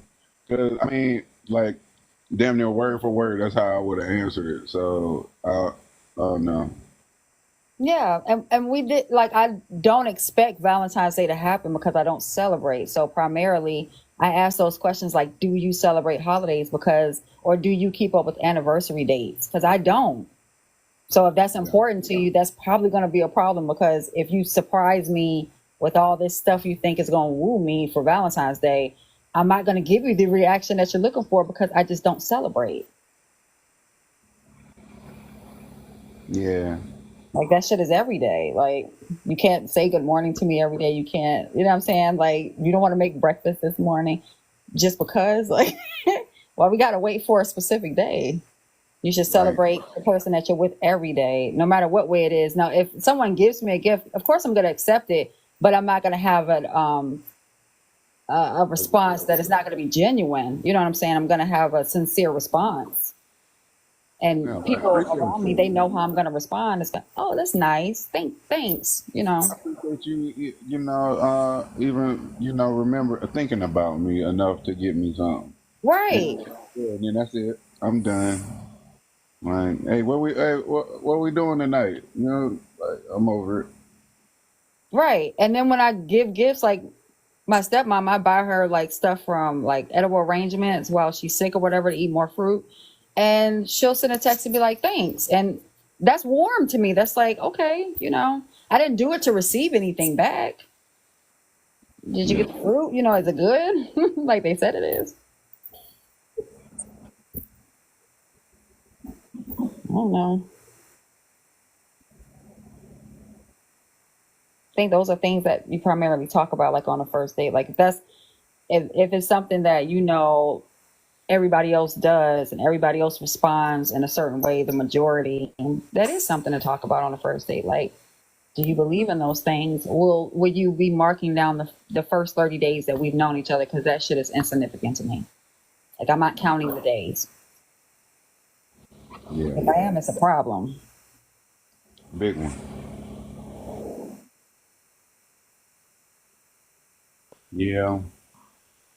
So what y'all think about a person, well, a woman specifically, getting a man a gift on the first date? I mean, what's she getting? Like, she gonna fill up the gas tank, or like. No, I just said, what do you think about a woman getting a guy a gift on the first date? That's what I'm saying. Like, what kind of gift? Because the first I mean, date. it could be a jersey with his favorite team of his favorite team. It could be some cologne. It could be a fucking hat with his. Well, I don't know. It could just be any type of gift. That, for me personally, that'll probably be, the first and last. Because that shit would be a little too weird for me. Why is weird? Because it's the first date. Like, Okay. I don't hardly know you like that. And then you showing up with gifts and shit. Like, I I don't done even it. go on the second date with you. And you, like, you kind of, it almost feels like, or to me, it would kind of feel like you was trying to buy your way in. You know what I'm saying? Damn, that's buying your way in. Just like dudes bringing a female flowers or some chocolate or whatever the case may be. At the end of the day, I think just how you got some women out here who listen to what a guy likes. Like if I hear, like I understand that my man, he's a big Niner fan. So I'm automatically like in any type of Niner thing I see, I sit up here and grab it. Because I understand that's just his team. That's somebody he likes. I don't look at everything as a person thirsty. I look at it as, I'm actually listening to you. I like you. This is something I rather show you off the rip to get you to understanding. I can listen to what you like, and at the end of the day, show my appreciation for you just giving me the opportunity to sit up here and get to know you, to actually show you what kind of person I am. There's no strings attached to it. That's the problem. People thinking strings come attached to a gift. I ain't gotta sit up here and look for nothing in return just to sit up here and do something out the kindness of my heart. That's crazy. I mean, but that's kind of like you're. That's like saying every I dude that feel took like a you're woman forgetting. ever. That's like saying every guy that took a woman on a date who brought a gift or some flowers was just looking to get some pussy. I mean, he was. Yeah, I mean, All I these was about to say that niggas is was. about But majority of he them. was though. Like he that might was have funny. wanted. He might have wanted the actual relationship. He might have wanted, to get the box on the regular, or to be married to the box, or to have kids with her. But to a degree, yeah, he wanted to hit too. Like I mean, at the end of the day, when you're pursuing somebody, that naturally gonna come along with it. So it's like, why even sit up here and stress about it? Either your shit gonna be good enough to where you can keep something, because that's all what I think. I think the person who attention you can keep,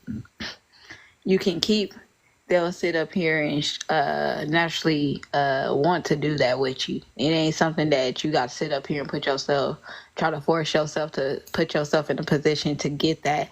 Meaning, if I feel like, I really like this girl, and But see, okay. So for me personally, I've been in relationships with people that I don't care what holiday rolled through, I didn't get nothing from them. Like maybe on my birthday I got a meal, maybe. You know what I'm saying? So like, if for me somebody show up on the first date, the very first time me and this person go out together to have interactions, like that would be the absolute strangest, just out of the norm is it thing. strange because it's something that you ain't used to seeing? I'm walking out, and Yeah. I've had plenty of men that come with flowers, and Right. So if it's something that you ain't used to seeing, of course it's gonna be strange. It's gonna be foreign because it's not something that you used to females doing for you. At the end of the day, because you probably never been a guy who sat up here and had a female see worth in you to the point where they wanted to do something like that for you. I think people who do certain things for certain people naturally, those are people who sit up here and that just naturally a part of their character, but they don't do that shit for I think everybody. They do that shit for people that they genuinely like. Meaning, if Chris Brown out here, he doing rare shit for a certain type of woman. Every woman ain't getting this treatment out of him. It's only a certain type of woman that can get a certain treatment out of him because he wants her. He see her as worthy of getting this type of him putting in this type of effort. So I think if a person don't see themselves putting in a certain type of effort for you, then they won't show certain things to you because you're not worthy of that from them. Or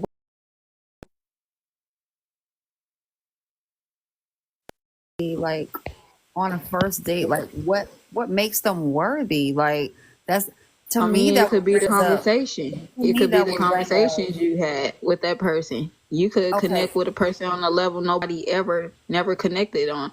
You probably reach some pinpoints just through your conversation to, make a person feel like, Okay, damn, but I like like her. I really like them. some people are why people and some people are why not people. So if I'm bringing a guy something on the first date, I'm going to ask myself why. What am I doing this for? Is it trying? Is it motive? Like what? And if he brings me flowers, I'm going to ask why. You don't know me. Like we're on this date, just bring your wallet because we're going Dutch. Like yeah. I think I was just about to say like Because I think you did that. I think you was doing that yesterday. Like it's so much different from like men and versus women. Like even with what he said though, that's like you got to think about majority versus minority. Like with that situation, you speaking from a woman that that's not that's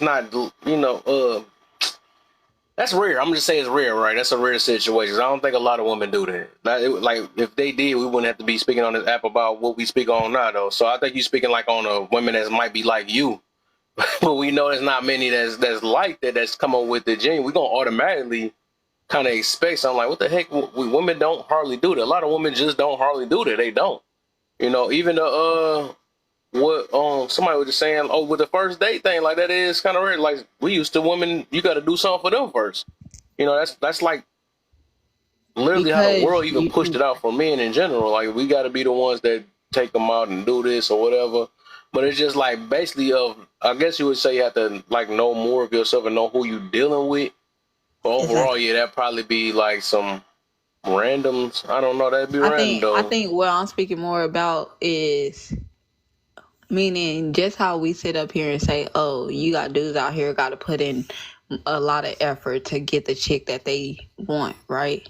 But the chick that they want, she would sit up here and bend over backwards for the dude that she wants. Meaning you just not the guy that she wants to do that shit for. You ain't the guy she really want to bend over backwards for. You want to bend over backwards for her, which put her in a position of power to have her way with you. You don't have your way with her. Meaning, you got good looking dudes out here who have their way with a lot of guys. I mean, with a lot of women who could sit up here. Yeah, I know. But yeah, you got a lot of guys out here who have their own way with women, because they got to look at that women just so solely desire to be around. It's like, okay, I ain't gonna sit up here and play like, oh, I'm the marriage type. I'm gonna make him wait or whatever case may be. You do that shit with the corny dude that you don't like, but the dude that you actually like and you see yourself worth being with, you will sit up here and do the most to sit up here or get up in the good graces of trying to be with them. Like people.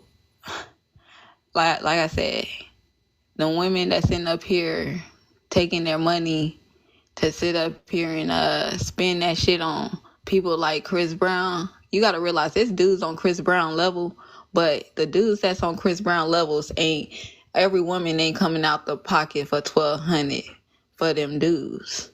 They do that shit for Chris Brown because they see value in Chris Brown. They see themselves having a chance with them or getting the attention that they're looking for. That because you're a celebrity, that doesn't mean I'm gonna sit up here and pull out $1,200 for Kevin Gates. No, I'm doing that shit for Chris Brown because I like Chris Brown. I see Chris Brown as being the better pick, the better choice, or whatever case may be.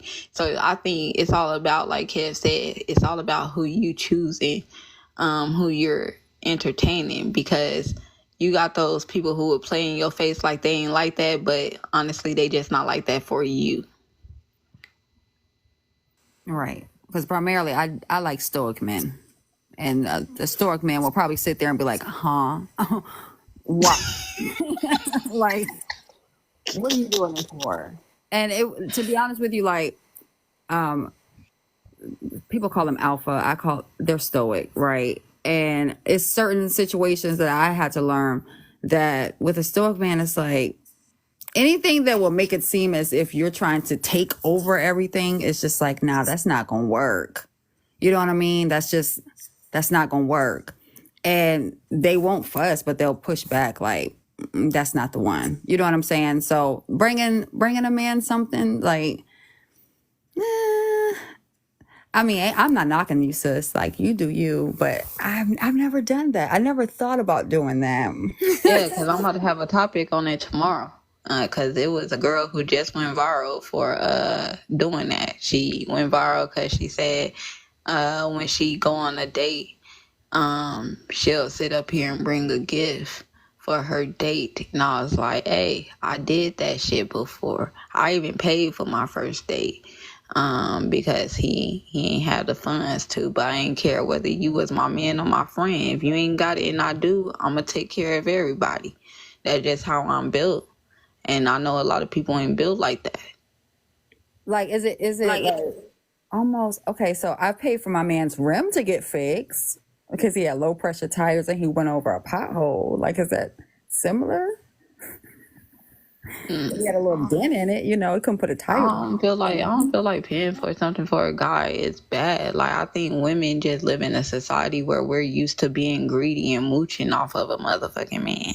Right. Like, we're so used to having a guy do for us, and the moment we want to show a good gesture, oh, we're desperate, oh, she's fucking crazy, she's trying to get picked. Motherfucker, if I'm trying to fulfill a position with somebody that I really like, what you think I'm gonna do? I'm gonna sit up here and be pleasing to their eye. I'm gonna sit up here and put effort to show I want your ass, I like your ass. Why would I sit up here and be mean or rude or act distance with a person I like? That shit weird. Like, who wants to date somebody who's so stuck up the ass? And it's like, hold on, like, back the fuck up.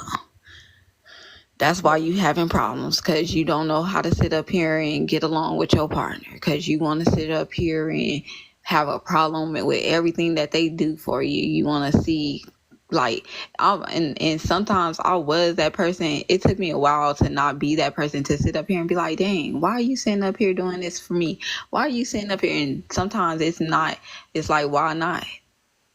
It's because you doing it because you feel like I'm deserving of it. I'm worthy of that. I earned that. Some people look at it like that, or it just because they just naturally nice, sweet people.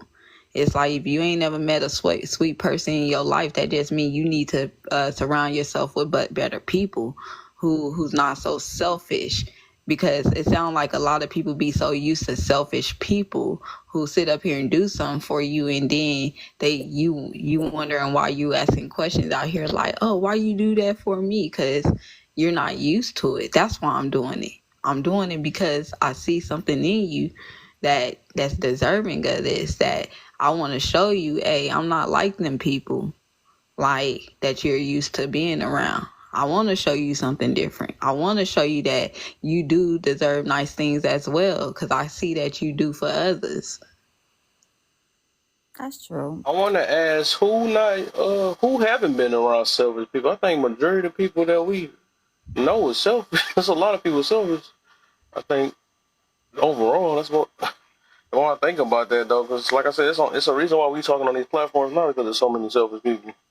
Because there's so many people that think about themselves. So that's a fat circle. I think that's probably why a lot of people is by themselves or don't have that many friends. Well, it depends. I think somehow, I don't know. So I don't know. I'll be having a question when people have big circles, though. But it's just a lot of I think that's a rare thing to be kind of selfless. I think like almost majority of at least Americans, right? I think majority of them is selfish in the mud. I don't think they selfless at all.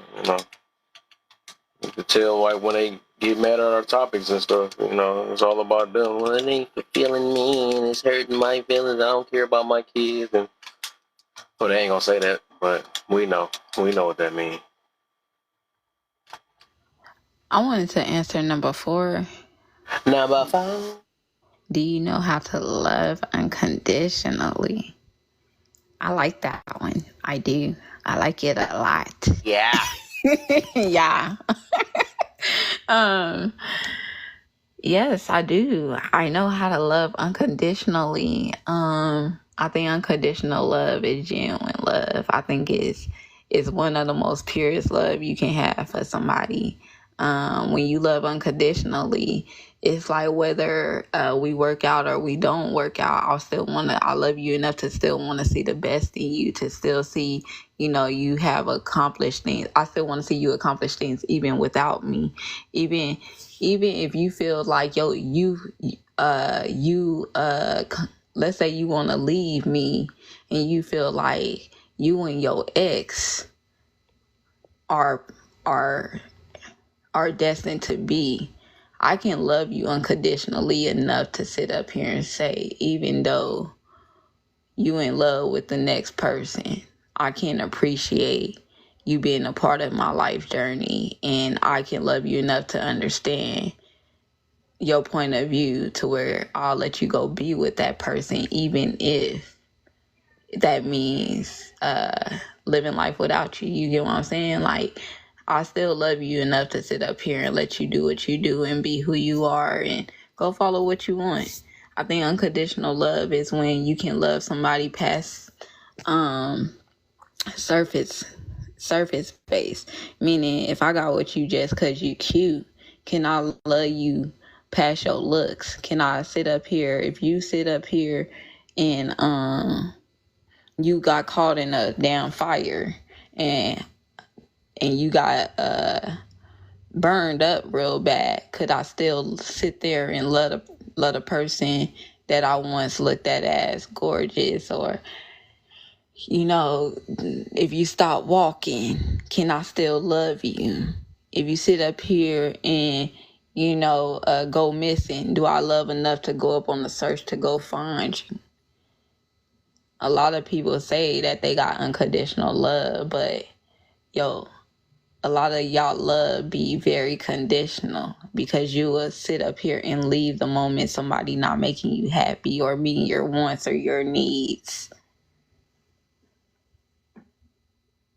The moment you sit up here and say, oh, well, I'm not dating no guy that sit up here and can't take me to Ruth Chris. Well, baby, you're gonna be missing out on a lot of good dudes, because if you're looking to go to Ruth Chris on the first date, you have a problem. Not saying it's a bad thing, but it just shows that you're very materialistic. You're very into a person showing their pockets to prove their love to you. You get what I'm saying? Your conditions is, if I can't go, like, damn, you don't like me enough to just want to go out anywhere with me. You don't like me enough genuinely to where I don't have to take you to Ruth Chris. Yeah, if you ain't taking me to Ruth Chris, then I ain't going. Cause that just showing me that you broke. You don't know how to sit up here and take a woman out to where she wants to go. How do you ask a person out on a date and ask them where they want to go, but the moment they tell you, you don't want to do it. It ain't that a person can't do it. They just choosing not to, you know. I just think some people are very entitled. That's why they don't know how to have unconditional love for somebody, because you thinking that love is through somebody's pockets, or somebody showing you through their pockets, or you think love is them taking you on trips or getting your hair done, your nails done. And truth be told, that's not love. That's just you using them for your personal beneficial reasons, if that makes sense. But go ahead, kid. Hey, no, I'm just listening. 2000, what you got for us? Kev, hi to everybody. But I just think unconditional love is, end of the day, simping, because unconditional love can come with disrespect. And people say, I love you unconditionally. And to me, that means I could love you with disrespecting me. So at the end of the day, I just wanted to say it clearly and as like simple as possible. Like, I don't think anybody's going to be able to love unconditionally. Unless it's a dog or a child, it's very hard for me to understand or comprehend how you can love somebody unconditionally if they disrespect you. And they disrespect your boundaries continuously, and they don't want to communicate with you at all. So how am I going to understand how to love you if you don't care about my boundaries, if you don't care to communicate? Can I ask you a question? Yes, please. Okay, so like I'm sure you got some cousins or maybe a sibling that has done some fucked up shit to you, and the fact that they did that fucked up thing to you didn't stop you from loving them. It just stopped you from being around them. So, like, I get what you're saying about, you know, the respect thing, because if you disrespect me, like, I don't want to be around you. So, you know, I'm not going to give you any more of my love, but if I loved you prior to the disrespect, like, that love doesn't necessarily go anywhere. I'm just not going to give you any more. I'm going to distance myself from you or not be around you altogether and not even have to deal with the disrespect. But I won't stop loving you just because you're disrespectful, if that makes sense. To me, it makes 100% sense. I just think that family and romantic sense is different. Maybe I'm not understanding, like, but what you just said was really beautiful and powerful. Like, what you just said was like, because I've been through that situation and I still love my family like that. And I understand at the end of the day, maybe your romantic partner is like the family that gives the same grace. But for me, like, if my girl cheats on me, I can't give her the same grace. Right. I mean, okay, so I understand that perspective too. But if she cheats, do you hate her now, or are you just disappointed in somebody that you love based upon their actions and them not showing you the same level of respect that you feel you deserve or should have? In that situation, as I can't respect her in terms of me being around her in a romantic way. I understand where you're coming from. Like, I'm still gonna have love for her, but it's gonna be in terms of like, I can't sit here and look at her in a romantic way anymore.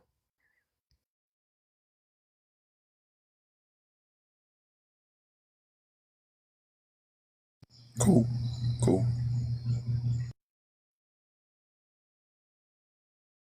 But I really do appreciate your wisdom though, because where you're coming from is really powerful. And it means a lot to me for me to hear somebody with so much intelligence as you. So I just wanted to say, like, end of the day, it's kind of hard for people to say love is unconditional from just one sex. And like, it comes down to us just knowing our self-worth and respecting ourselves, where we coming from in terms of what we need in our boundaries.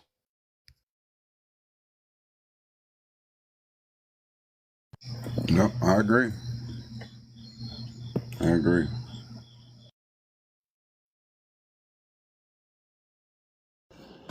I'm gonna say this as well. I think a lot of our grandparents had unconditional love. Like, I ain't never heard my grandma say, "Oh, you gotta sit up here and protect and provide for me to be with you." Nah, she like, or you gotta sit up here and like, some people be sitting up here, like, when I look at conditional love, I look at P. Diddy and Young Miami. I look at Lori Harvey. These are people who love is very conditional. They don't have unconditional love, meaning their love come with a contract. And a lot of people, they're in contract relationships instead of being with somebody who genuinely fits who they are and where they're going.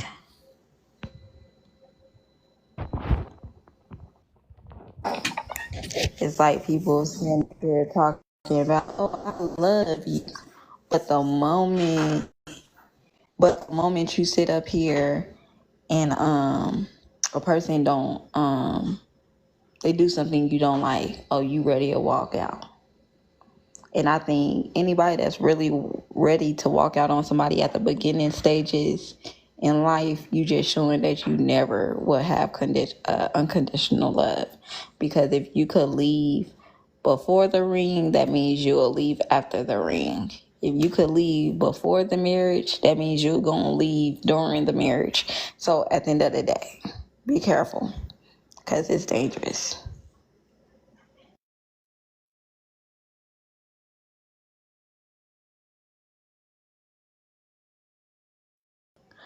Y'all want to answer the last one? Is it difficult for you to forget? I just wanted to say, when you said that something about the ring, like if the certain of the faithfulness and honoring everything and being there from the unconditionally, like boundaries need to be set. And if they're sitting here saying they won't do anything X, Y, Z, and like communications effectively need to be like communicated like to the highest degree. Like nobody's perfect, but I don't believe in any way, shape, or form like disrespect for you. I'm not saying you're saying that, but I just feel at the same time I need to say like if somebody's sitting here not caring about your well-being, your peace of mind, and your emotional well-being, like they need to go to the curb. And a lot of people are subjective to love and they blinded to a lot of that F-boy stuff and that F-girl stuff. And this is like, we need to sit here and communicate more effectively and stop being subjective to our well-being of, oh, I don't want to be alone, so let me just take this on. Let me take this disrespect. Let me take this disrespect. Let me be blinded to this disrespect. Like, I just think we need to love ourselves more. I'm not telling us to buy cats and sit here and be alone. I just think we need to have more communication and more venting going on through our family members and our friends.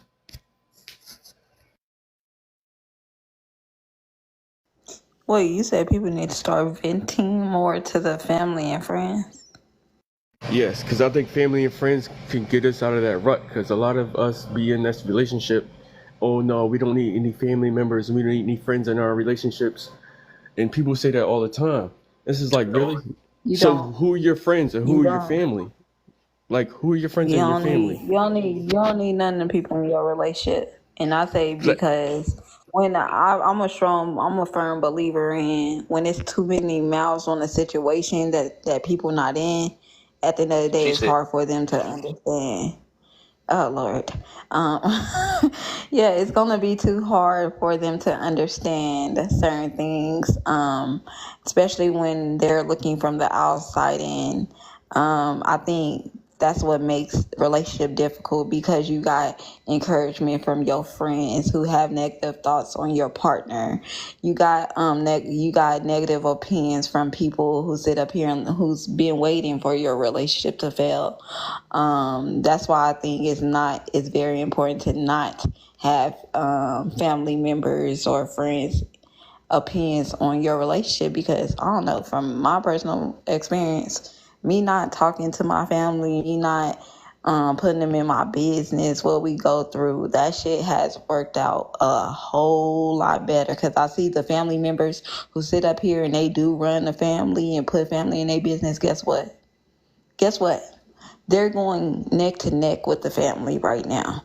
They literally getting to the point where the family is about to ready to fight you and the person that you in a situation with. Because now it's like, okay, we need to get some sense through to your ass and we need to get this motherfucker away from your ass. See, people will sit up here and encourage you to leave somebody, but then they'll sit up here and have that same encouragement for y'all to work it out. You get what I'm saying? Like, it's like some people don't need that. Some people don't need somebody to sit up here and encourage their mind to sit up here and say, girl, so, yeah, y'all been having y'all problems and all, and I feel that, but you need to leave his trifling ass. And it's like, hold on, why am I leaving my partner just because they made a bad decision? And like, was the decision bad enough for me to actually leave what we have built? And it's like, no. Is it something that we could literally work past? Is she only speaking because this is something that she can't handle or deal with? This is why I say you don't go to family or family, because they'll give you advice on some shit that can be fixed, but you sitting up here listening to them and thinking, oh, you'll end up in a situation like acrimony by listening to family and friends. He sat up here and held that man down for all them years. Just to sit up here and let him go. Listen to family. And then you try to sit up here and get the man back.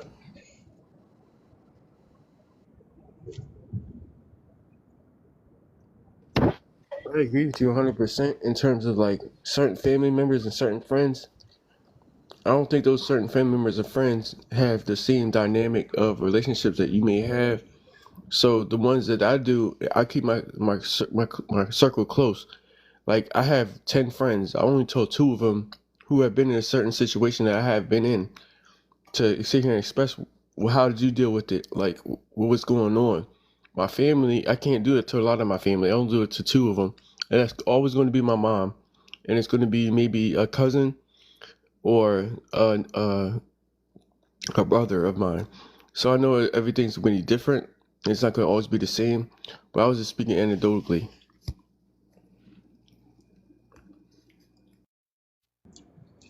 I'll come up and jump right in. Yeah, yeah. Oh, go ahead. My bad. You was up there. My bad. But to that last one, yeah, I have a really hard time, very, very, very, very difficult time forgiving people, because most of the stuff that is supposed to be being forgiven is a conscious decision to basically be like, fuck you, like don't nobody, like it's about me type shit. So like if that's the vibe that I'm getting from your choice,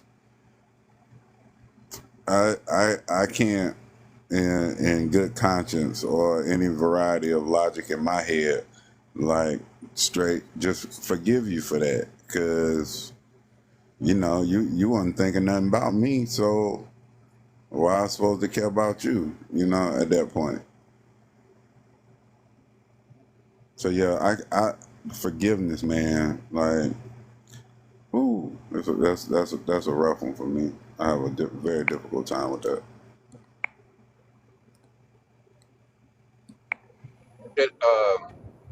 Can I ask you a question about I think it's Jim, right?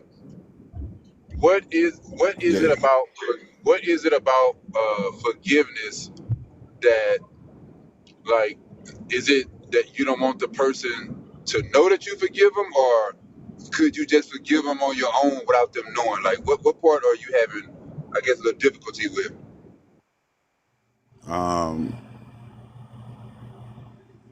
Forgiving them, because so for me, like before I met that person, I was out living life, I was doing my thing, and so like if I have to get rid of that person or push them out of my life, then it just goes back to default settings, and I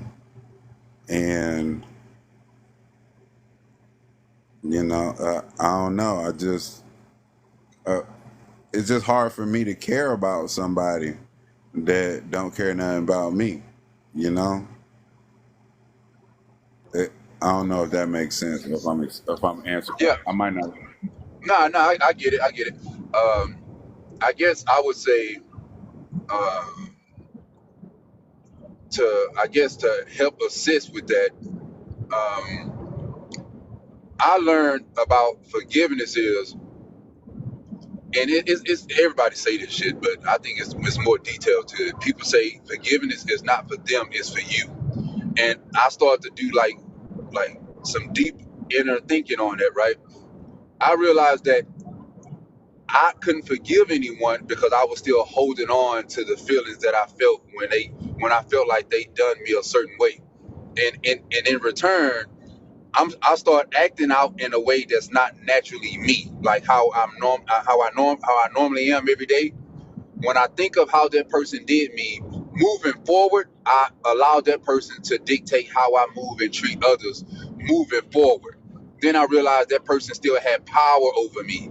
That's why I couldn't forgive them. So I realized that I would rather forgive them, therefore they have no power over me, and I can still continue to be me and not allow that situation dictates how I treat other people in the future when they do some things that reminds me of the similar things that I experienced with that person.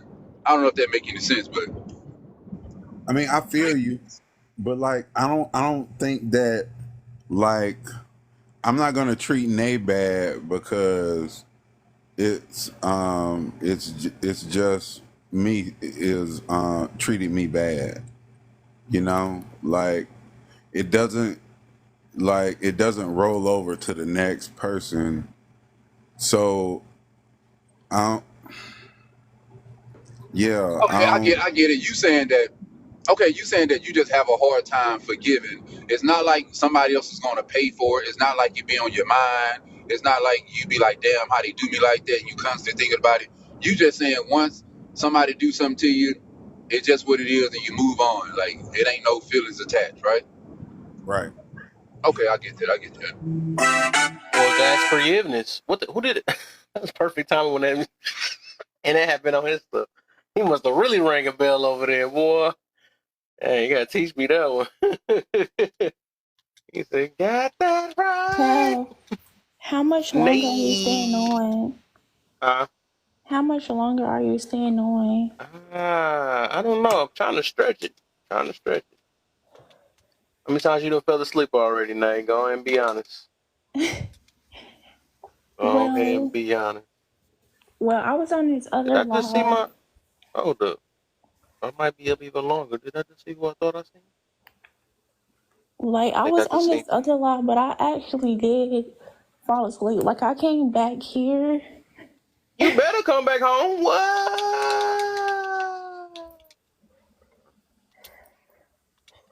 I was about to go look out. I was looking out. I had a warrant out Hey, for you, man. hold on. You can't accept that, Kev. You didn't Right. realize what just happened. Wait, She what happened? said, they said, hold on. She did say she was in another live, right? Did she say that? She said she was in I think another she did. live. I did let that slide. Okay. No. That's not even a big deal. Here's the kicker. She said, "Hey, Kev, how long you gonna be up?" That means that she What? would. That means that she was. She said, "How long you gonna be on the live?" That means she had energy to go into another live and give them all of her energy, and then she come over here when she tired. That's wrong. That's just nasty work. No, I didn't because I fell asleep. Nasty. No, I didn't because I fell asleep on the other live too. Oh, you making you sleeping everywhere? Oh my heart, Hey, my real quick. heart. Hey, real quick. Hey, how you mute somebody in the comments for like 5 minutes? Oh, my heart hurts. Hey, twin, I know I could count on her. Like, nah, I think she cheated on a couple times though. But hey, what's the deal, man? But yeah, hey guys. How you feeling? I kept up the main thing while you was gone. What up, John? Man, thanks. Right, I had to keep up with it. Altar. That's that altar. Yo, I can't. That's funny, man. Oh man. But yeah, what I'm hearing is like, yeah. So you said, Jim, I think if as long as you said you won't have nothing behind it, I think you already. I think that's the key to forgiveness. It's not about.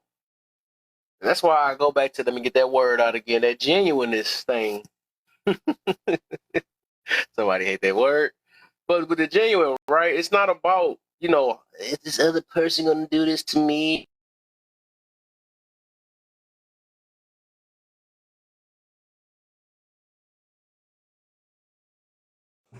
Damn, he got that Nay from last night, don't he?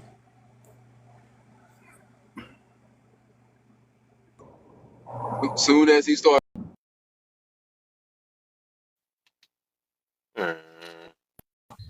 Every time she came on, her mic came on, Right. she get one word out and then boop, What happened? you Go froze. ahead and say it. We all know you was gonna come back and say, "Man, I hate when they do that." Yeah, I didn't even do it. I held it in. Yeah. But I should have said right. Hit it with the right. But no, I was about to say that's that's the whole point. It's not about weight. It's back with the genuine thing I was talking about, right? Because I think everybody always determine the way they gonna move or whatever, or the thing that they claim that they is, based off another person. Well, I can only show love only if a person love me first, or I can only forgive unless they accept my forgiveness. It's not all about that.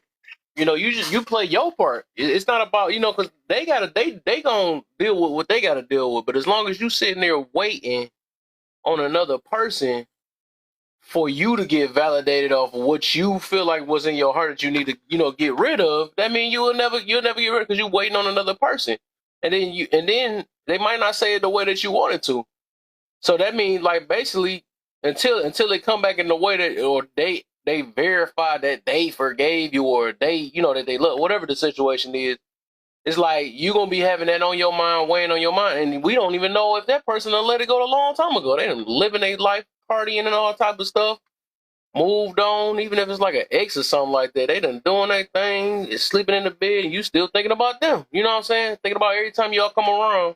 I gotta make this little face every time because I got something against them. I got a ball. I gotta act like I'm hard every time I go past them and all that stuff. And that's a hectic type life to live. You know what I'm saying? Like, gotta sit there. I think it take longer to hold that negative energy than letting it go. So I think it's just like it's really just mentality for real. It's the way we view things. I learned that even with forgiveness. I'm not trying to get too much. I want to see everybody else gonna say, but with that, it really had a lot to do with that empathy. That's what so like with love, right? With love, it got a lot, and it's all in my book though. And this is how I view it though. With love, it got a lot to do with forgiveness, and with forgiveness, they have a lot to do with empathy. And people got to really know what that is. Basically, what I'm getting to is just putting yourself in other people's shoes. That's how I learned how to forgive kind of way easier. When it comes to that. I be thinking about like, man, everybody like we was mentioning before earlier, everybody not like me. They chose their way of how they want to express it. I don't gotta express it the same way as them because I'm not a robot. That's how they want to do it. I don't gotta match their energy, but I think if we got that match their energy type mentality, we'll never be original or genuine. Back to that word again. So I'm big on trying to be me. I feel like I reward myself in my mind by not stooping to everybody or being them. It used to be like, ooh, people be happy that I matched somebody's energy and I showed them, I told them off. I feel better that I didn't have to tell somebody else. It's the opposite way because I do want to become better and stuff. Because like I always think about, we know stuff like that is wrong because we don't like that going against us. But some people, how they cope it is like, well, maybe I deserve it. Nobody don't want to deserve negative stuff. Only a negative thinking person want negative stuff to happen. Everybody want to be forgiven, unless they just not a forgiving person because they know they put themselves in it. Because I don't want to forgive them, but no, everybody want to be forgiven. It's like everybody want to be loved, but hatred come behind that because you once loved and then you got disappointed. But dang, my bad. I supposed to be. But yeah. That was I'm back. Y'all can go back and flow again. Kev, I just think that's why a lot of girls like the bad boy energy. Because the bad boy energy is unapologetic. The bad boy energy is real, assertive, and it's like non-negative. Like a lot of these nice guys out here sit here don't want to express their feelings and emotions and tell them how it is and tell them how they really feel and communicate effectively. So people always wonder what's going on with the bad boys. Why do girls not want the good guys? It's because the good guys, they're not going to sit here and tell you effectively and communicate you how they really feel. Hey, you know what, Kel? I got a different perspective. I changed my mind on the women love bad guys. I used to be both of them. I started out being the nice guy, right? When I was in elementary school, when I want to see what kind of game I had, my mama told me you got to start with the ugly girls first You know what I'm saying? If you can't get the ugly girls, you ain't gonna work your way up to get nothing at all, right? So and then I became like, kind of like a middle. Like I could be nice, then I could also speak my mind. Some people say it's rude. I'm okay with that. One thing I've noticed is with good guys, I believe women don't like the good guys is because they fake. And what I mean by fake is you have no backbone. You really don't say how you truly feel. You put your feelings to the side and you're not being truthful with yourself. And then that's why they don't really like you, that you don't have no backbone. When we say bad guys, because when you're the bad guy is the person who pretty much like somebody say like you speak up. You see something wrong, you call the shit out. That's what so-called bad guys is to me in my book. The bad guys, the guys that have a backbone, that could be nice and sweet and do all the things they should be doing in a relationship or with a woman, but they also don't tolerate the BS. And then the nice guys, they just they take anything. They don't challenge nothing. They just accept anything. So I just don't look at it like it's good. The good guys are the ones who's gonna treat them right. No, you gotta have a backbone. And we say this all the time. Like, don't nobody want no yes man. We said it all. And if you want to grow in life and have genuine friends, you know what I'm saying, your word, you cannot be no yes man. You having yes mans in your crew, you are not going to be able to grow and not going to be able to tell you the right things that you need. What all to talk about, man? Let me mute her up right quick. I said my turn now. Let me get the mute side now. He said I gotta see what that. Well, what I was saying, I don't agree. I think bad guys are bad guys. Bad guys are the ones that don't care. They're the ones that the women fall for because they have that quote unquote backbone. They have that bad boy energy, protection, like, oh, they're gonna be good, they're gonna take care of me, because he'll break a dude's neck real quick for me. Like, yeah, that's bad guys. He's not gonna really treat me right for real, but he's gonna give me attention. The good guys is the ones gonna correct them, tell them where they're wrong. That's what a good guy is. That's why I said a simp. That's what you're thinking. The simp is the one that's like, whatever you say. You say you will call me in 2 weeks. Okay, I'll keep calling at your door though. That's a simp. He ain't gonna never get a chance. The good guy is the one who is well balanced, who has his head on straight, who's gonna not deal with your BS just because you want him to. So, that's what I think. You know that's just very subjective. Both of those are subjective, so neither one. Both of y'all can be right. It is subjective too. Because I think you coming from like a more mature perspective. He coming from like the childish. You know how a lot of people just childish. You know because a lot of immature girls they say that I want the bad, the thugs, and all that stuff. So I can get where both of y'all coming from on that one though. You coming from like, hey, no, a true good guy will be like this, and they were straight up, just like Sean said about what's considered a bad guy, to them.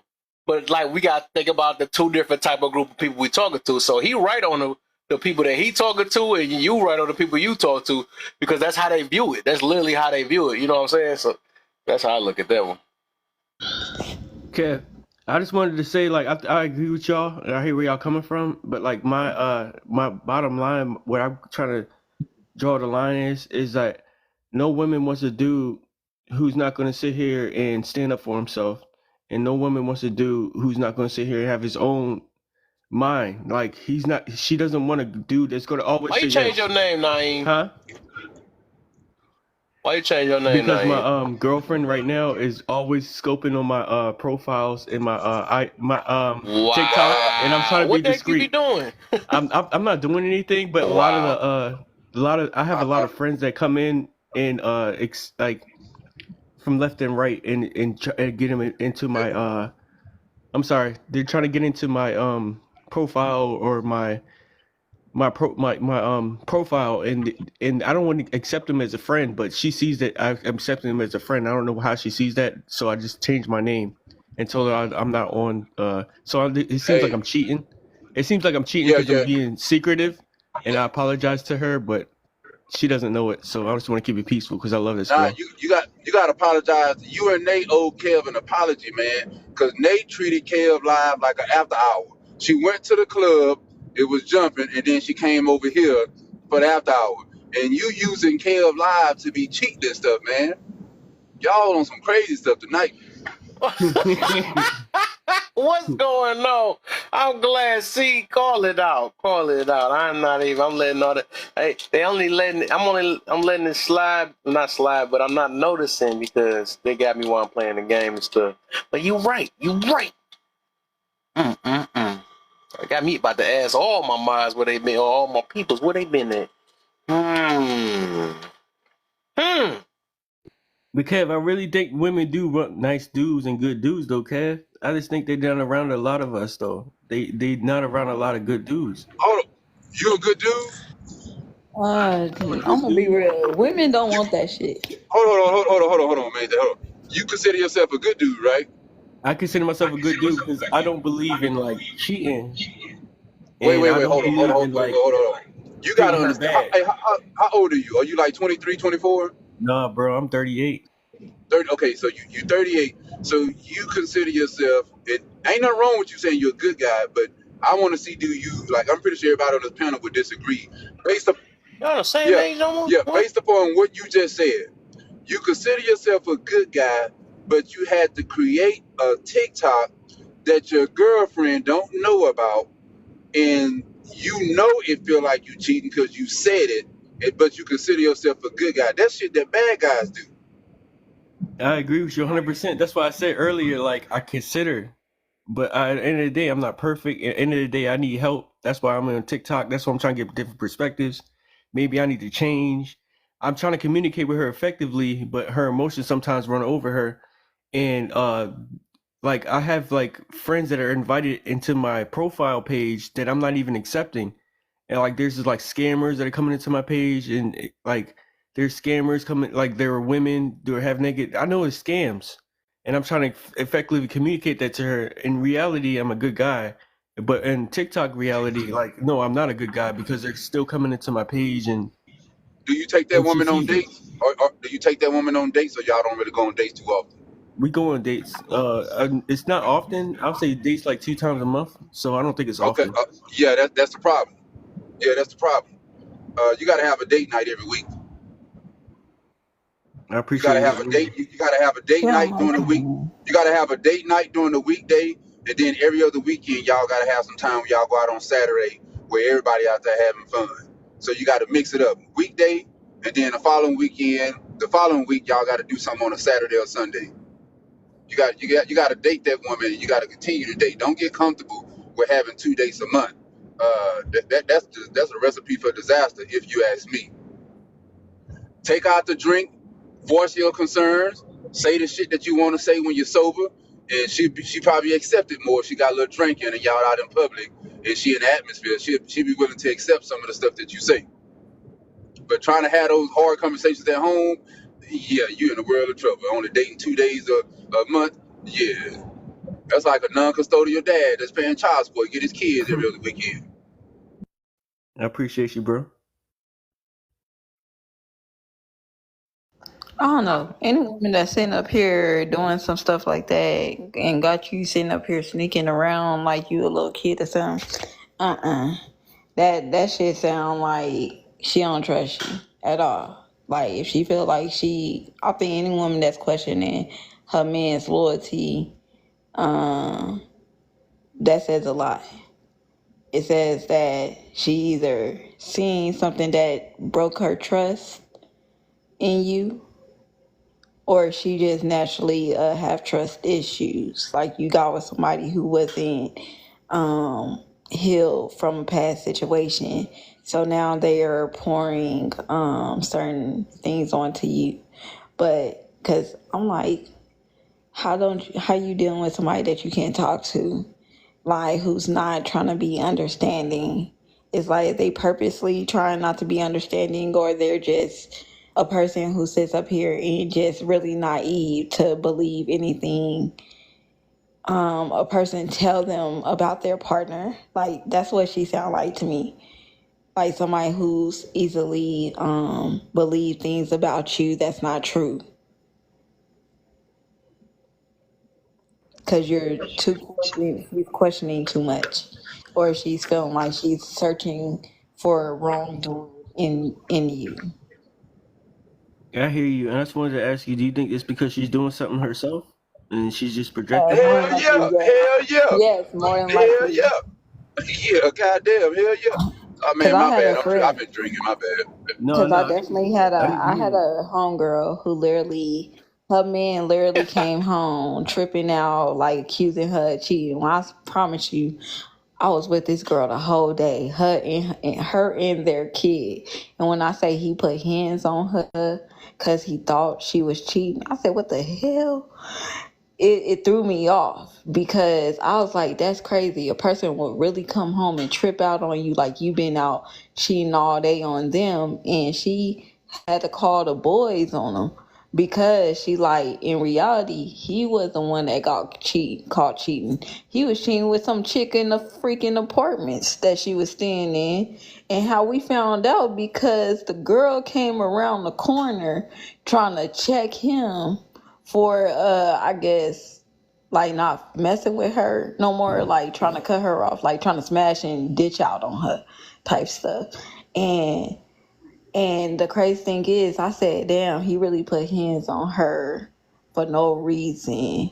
All because he's really out here sneaking and geeking. He's trying to bring that shit home, trying to make it seem like he have a valid reason for tripping out on her when he's actually in the wrongdoing, if that makes sense.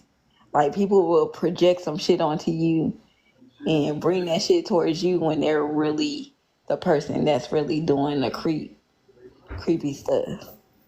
And I agree, and I need to know my self worth. You gotta be careful.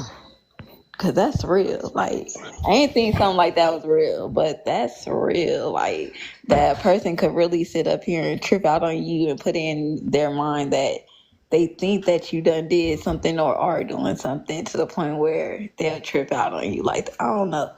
That's dangerous. Hey, I would, yeah, 2000. My question would be, what, like, why you couldn't be honest, and be like, hey, I'm gonna have my TikTok how I want to have it. Why you couldn't say, hey, I'm going to create a new page? You know what I'm saying? Because I feel like you don't trust me. Why don't you be open with you gonna do these things instead of you going behind her back doing it? Why you feel the need to not be upfront and face the consequences instead of just lying and then do it behind her back? Like, why you do that? Why you do it that way? So Sean, like my other TikTok page that I had was cool, but like I had scammers on my TikTok page that were women, and it was like scammers. So she would see all these scammers, and I wasn't even following these girls, but she thought I was. And at the end of the day, I'm looking at my followers. I'm seeing all these followers. I don't know how, I didn't ever accepted them, but apparently, like these followers. I know it sounds weird to y'all, but if y'all look at y'all followers sometimes, y'all see followers that y'all never even accepted coming up to your page, and y'all all of a sudden y'all friends, y'all cool, like y'all mutual. Like that was what's going on my page, and she was giving me like the works, like why are you following this half naked girl, this and the third and the other.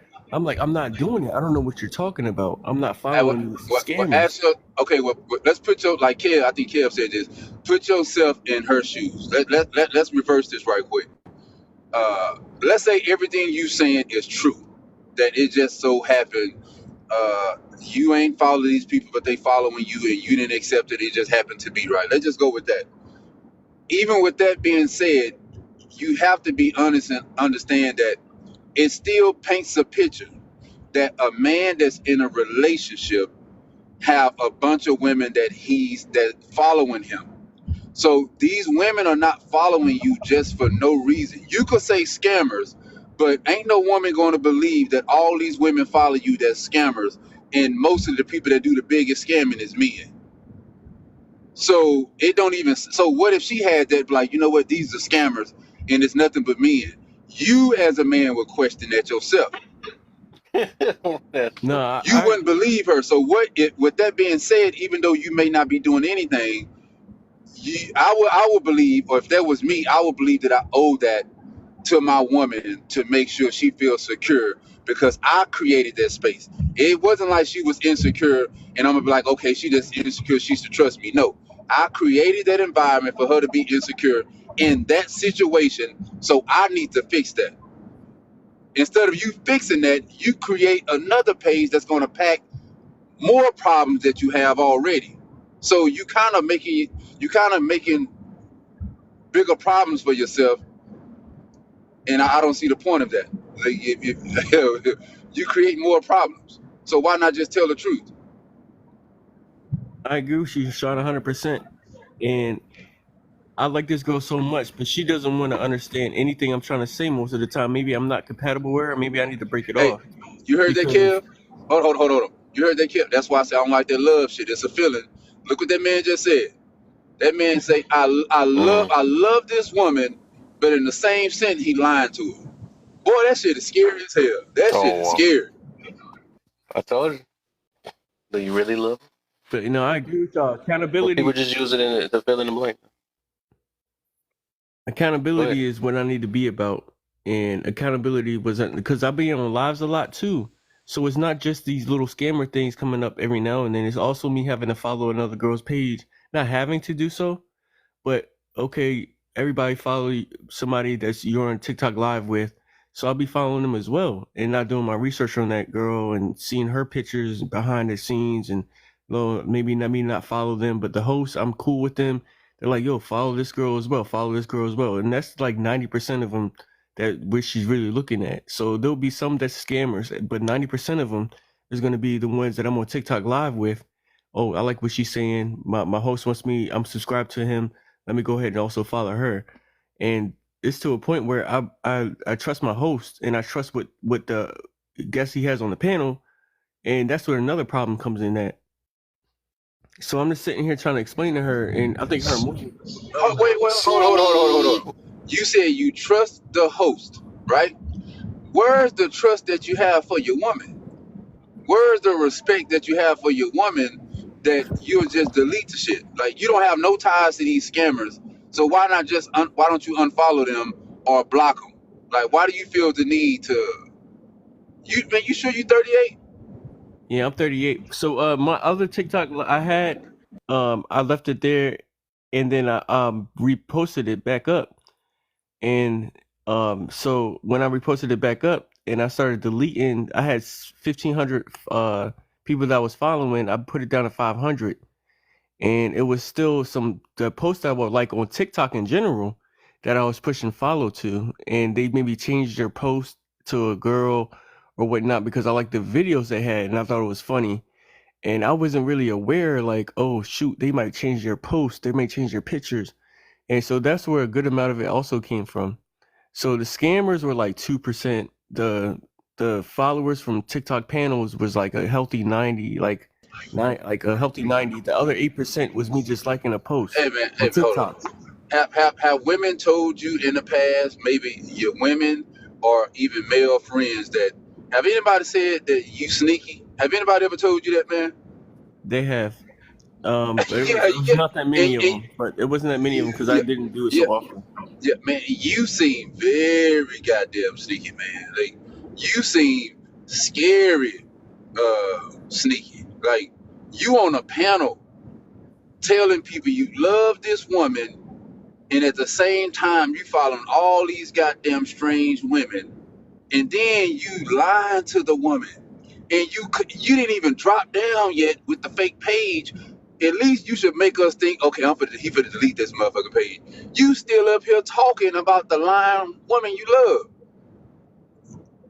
I agree. Man, you gotta be. Is she like, what kind of woman is she, man? Like, is she a little on the she on the spectrum, man, or I mean, what's going on?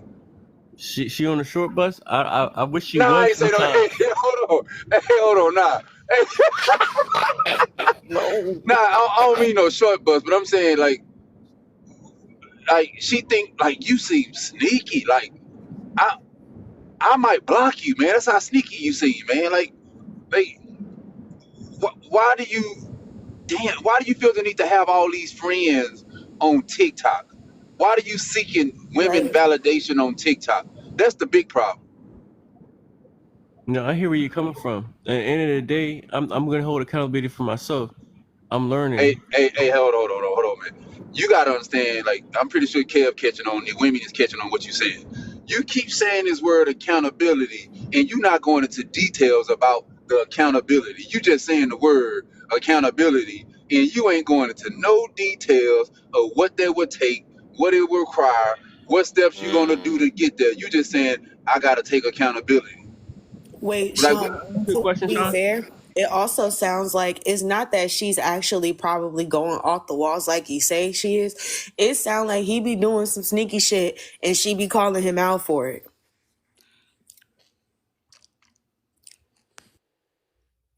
There'll be times where that has been the case, and she would sit here and look at what I said to her and be like, "Oh, that shit doesn't add up. Doesn't add up." And this is like, okay, I agree where you're coming from, but we're situation where it's really not my fault because TikTok be on some hey, shit from. hold on, man. God, hey, hold on. God damn, man. Hey, hold on. You just did it again.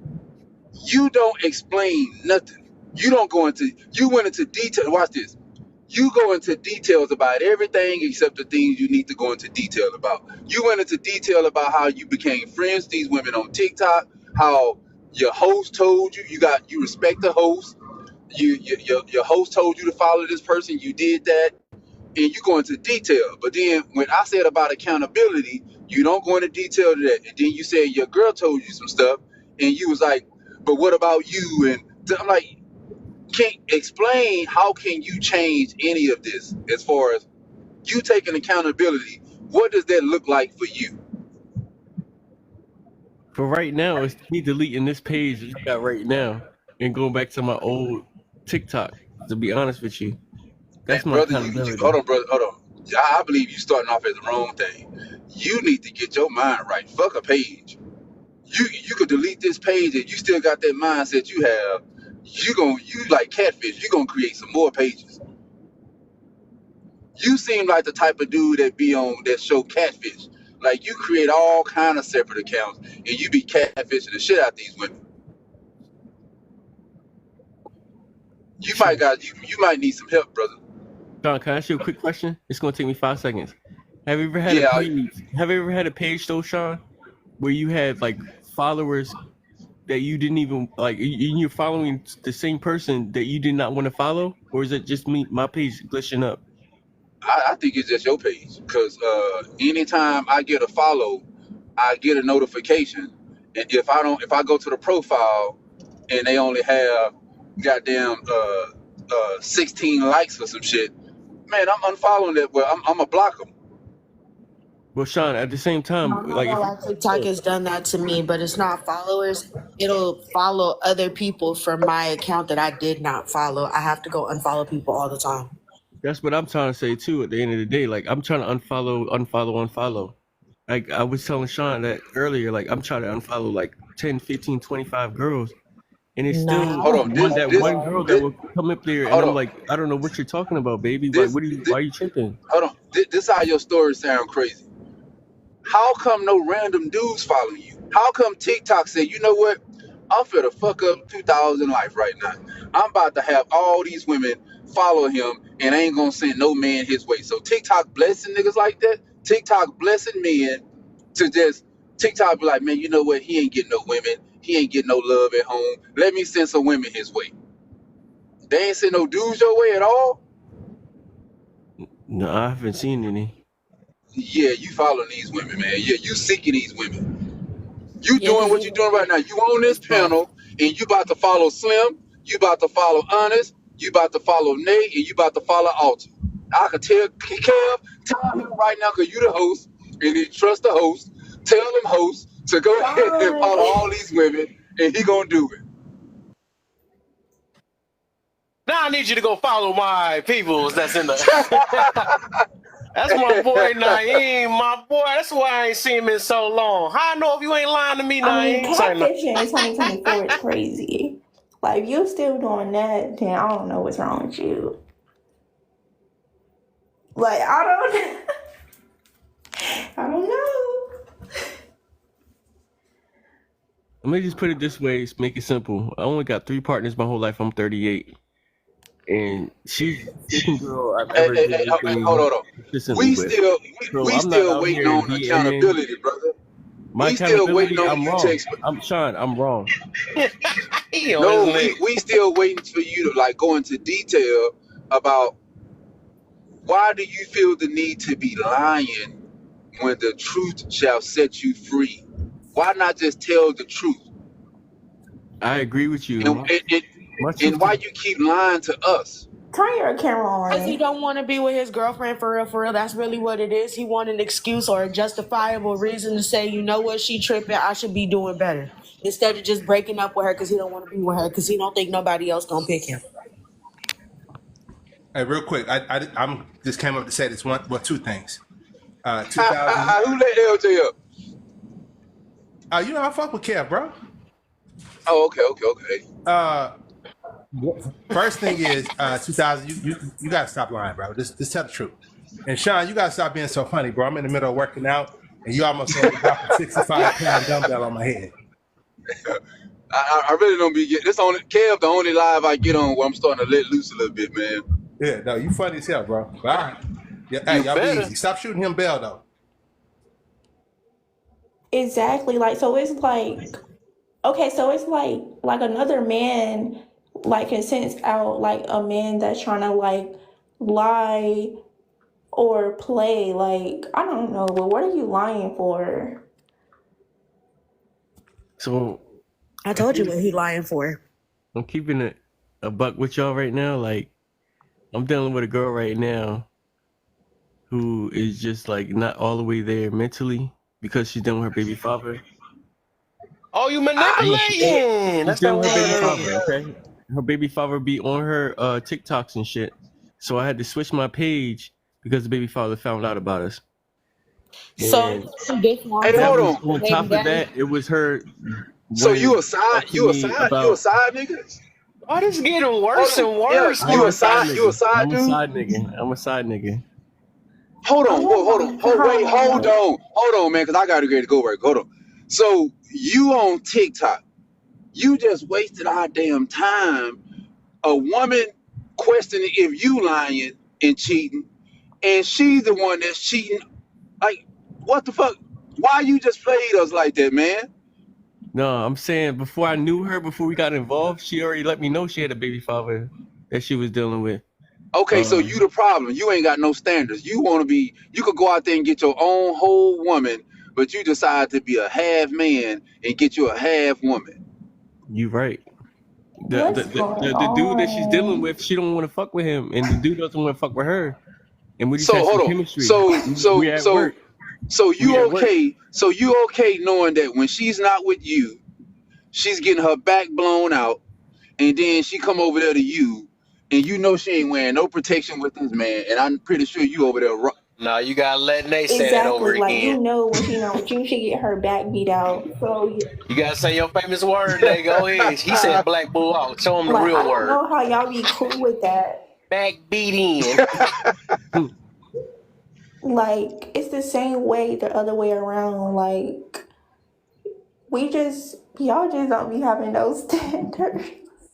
Like, y'all be okay with being a side, like, and y'all know that they be getting their back beat out. Like, you can't tell me that they not. Hey Nate, hold on. I'm 39. I ain't never heard that one before.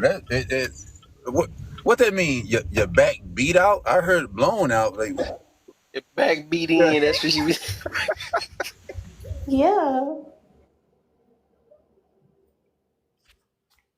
Like, because he know, like, she getting her back beat out. Nobody's stupid. But Hey, if he want to be 2000. a side, then he want. Hey, did you? Hey, man, I'm being serious when I ask you this, man. And I could be wrong, but hey, man, I've been sipping tonight, man. So I'm gonna go ahead and ask. When you was in school, Kenfo, did you take your test in like an open book test? Did you have like open book tests in your classroom? Yeah. Oh man, that explained it, man. Kev, you wrong for allowing this man on a panel, and he was taking tests that had open book, and he was still failing. He was failing the open book test. Yeah, hey, like That's not cool. Even open book tests are a lot. Need love too. nah, but you grow and learn though. You grow and learn. Like this is not my girl. Like there's no labels behind it. Hey, And wait, no, stop. You told us earlier that you said you love this woman. So you love a woman that's with another man and she getting her back blown out. What the fuck? That's crazy. you never heard of Will Smith? You never Damn. heard of certain people who have been in certain situations? So y'all, okay, the so y'all monogamous in shit is on entanglement. the West. It's a Western atmospheric, like new age type shit. Like polyamory exists.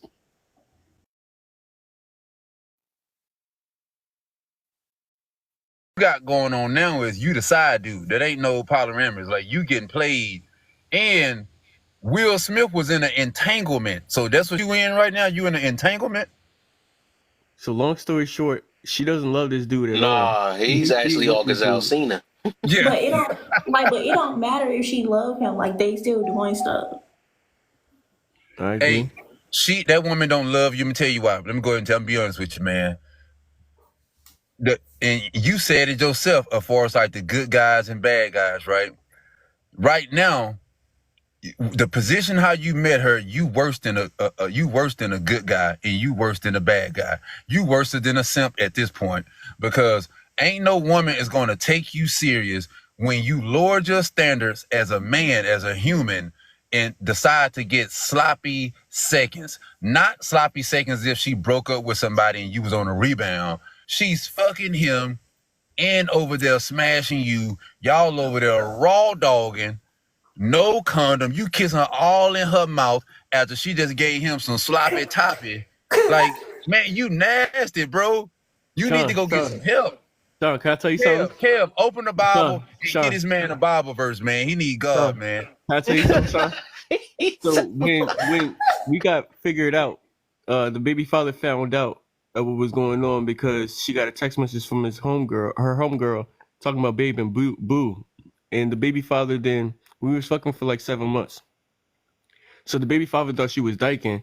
Long story short, he like interrogated her to her opening up and let him know that we was fucking. We have not touched each other. We didn't hug each other. I call her my girl and everything like that. We haven't touched each other. We didn't kiss each other. We hug each other. Ever since we started fucking again, I have never touched that girl because I respect my body, my autonomy. And I only call her my girl, my boo. But I'm sitting here entertaining other women. But like I got this page right now because I still want to work stuff out with her in the future when her daughter turns 18. Her daughter's 14 right now. And she wants to deal with this baby father. Maybe she has some type of trauma or she's scared to leave him. Like, I don't know what she's got going on, but her and I talk every day. I get it. We haven't touched each other because I don't want no second sloppy. I don't want to kiss her. I just give her a hug. I get know that sounds sad, and it's only going on for 2 months. It don't sound sad. It sounds beautiful. Let me go ahead and correct you right quick. You getting played, Playboy. You get him tell you how you getting played. She told you that she got beat on. She told you that she's afraid to leave. When she really ain't afraid to leave, she just don't know if she wants to leave him for you. And that should be a red flag anyway. Yeah. Who the hell peeing? What the? What is going on tonight? Hey man, this is a wiki live tonight, Is man. it comfortable in here? Oh man. Hey man. Go get listen, man. They Go start get using the bathroom. Yeah, whatever. Go to therapy, man. She for the streets, man. And it sounds like you for the streets too. Man, I don't know if this some short bus love. I don't know what this is, but I'm a little concerned and shocked that you got on TikTok on a panel and said all this shit about this woman, and then when it come full circle, you the side piece. You not even a main course. You not even a main meal. You not even an appetizer, brother. Can I ask you a quick question, Sean? I don't know if I want you to ask me no questions at this point. Nah, go ahead. So Sean, like, I know I need to stop this shit because I have low self-worth. It's what it seems like. So he told her that they need to have the bond and connection, and he doesn't think he can get it through sex, and that he doesn't believe in her box is gonna get it there to him. So do you think he's just saying that shit, or you think it's just like he's just beating up just to beat it up? Hold Like, on. he At doesn't this love point, her. hold on. He At had a this whole point, girlfriend for 5 years while they were in the same roof. hold on. A whole At this girlfriend for point, 5 years. at this point, I refuse to believe in my 39 years that somebody this crazy and a little slow. I refuse to believe that. So I come to the conclusion that you just trolling. You gotta be. You Bro, gotta be trolling right now. I was, bro. Huh? I wish I was, bro. I wish I was. Okay, let me give you some advice. Man.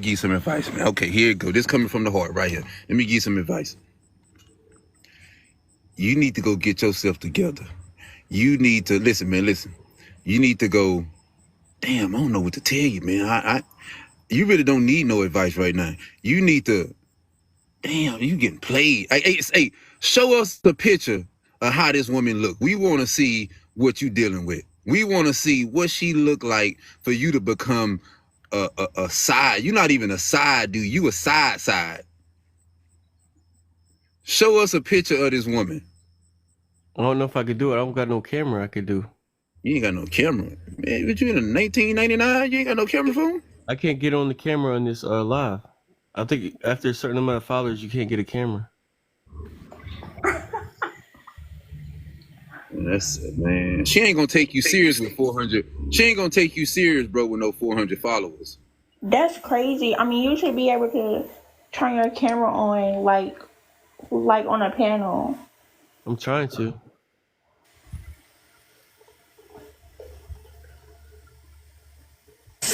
Kev, man, I don't know what you did tonight, man. Maybe it's Friday. It's He gonna Friday. need- That's all. Hey, all this happened when Alta came up. All these Yeah, weird we gonna shit blame that happened. on. Yeah, let's do that though. Like he gonna need to go get tested. Like that's why all these STDs going around like just nasty. I'm Like gonna no blame that on standards, him nothing. though. People Well, not just just him. nasty Like in I'm saying, general. like all of them. Like what are y'all doing? Shit, I feel like if you sleeping around and you responsibly sleeping around, meaning you careful about who you choosing to lay with, shit, I don't see the problem. The only problem I see is that if you're just going around purposely creating broken ass homes and you purposely giving people diseases and shit, that's what I see as the problem. But if you just doing your thing, you doing your thing. Shit. Who's to sit up here and tell you how to sit up here and live your life? If you ain't ready for no relationship, then that's just what it is. If you feel like you want to be a person to sit up here and give your body recklessly, go ahead. Shit, you the one that got to deal with the consequences and the shit that comes with that.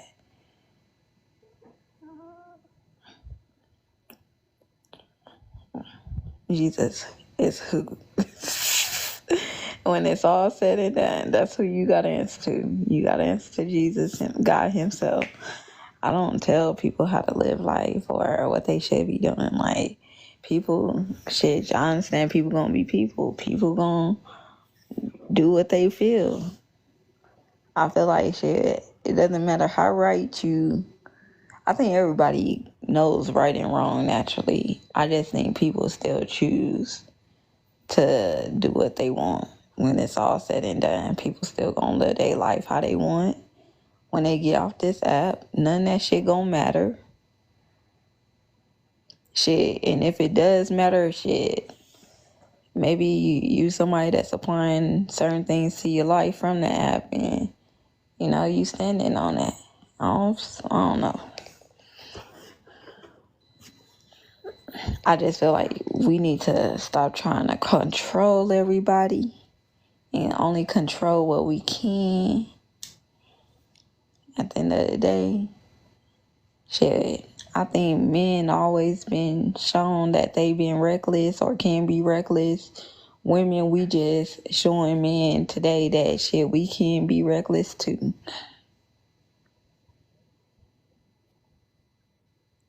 Somebody else wife by Devin the dude.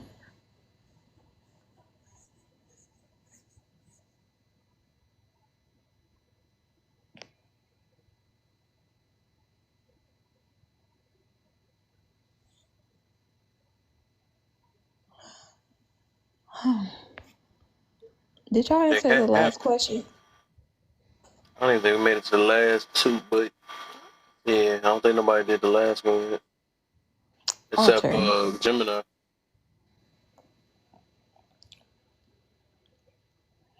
Alter might be asleep. I'm gonna answer it then. Is it difficult for you to forgive? No, it's not. I think always been a forgiving person. Naturally, only because I feel like I think after a certain point you start to realize like you don't want to grow up angry, bitter, or come off like one of those people that's hurt throughout life. I think God teaches how to forgive, and that's the way of healing. A lot of people don't understand. When you sit up here and you have an unforgiving soul, you gonna sit up here and hold on to things that you really shouldn't be holding on to. People be sitting up here being damaged and holding on to people that they haven't seen in 7 years. Why are you still crying and venting over somebody you ain't been with in 7 years? This person is probably somewhere happy, smiling, living it up, and you sitting over here letting life go by because you want to reminisce on what y'all had, which is crazy. You will be a lot further in life if you learn to let go of things. If you learn to sit up here and become a forgiving person, you will sit up here and understand things not as bad. I could get over that. And people just want to hold on to grudges because they just want to be bitter. They want to be hurt. They want to sit up here and dwell on some shit that's going to disable them in life. I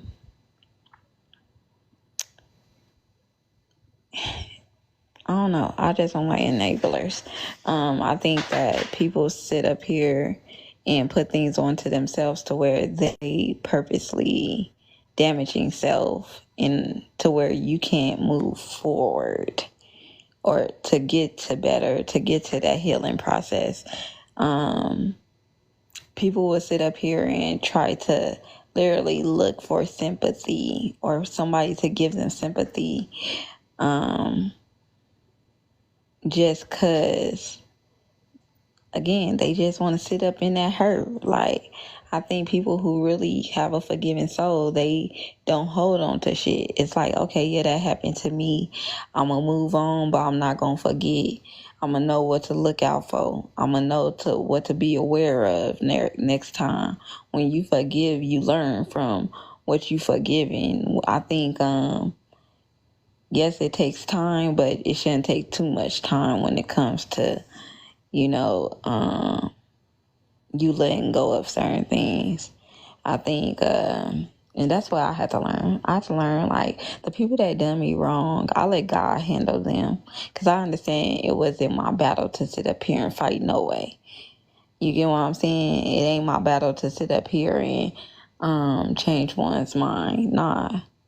It ain't in me to sit up here and try to prove that I'm about to come over here and whip your ass for crossing me. Like, nah, I ain't about to jeopardize my peace. I ain't about to jeopardize me heading towards my purpose.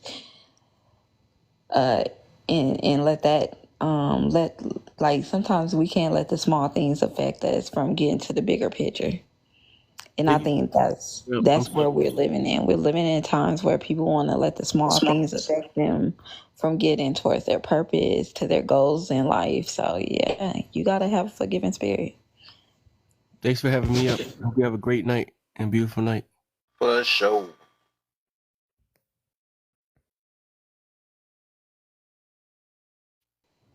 Nay, you wanted to say something? I seen your mic. Yes. Well, I haven't answered none of these questions because I fell asleep. But I'm gonna answer like the one that Honest was answering.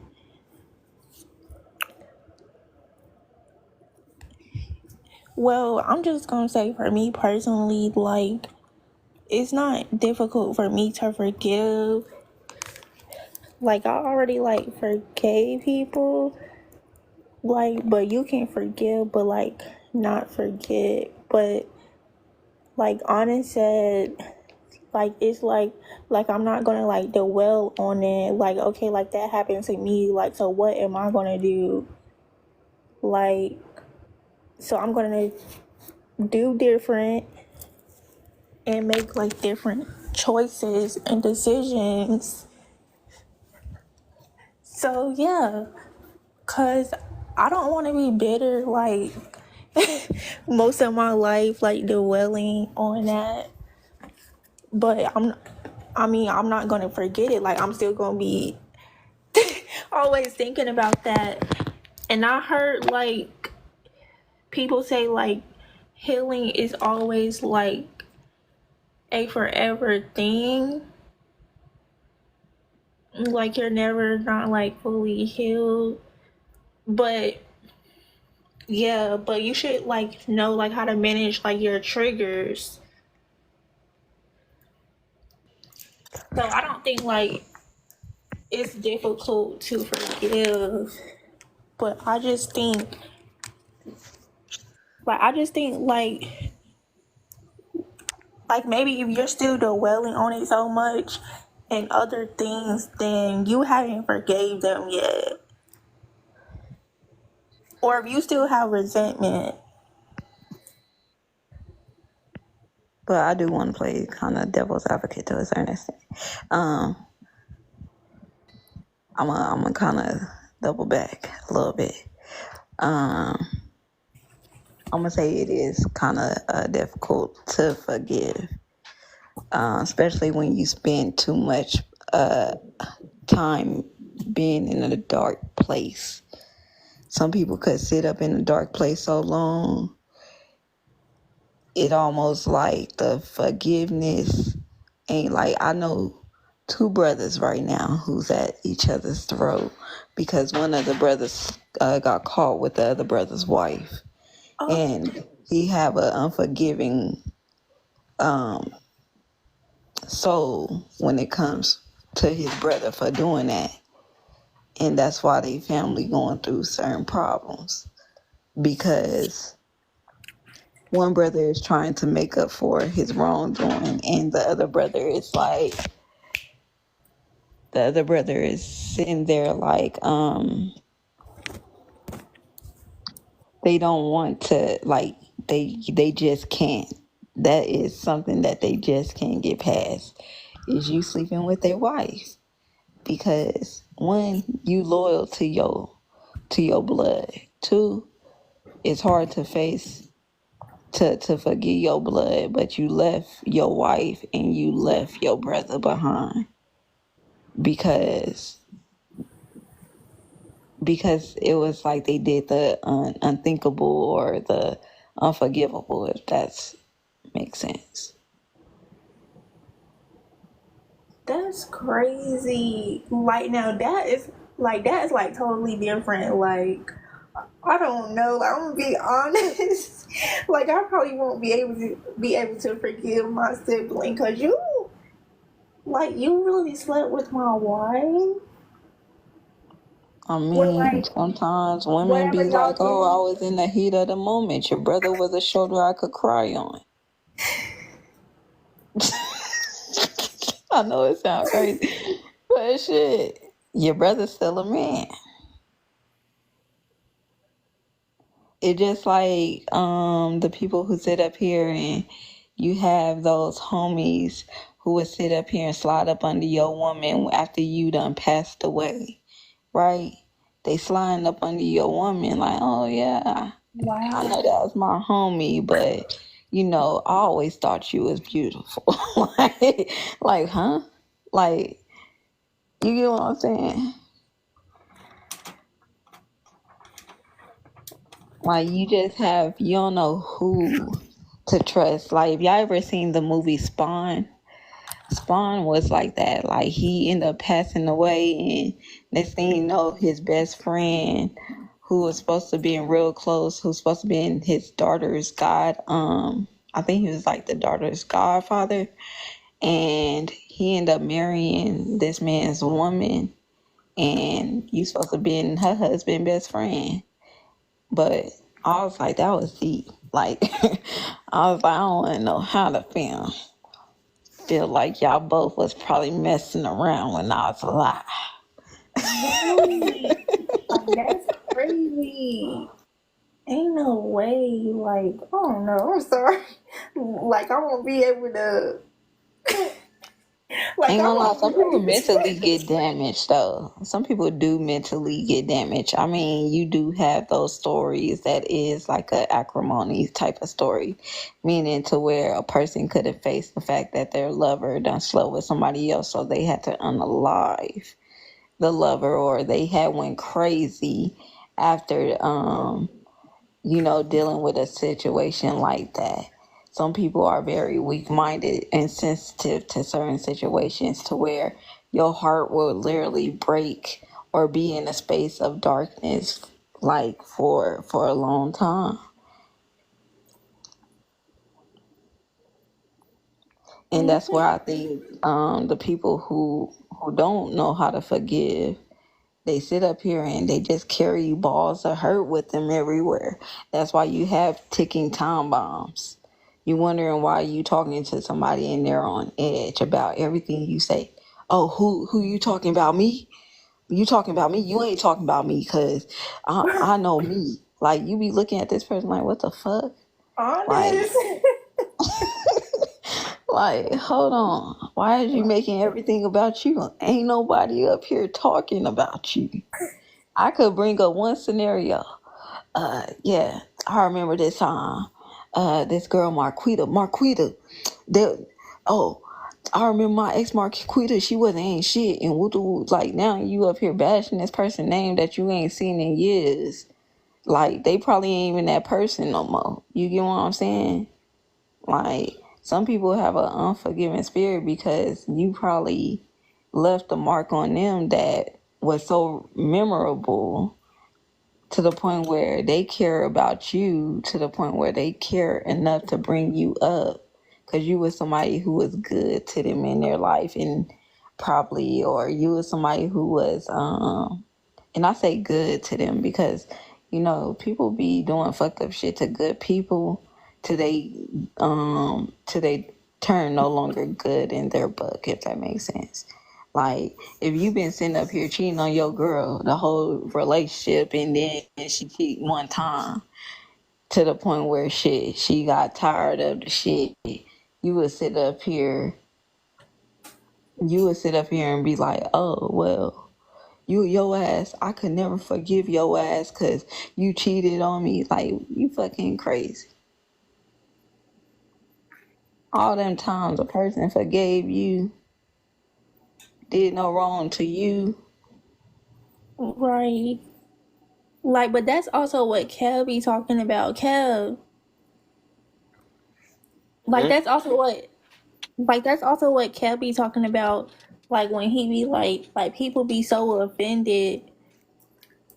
And also when they come on, well, some people actually come on his panel and like some people be offended, like on his dad, like, oh, you talking about me? Like, who you talking about? Like, like, calm That's down. true. Like, you might need to go heal, baby. That's Because what they got an exactly what it unforgiving is. spirit. It's an unforgiving spirit in them that makes them react like that because they've always feeling like something I in don't them like deep blaming stuff on down. spirits, man. That's just dumb. I don't like when they do.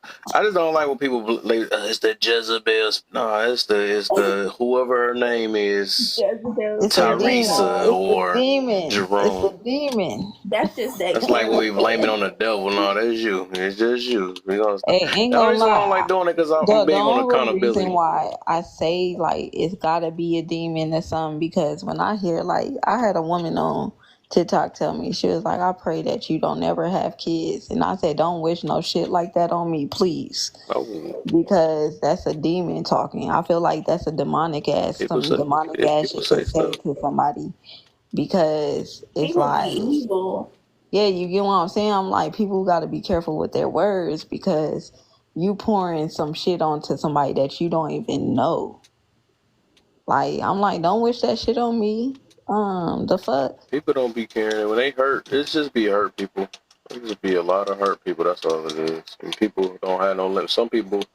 That's the reason why they go back to that forgiveness thing. You know, some people just you don't know if they done lost their mother. You don't know, like they probably came with all type of stuff, and they just don't know how to let go of that energy. Just like even with Tansy, I get her to a certain extent. She done lost her son and a couple other people and a husband, all that stuff. So I like, dang, that's probably all that stuff bottled up. Never found a way to express it. So now she just on here. Women, every time you mention women, I'm gonna make sure I go against you. So, not Yeah, saying but what they that's do is right, but I'm just saying that it's just, I can just imagine. Thank God I ain't go through what they went through type situations. like, yeah, because yeah, what you said, Kev, like it's still not right, because like even though all that happened, like I mean it's stuff that happened to other people too, or probably Yeah. less. Like or probably less, but they don't act like that. Like I don't know, like we just be and we be trying to make excuses for ourselves as grown adults, like why we act the way we do. And I'm gonna say, yeah, we also, well, I also feel like we have a problem with it is difficult for you to forgive, only because we got a lot of people stuck on, what our people did to us in the back in the day, meaning, oh, it's if it wasn't, we wouldn't be going through what we going through, because if it wasn't for our elders sweeping a whole bunch of bullshit under the rug and telling people to sit up here and be strong and be quiet and stay in a certain place, and it's like, hold on. Y'all complaining so much about how fucked up they done fucked us up, that you're not even understanding. You have the chance in life to sit up here and to forgive them for what they did and make it better. You get what I'm saying? You want to always blame it on, oh, it's because our ancestors back in the day, our grandmothers and grandfathers, they sat up here and let people sit up here get away with touching certain people, or, have putting us in certain positions to where our men thinking that they're leaders or they deserve to be leaders, and they ain't led nothing. And it's like, damn, why you so mad? Like, why you holding on to what our people did back in the day? Wasn't they just living life and doing the best they can? You don't think that they was blaming some shit on somebody else, or you don't think that they understand that they fucked up and that they wanted to make things better? Right. Like, I just don't be understanding. Why do we really sit up here and say, oh, I know how to forgive, but you will bring up hella shit from the past that don't matter at all, that's no longer benefiting you, that's no longer helping you grow? But you're such a forgiving soul. Oh, I don't hold no grudges. I'm not mad. But as soon as somebody says something that you don't like, now you on their head. I think people will say things because it sound good, but until you actually be put in a certain position, that's when you would seriously get a real wake up call on your how you really are as a person, if that makes sense.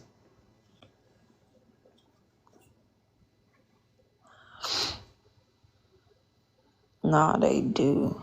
They do what? I think he was talking about that from earlier. He was saying,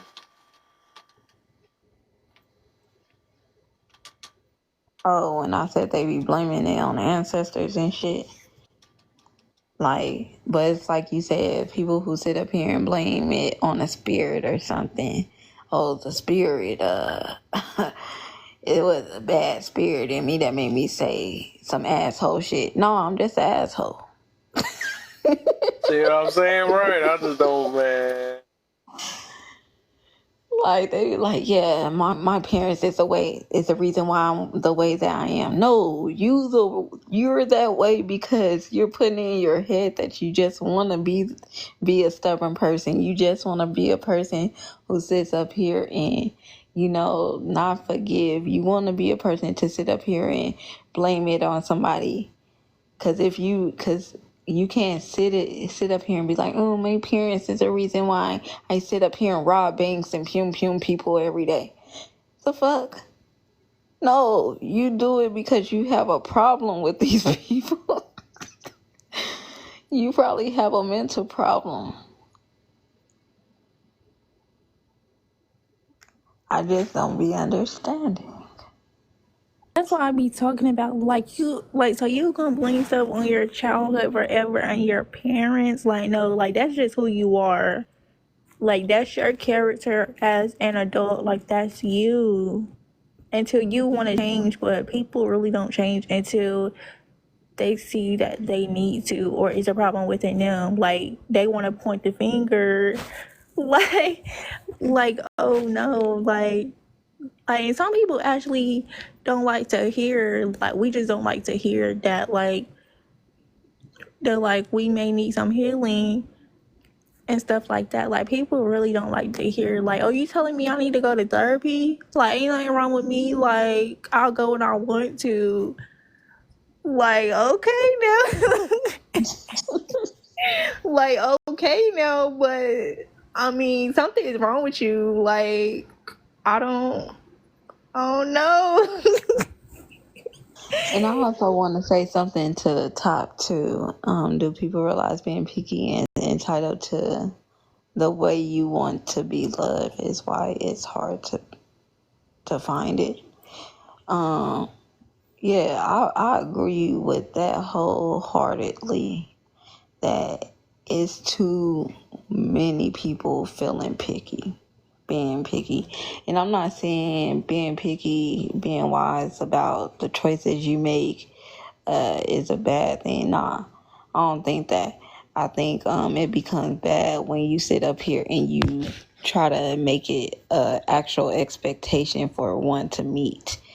And like, meaning if you sit up here and say, oh, I expect you to love me by buying me flowers every day.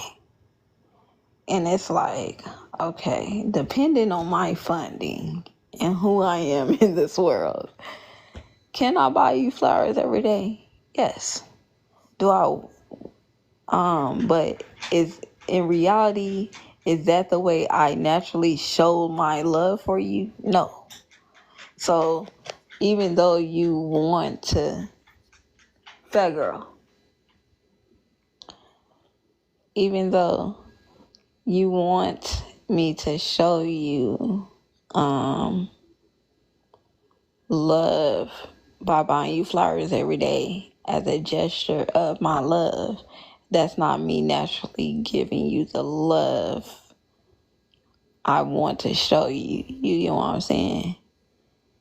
Like, you can't force me to sit up here and love you through flowers every day. Like, either you're going to be accepting to the love that I show or you're not, if that makes sense. Like, you can't sit up here and put me in a mindset of yeah, that because you telling me you want to be loved through me cooking for you. And it's like, yeah, I could cook a meal or throw down something for you, but at the end of the day, that shit ain't. You should naturally let me cook for you. I'd rather if you come home and I surprise you with a meal versus you telling me, oh, cook for me because it's the way I want to be loved and I want to be showed love. And it's like, I'll be looking at your ass crazy. Like, go find somebody else. I can't do this.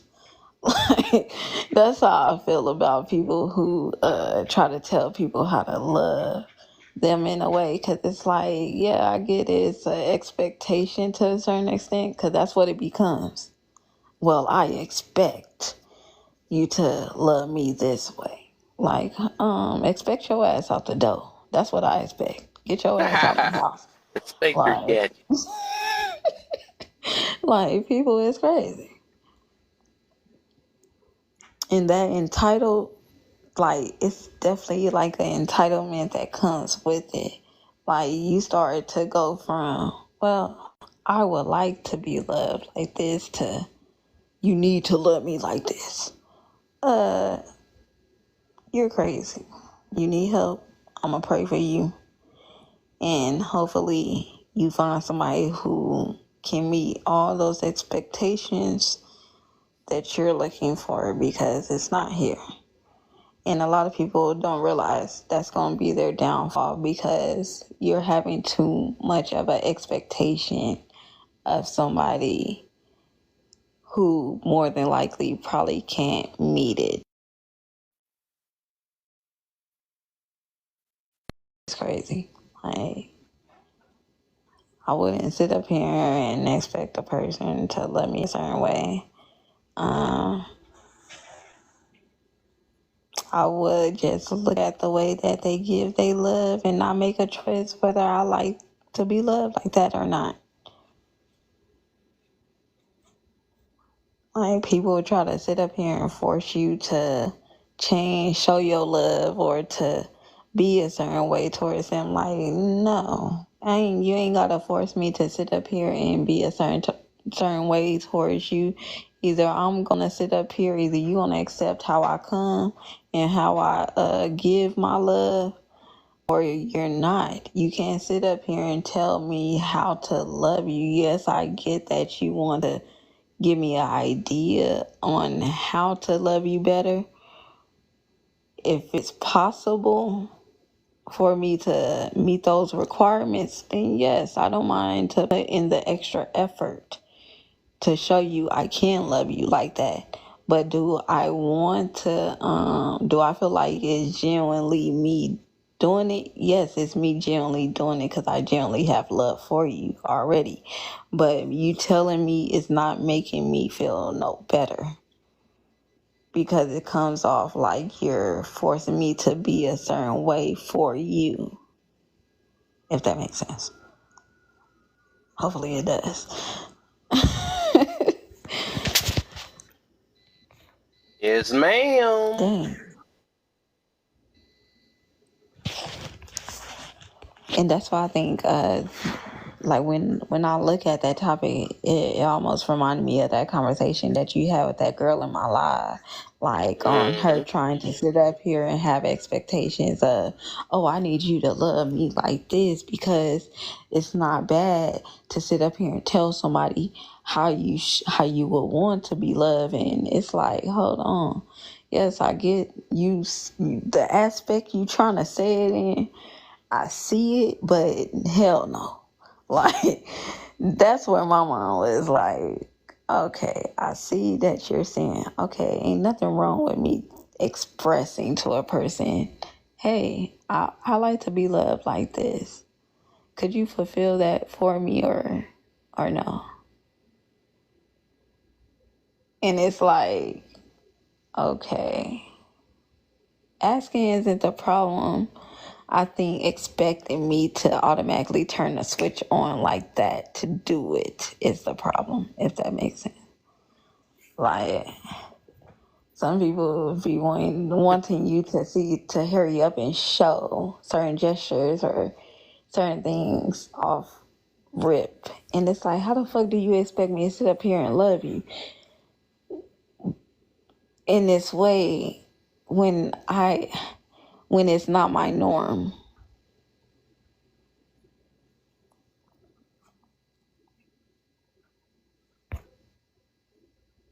Like, I would look at a person like, this relationship, this about to be the last day of this.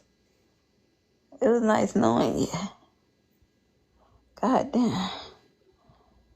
I could see clearly now the rain is gone. I don't know why it got so big. That's what she. Wow. That's what she said about the main thing.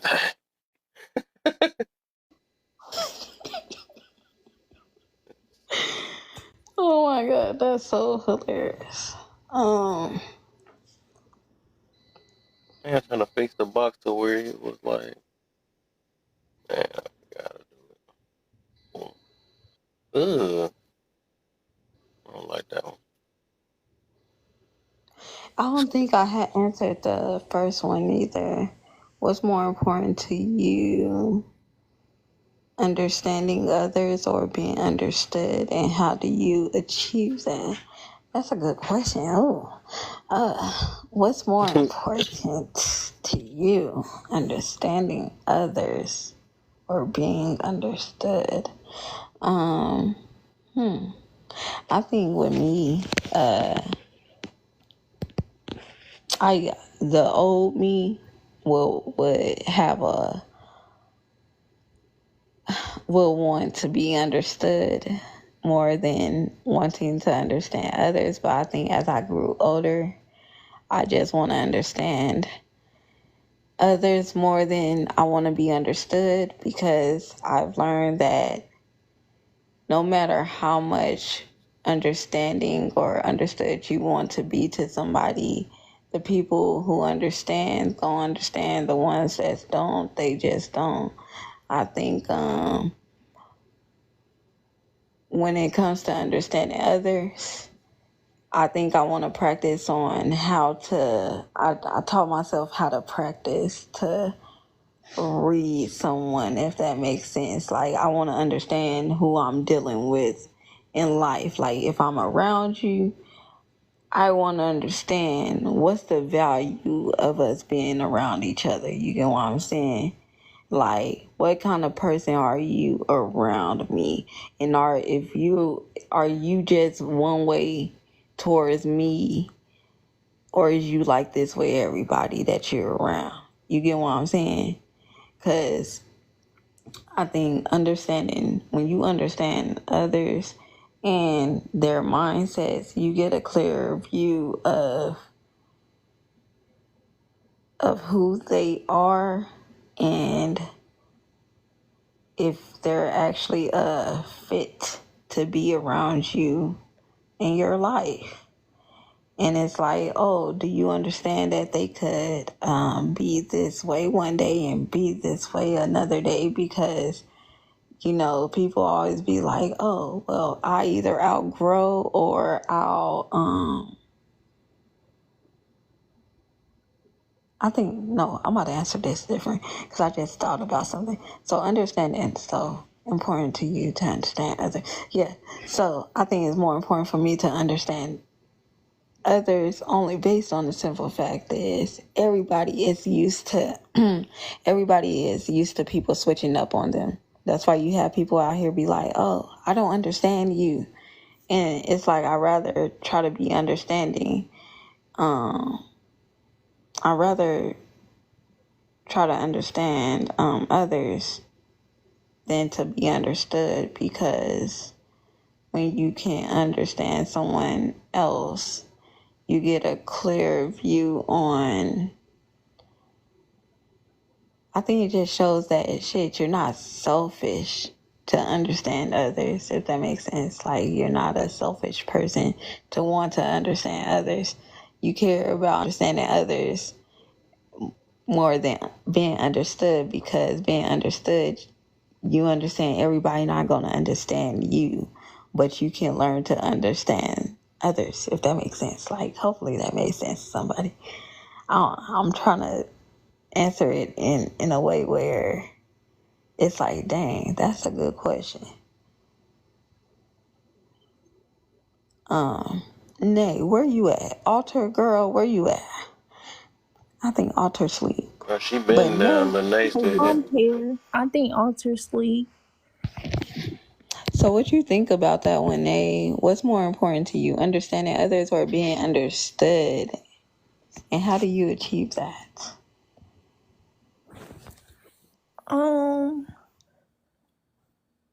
I don't know. Like, this is hard.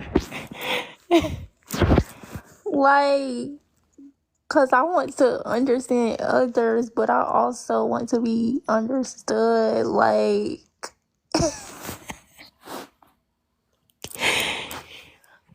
okay, I'm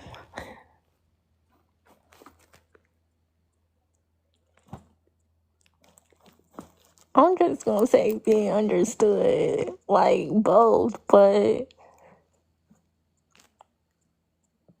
because I just feel like you also have to understand me.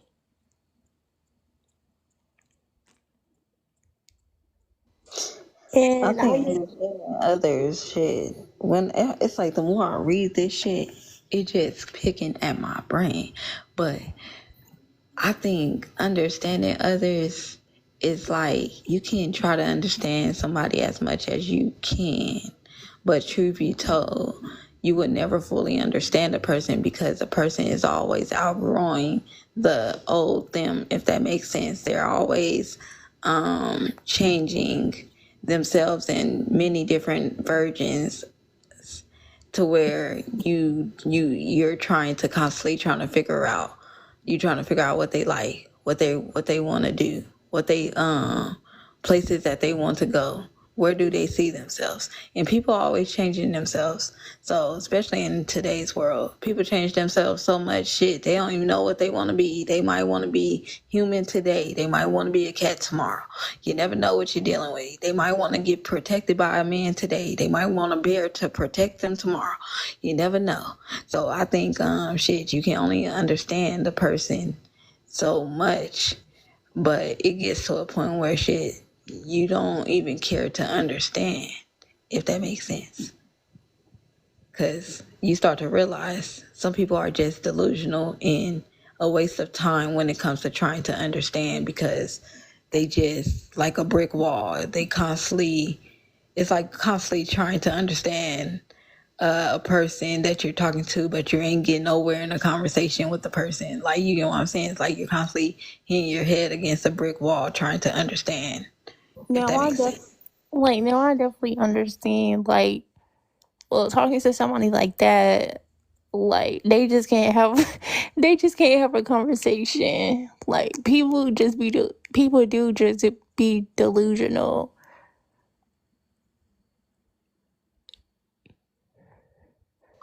Like, I'm not trying to understand nobody who sits up here and who thinks Santa Claus is real. Like, I'm not trying to understand nobody like that. But when it comes to, you going through a loss, or you going through certain things in life, I can understand.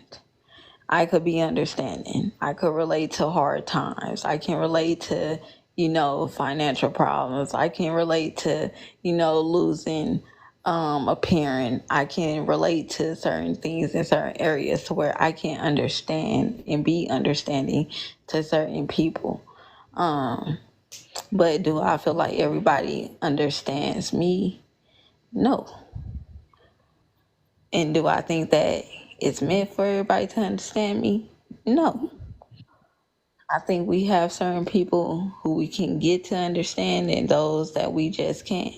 Some people can understand your delivery and some people just can't.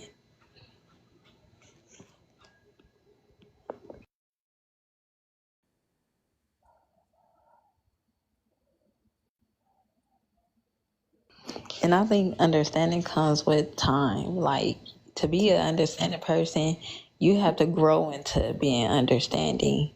You have to grow into um, wanting to be understood, if that makes sense.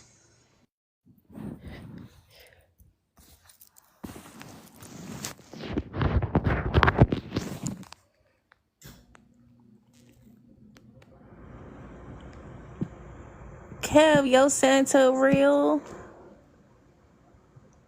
So what? Right, I'm trying to this thing. It say I got 8 people in the.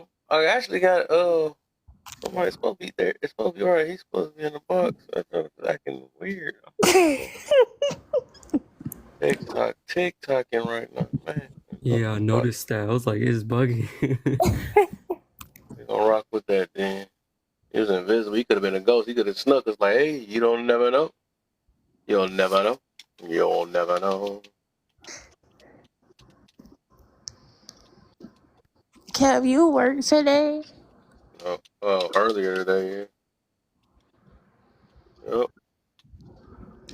I No, work. I'm saying today. Oh, do I work today? No. Got the weekends off.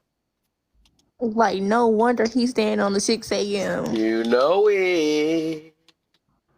You know it. Yeah. Otherwise, I wouldn't be here. That's the only time I can take advantage of this right here, you know?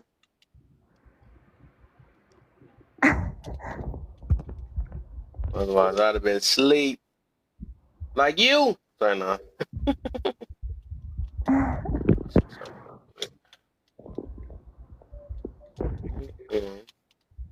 Oh my goodness, I messed that up.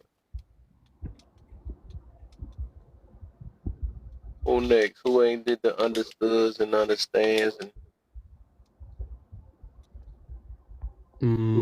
I mean, I just came in. Did anyone need to hit that, or anyone hit that prompt? you can do all of them if you want to. I think everybody kind of caught up. Alright, yeah. I was reading them and I was like, you know what? I really want to hear people's opinion on that understanding others one, because I have my own opinion. But I'll hit that first one. So, do people realize being picky, the way you want to be loved, is that why it's hard to find it? I would say, yeah. I mean, everybody has their own expectations within a relationship, and that really makes it hard because not every person is the exact same. So not everyone's going to have the exact same expectations or, the way they want to be loved. So I think that that kind of just leads into the unconditional prompt right there, because I feel like it's extremely hard or even impossible to be in a relationship that's purely like unconditional. And I haven't really thought about it too much, but I don't even know if that's possible. But the second one, more important to me, I think what's more important to me is understanding others. I've always been heavy into sociology, even a little bit of psychology, right? So from a societal standpoint, I've always tried to understand how everyone is, how everyone pushes their own into the social norms, and how we, formulate our opinions on others. So I've always been the type of person to just understand how other people are and kind of formulate my opinion onto other people and kind of push my understanding onto others based off of how I understand them. So I think that what's more important is understanding others, because I don't know, I always feel very insignificant, and I kind of just came to the point where it's like I don't really care if people understand me. So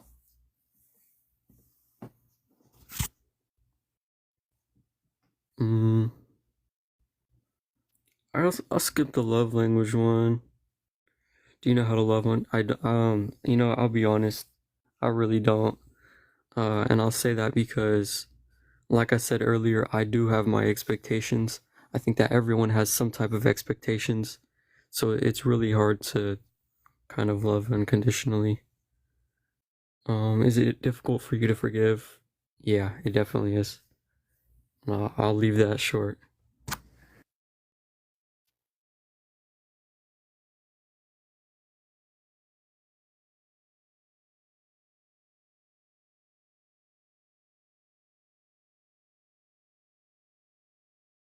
Where everybody go?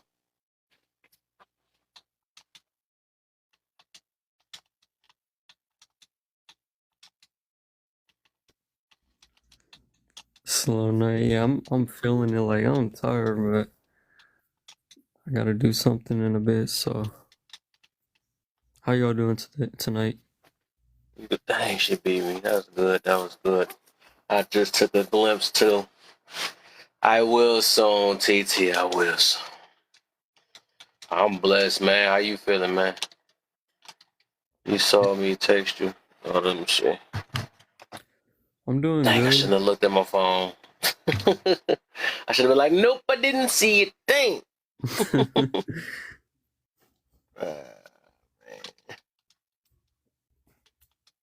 Yeah, I had mom was over there playing this game. That's why I wasn't looking at. All right, so far, main thing on that get that teacup out of there. You was over there preaching earlier. Now you want to teacup it up. You know, not that teacup. Oh, she going. Oh, all to sleep. She done for. And she fell asleep in the box. You know, she's at home. You know, I got the comfortable room. Everybody fall asleep in my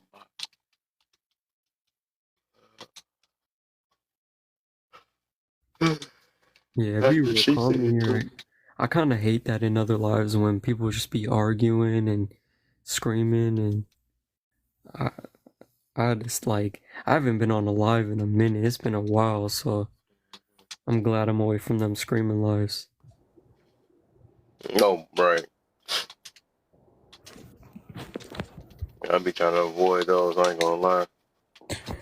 So serve no purpose.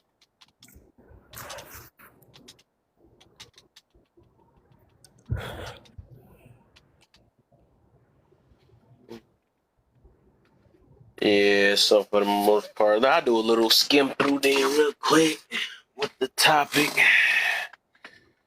Everybody done, I don't know what happened. It's a slow night. Might take me a little rest and see what happened tomorrow. Our low key probably want to see. My mom want to celebrate our birthday early. Do it. Cause yeah, we got the same birthday, me and my mom. Oh Lord, Birthday. these Virgos. Ah, my. Yeah, birthday on the 9th. She had me at 22. My sister had my nephew at 22. My grandma had my mama at 22. That was crazy. I was scared in a minute, but at least it was on like 22. No, I'm about to be 34. This is crazy. But real quick, hold up, real quick.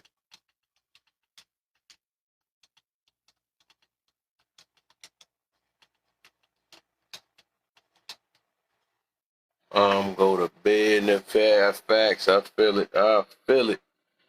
I'm about to be my dang on. So, but all right. So, do people realize being picky? So, like I said, with the topic itself, so what I'm getting to is that a lot of people is not grateful for what they get, so they feel like I'm selling for less. And then, if you ever hear people that, especially when it comes to that love language thing, you know, that person should strive to please me the way I want to be pleased and stuff. I feel that we all got the expectation and stuff, but I also feel like it's a two-way streak. I believe the other side need to strive, speaking of striving, to understand that it is more than just their way or the highway of being loved. I'm not, you Exactly. know, I don't feel like it should be an entitlement behind it. And then like it's so many different forms of love. And the funny thing is that even with God, he showed us there's so many ways of loving, right? You know, they say follow commandments. And that showed that it just ain't one way. You know, I think everybody just look at it that because I lacked this as I was younger, or because the way I got brought up and this is the way I knew how to love or learn how to love, I want everybody else to love me that way. That's the only way I like to recognize love, or that's what I favor. And how you get a favor, you know, how you favor love? I look at love as love is love. Why do it gotta be a specific way for you?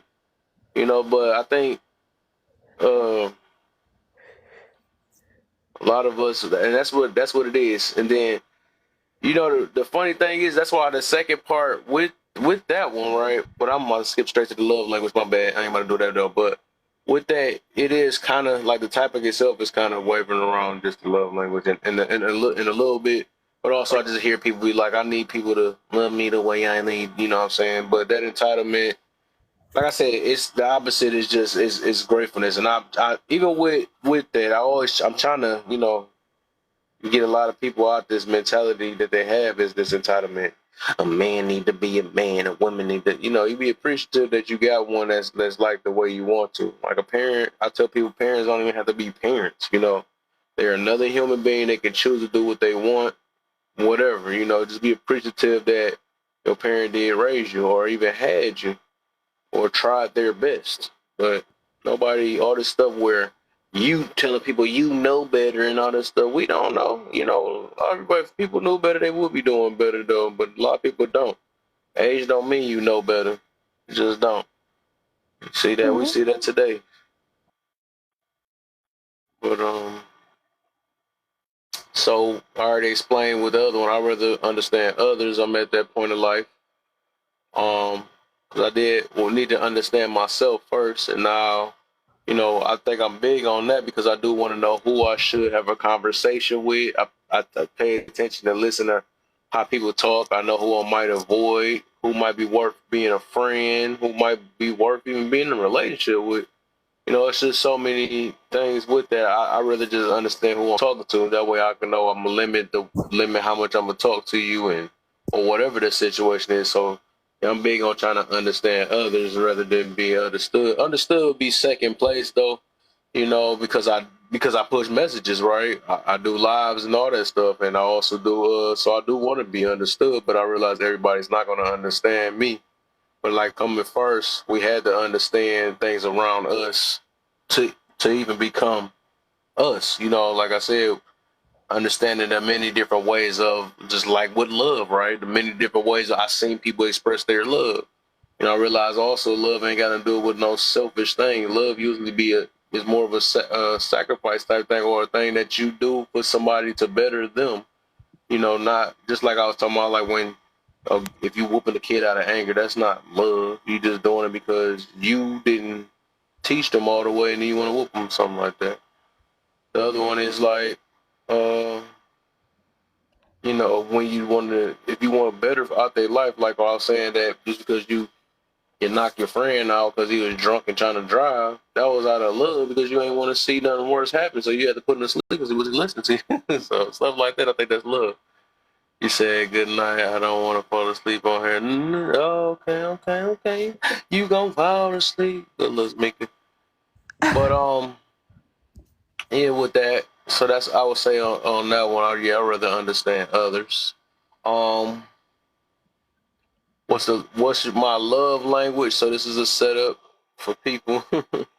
My love language is all love. I appreciate love in all type of forms. I'm not entitled, or I don't feel like I deserving of that. I notice love in any type of form from the I even notice love through hate.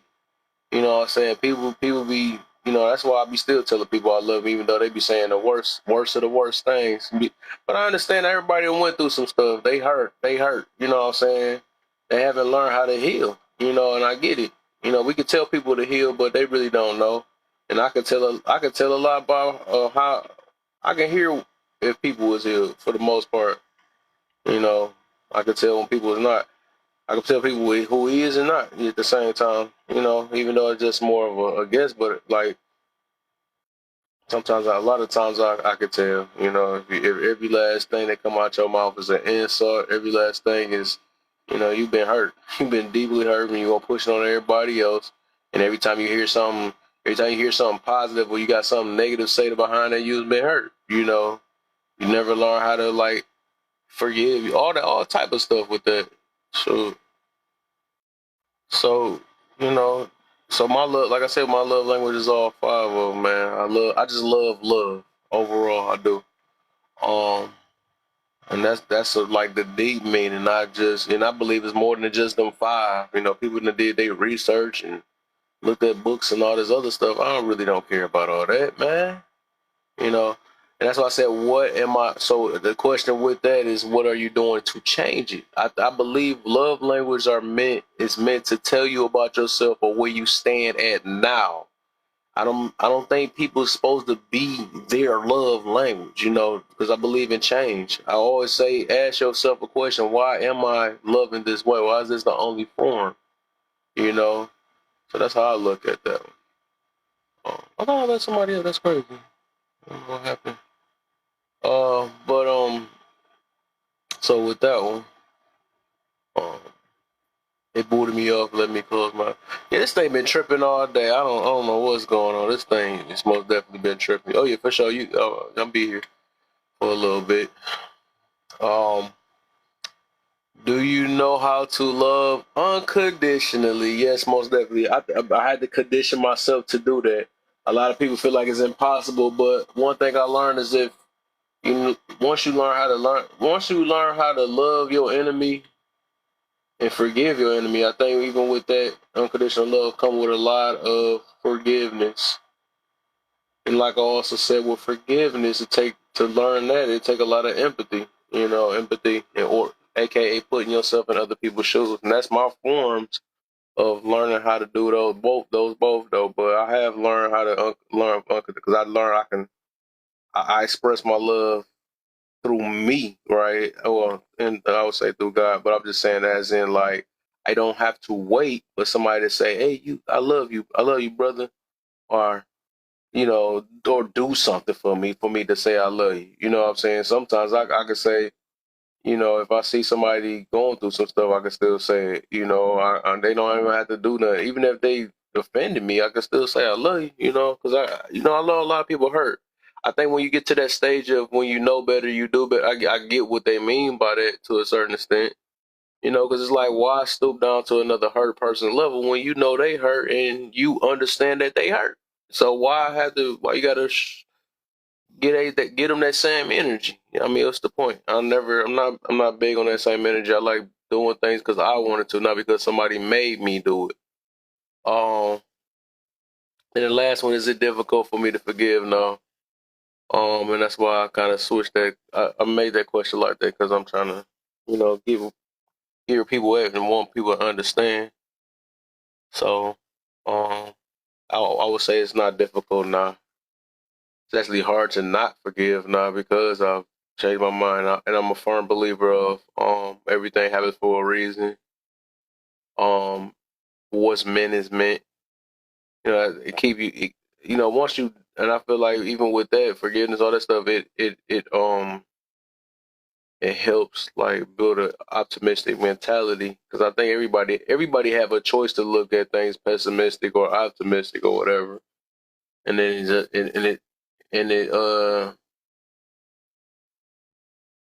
it make you move differently. You know, you look at life differently. You be more appreciative. I think, like I said, appreciation and gratitude. Those are I believe those are two things that make you look at life and hope and faith. You know, hope, faith, appreciation, gratitude, all that stuff. It keep your mind kind of clear, man. You know, you're gonna have moments. That's good to not make a moment. The difference is with that, you don't make a moment depend upon your whole entire lifestyle. Some people do that. Some people still stuck in that moment, you know, and can't let it go. You know, so I just look at it. It was just that moment. It was something I supposed to get out of it, and on to the next. Got to keep it moving, because as long as you holding grudges or staying mad all your life, life ain't gonna just. Life literally won't stop. It's not gonna just stop and wait on you to wait for your forgiveness to happen to you, or wait for this person to apologize, or wait for you to get whatever you looking for. You know, this certain job, or the boss to get they get back on them, or something like that. Whatever you grudge, you know. Life don't just stop and wait on there. And then the next minute you've been holding this grudge for 30 years, you know, everybody else done moved on and stuff. And what a waste of 30 years. That's how I look at that. What a waste. Because you ain't want to let something go. It's crazy, but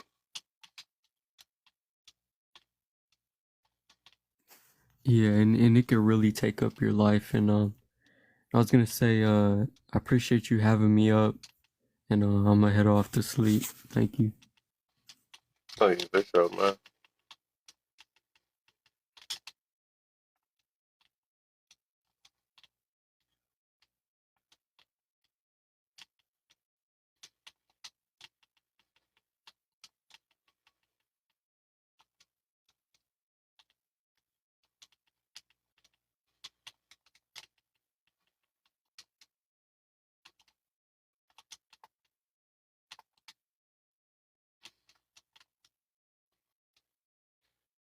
All right.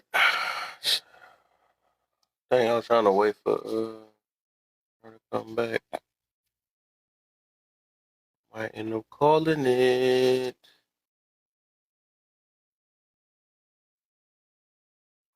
Give her a couple minutes to come back before I call it.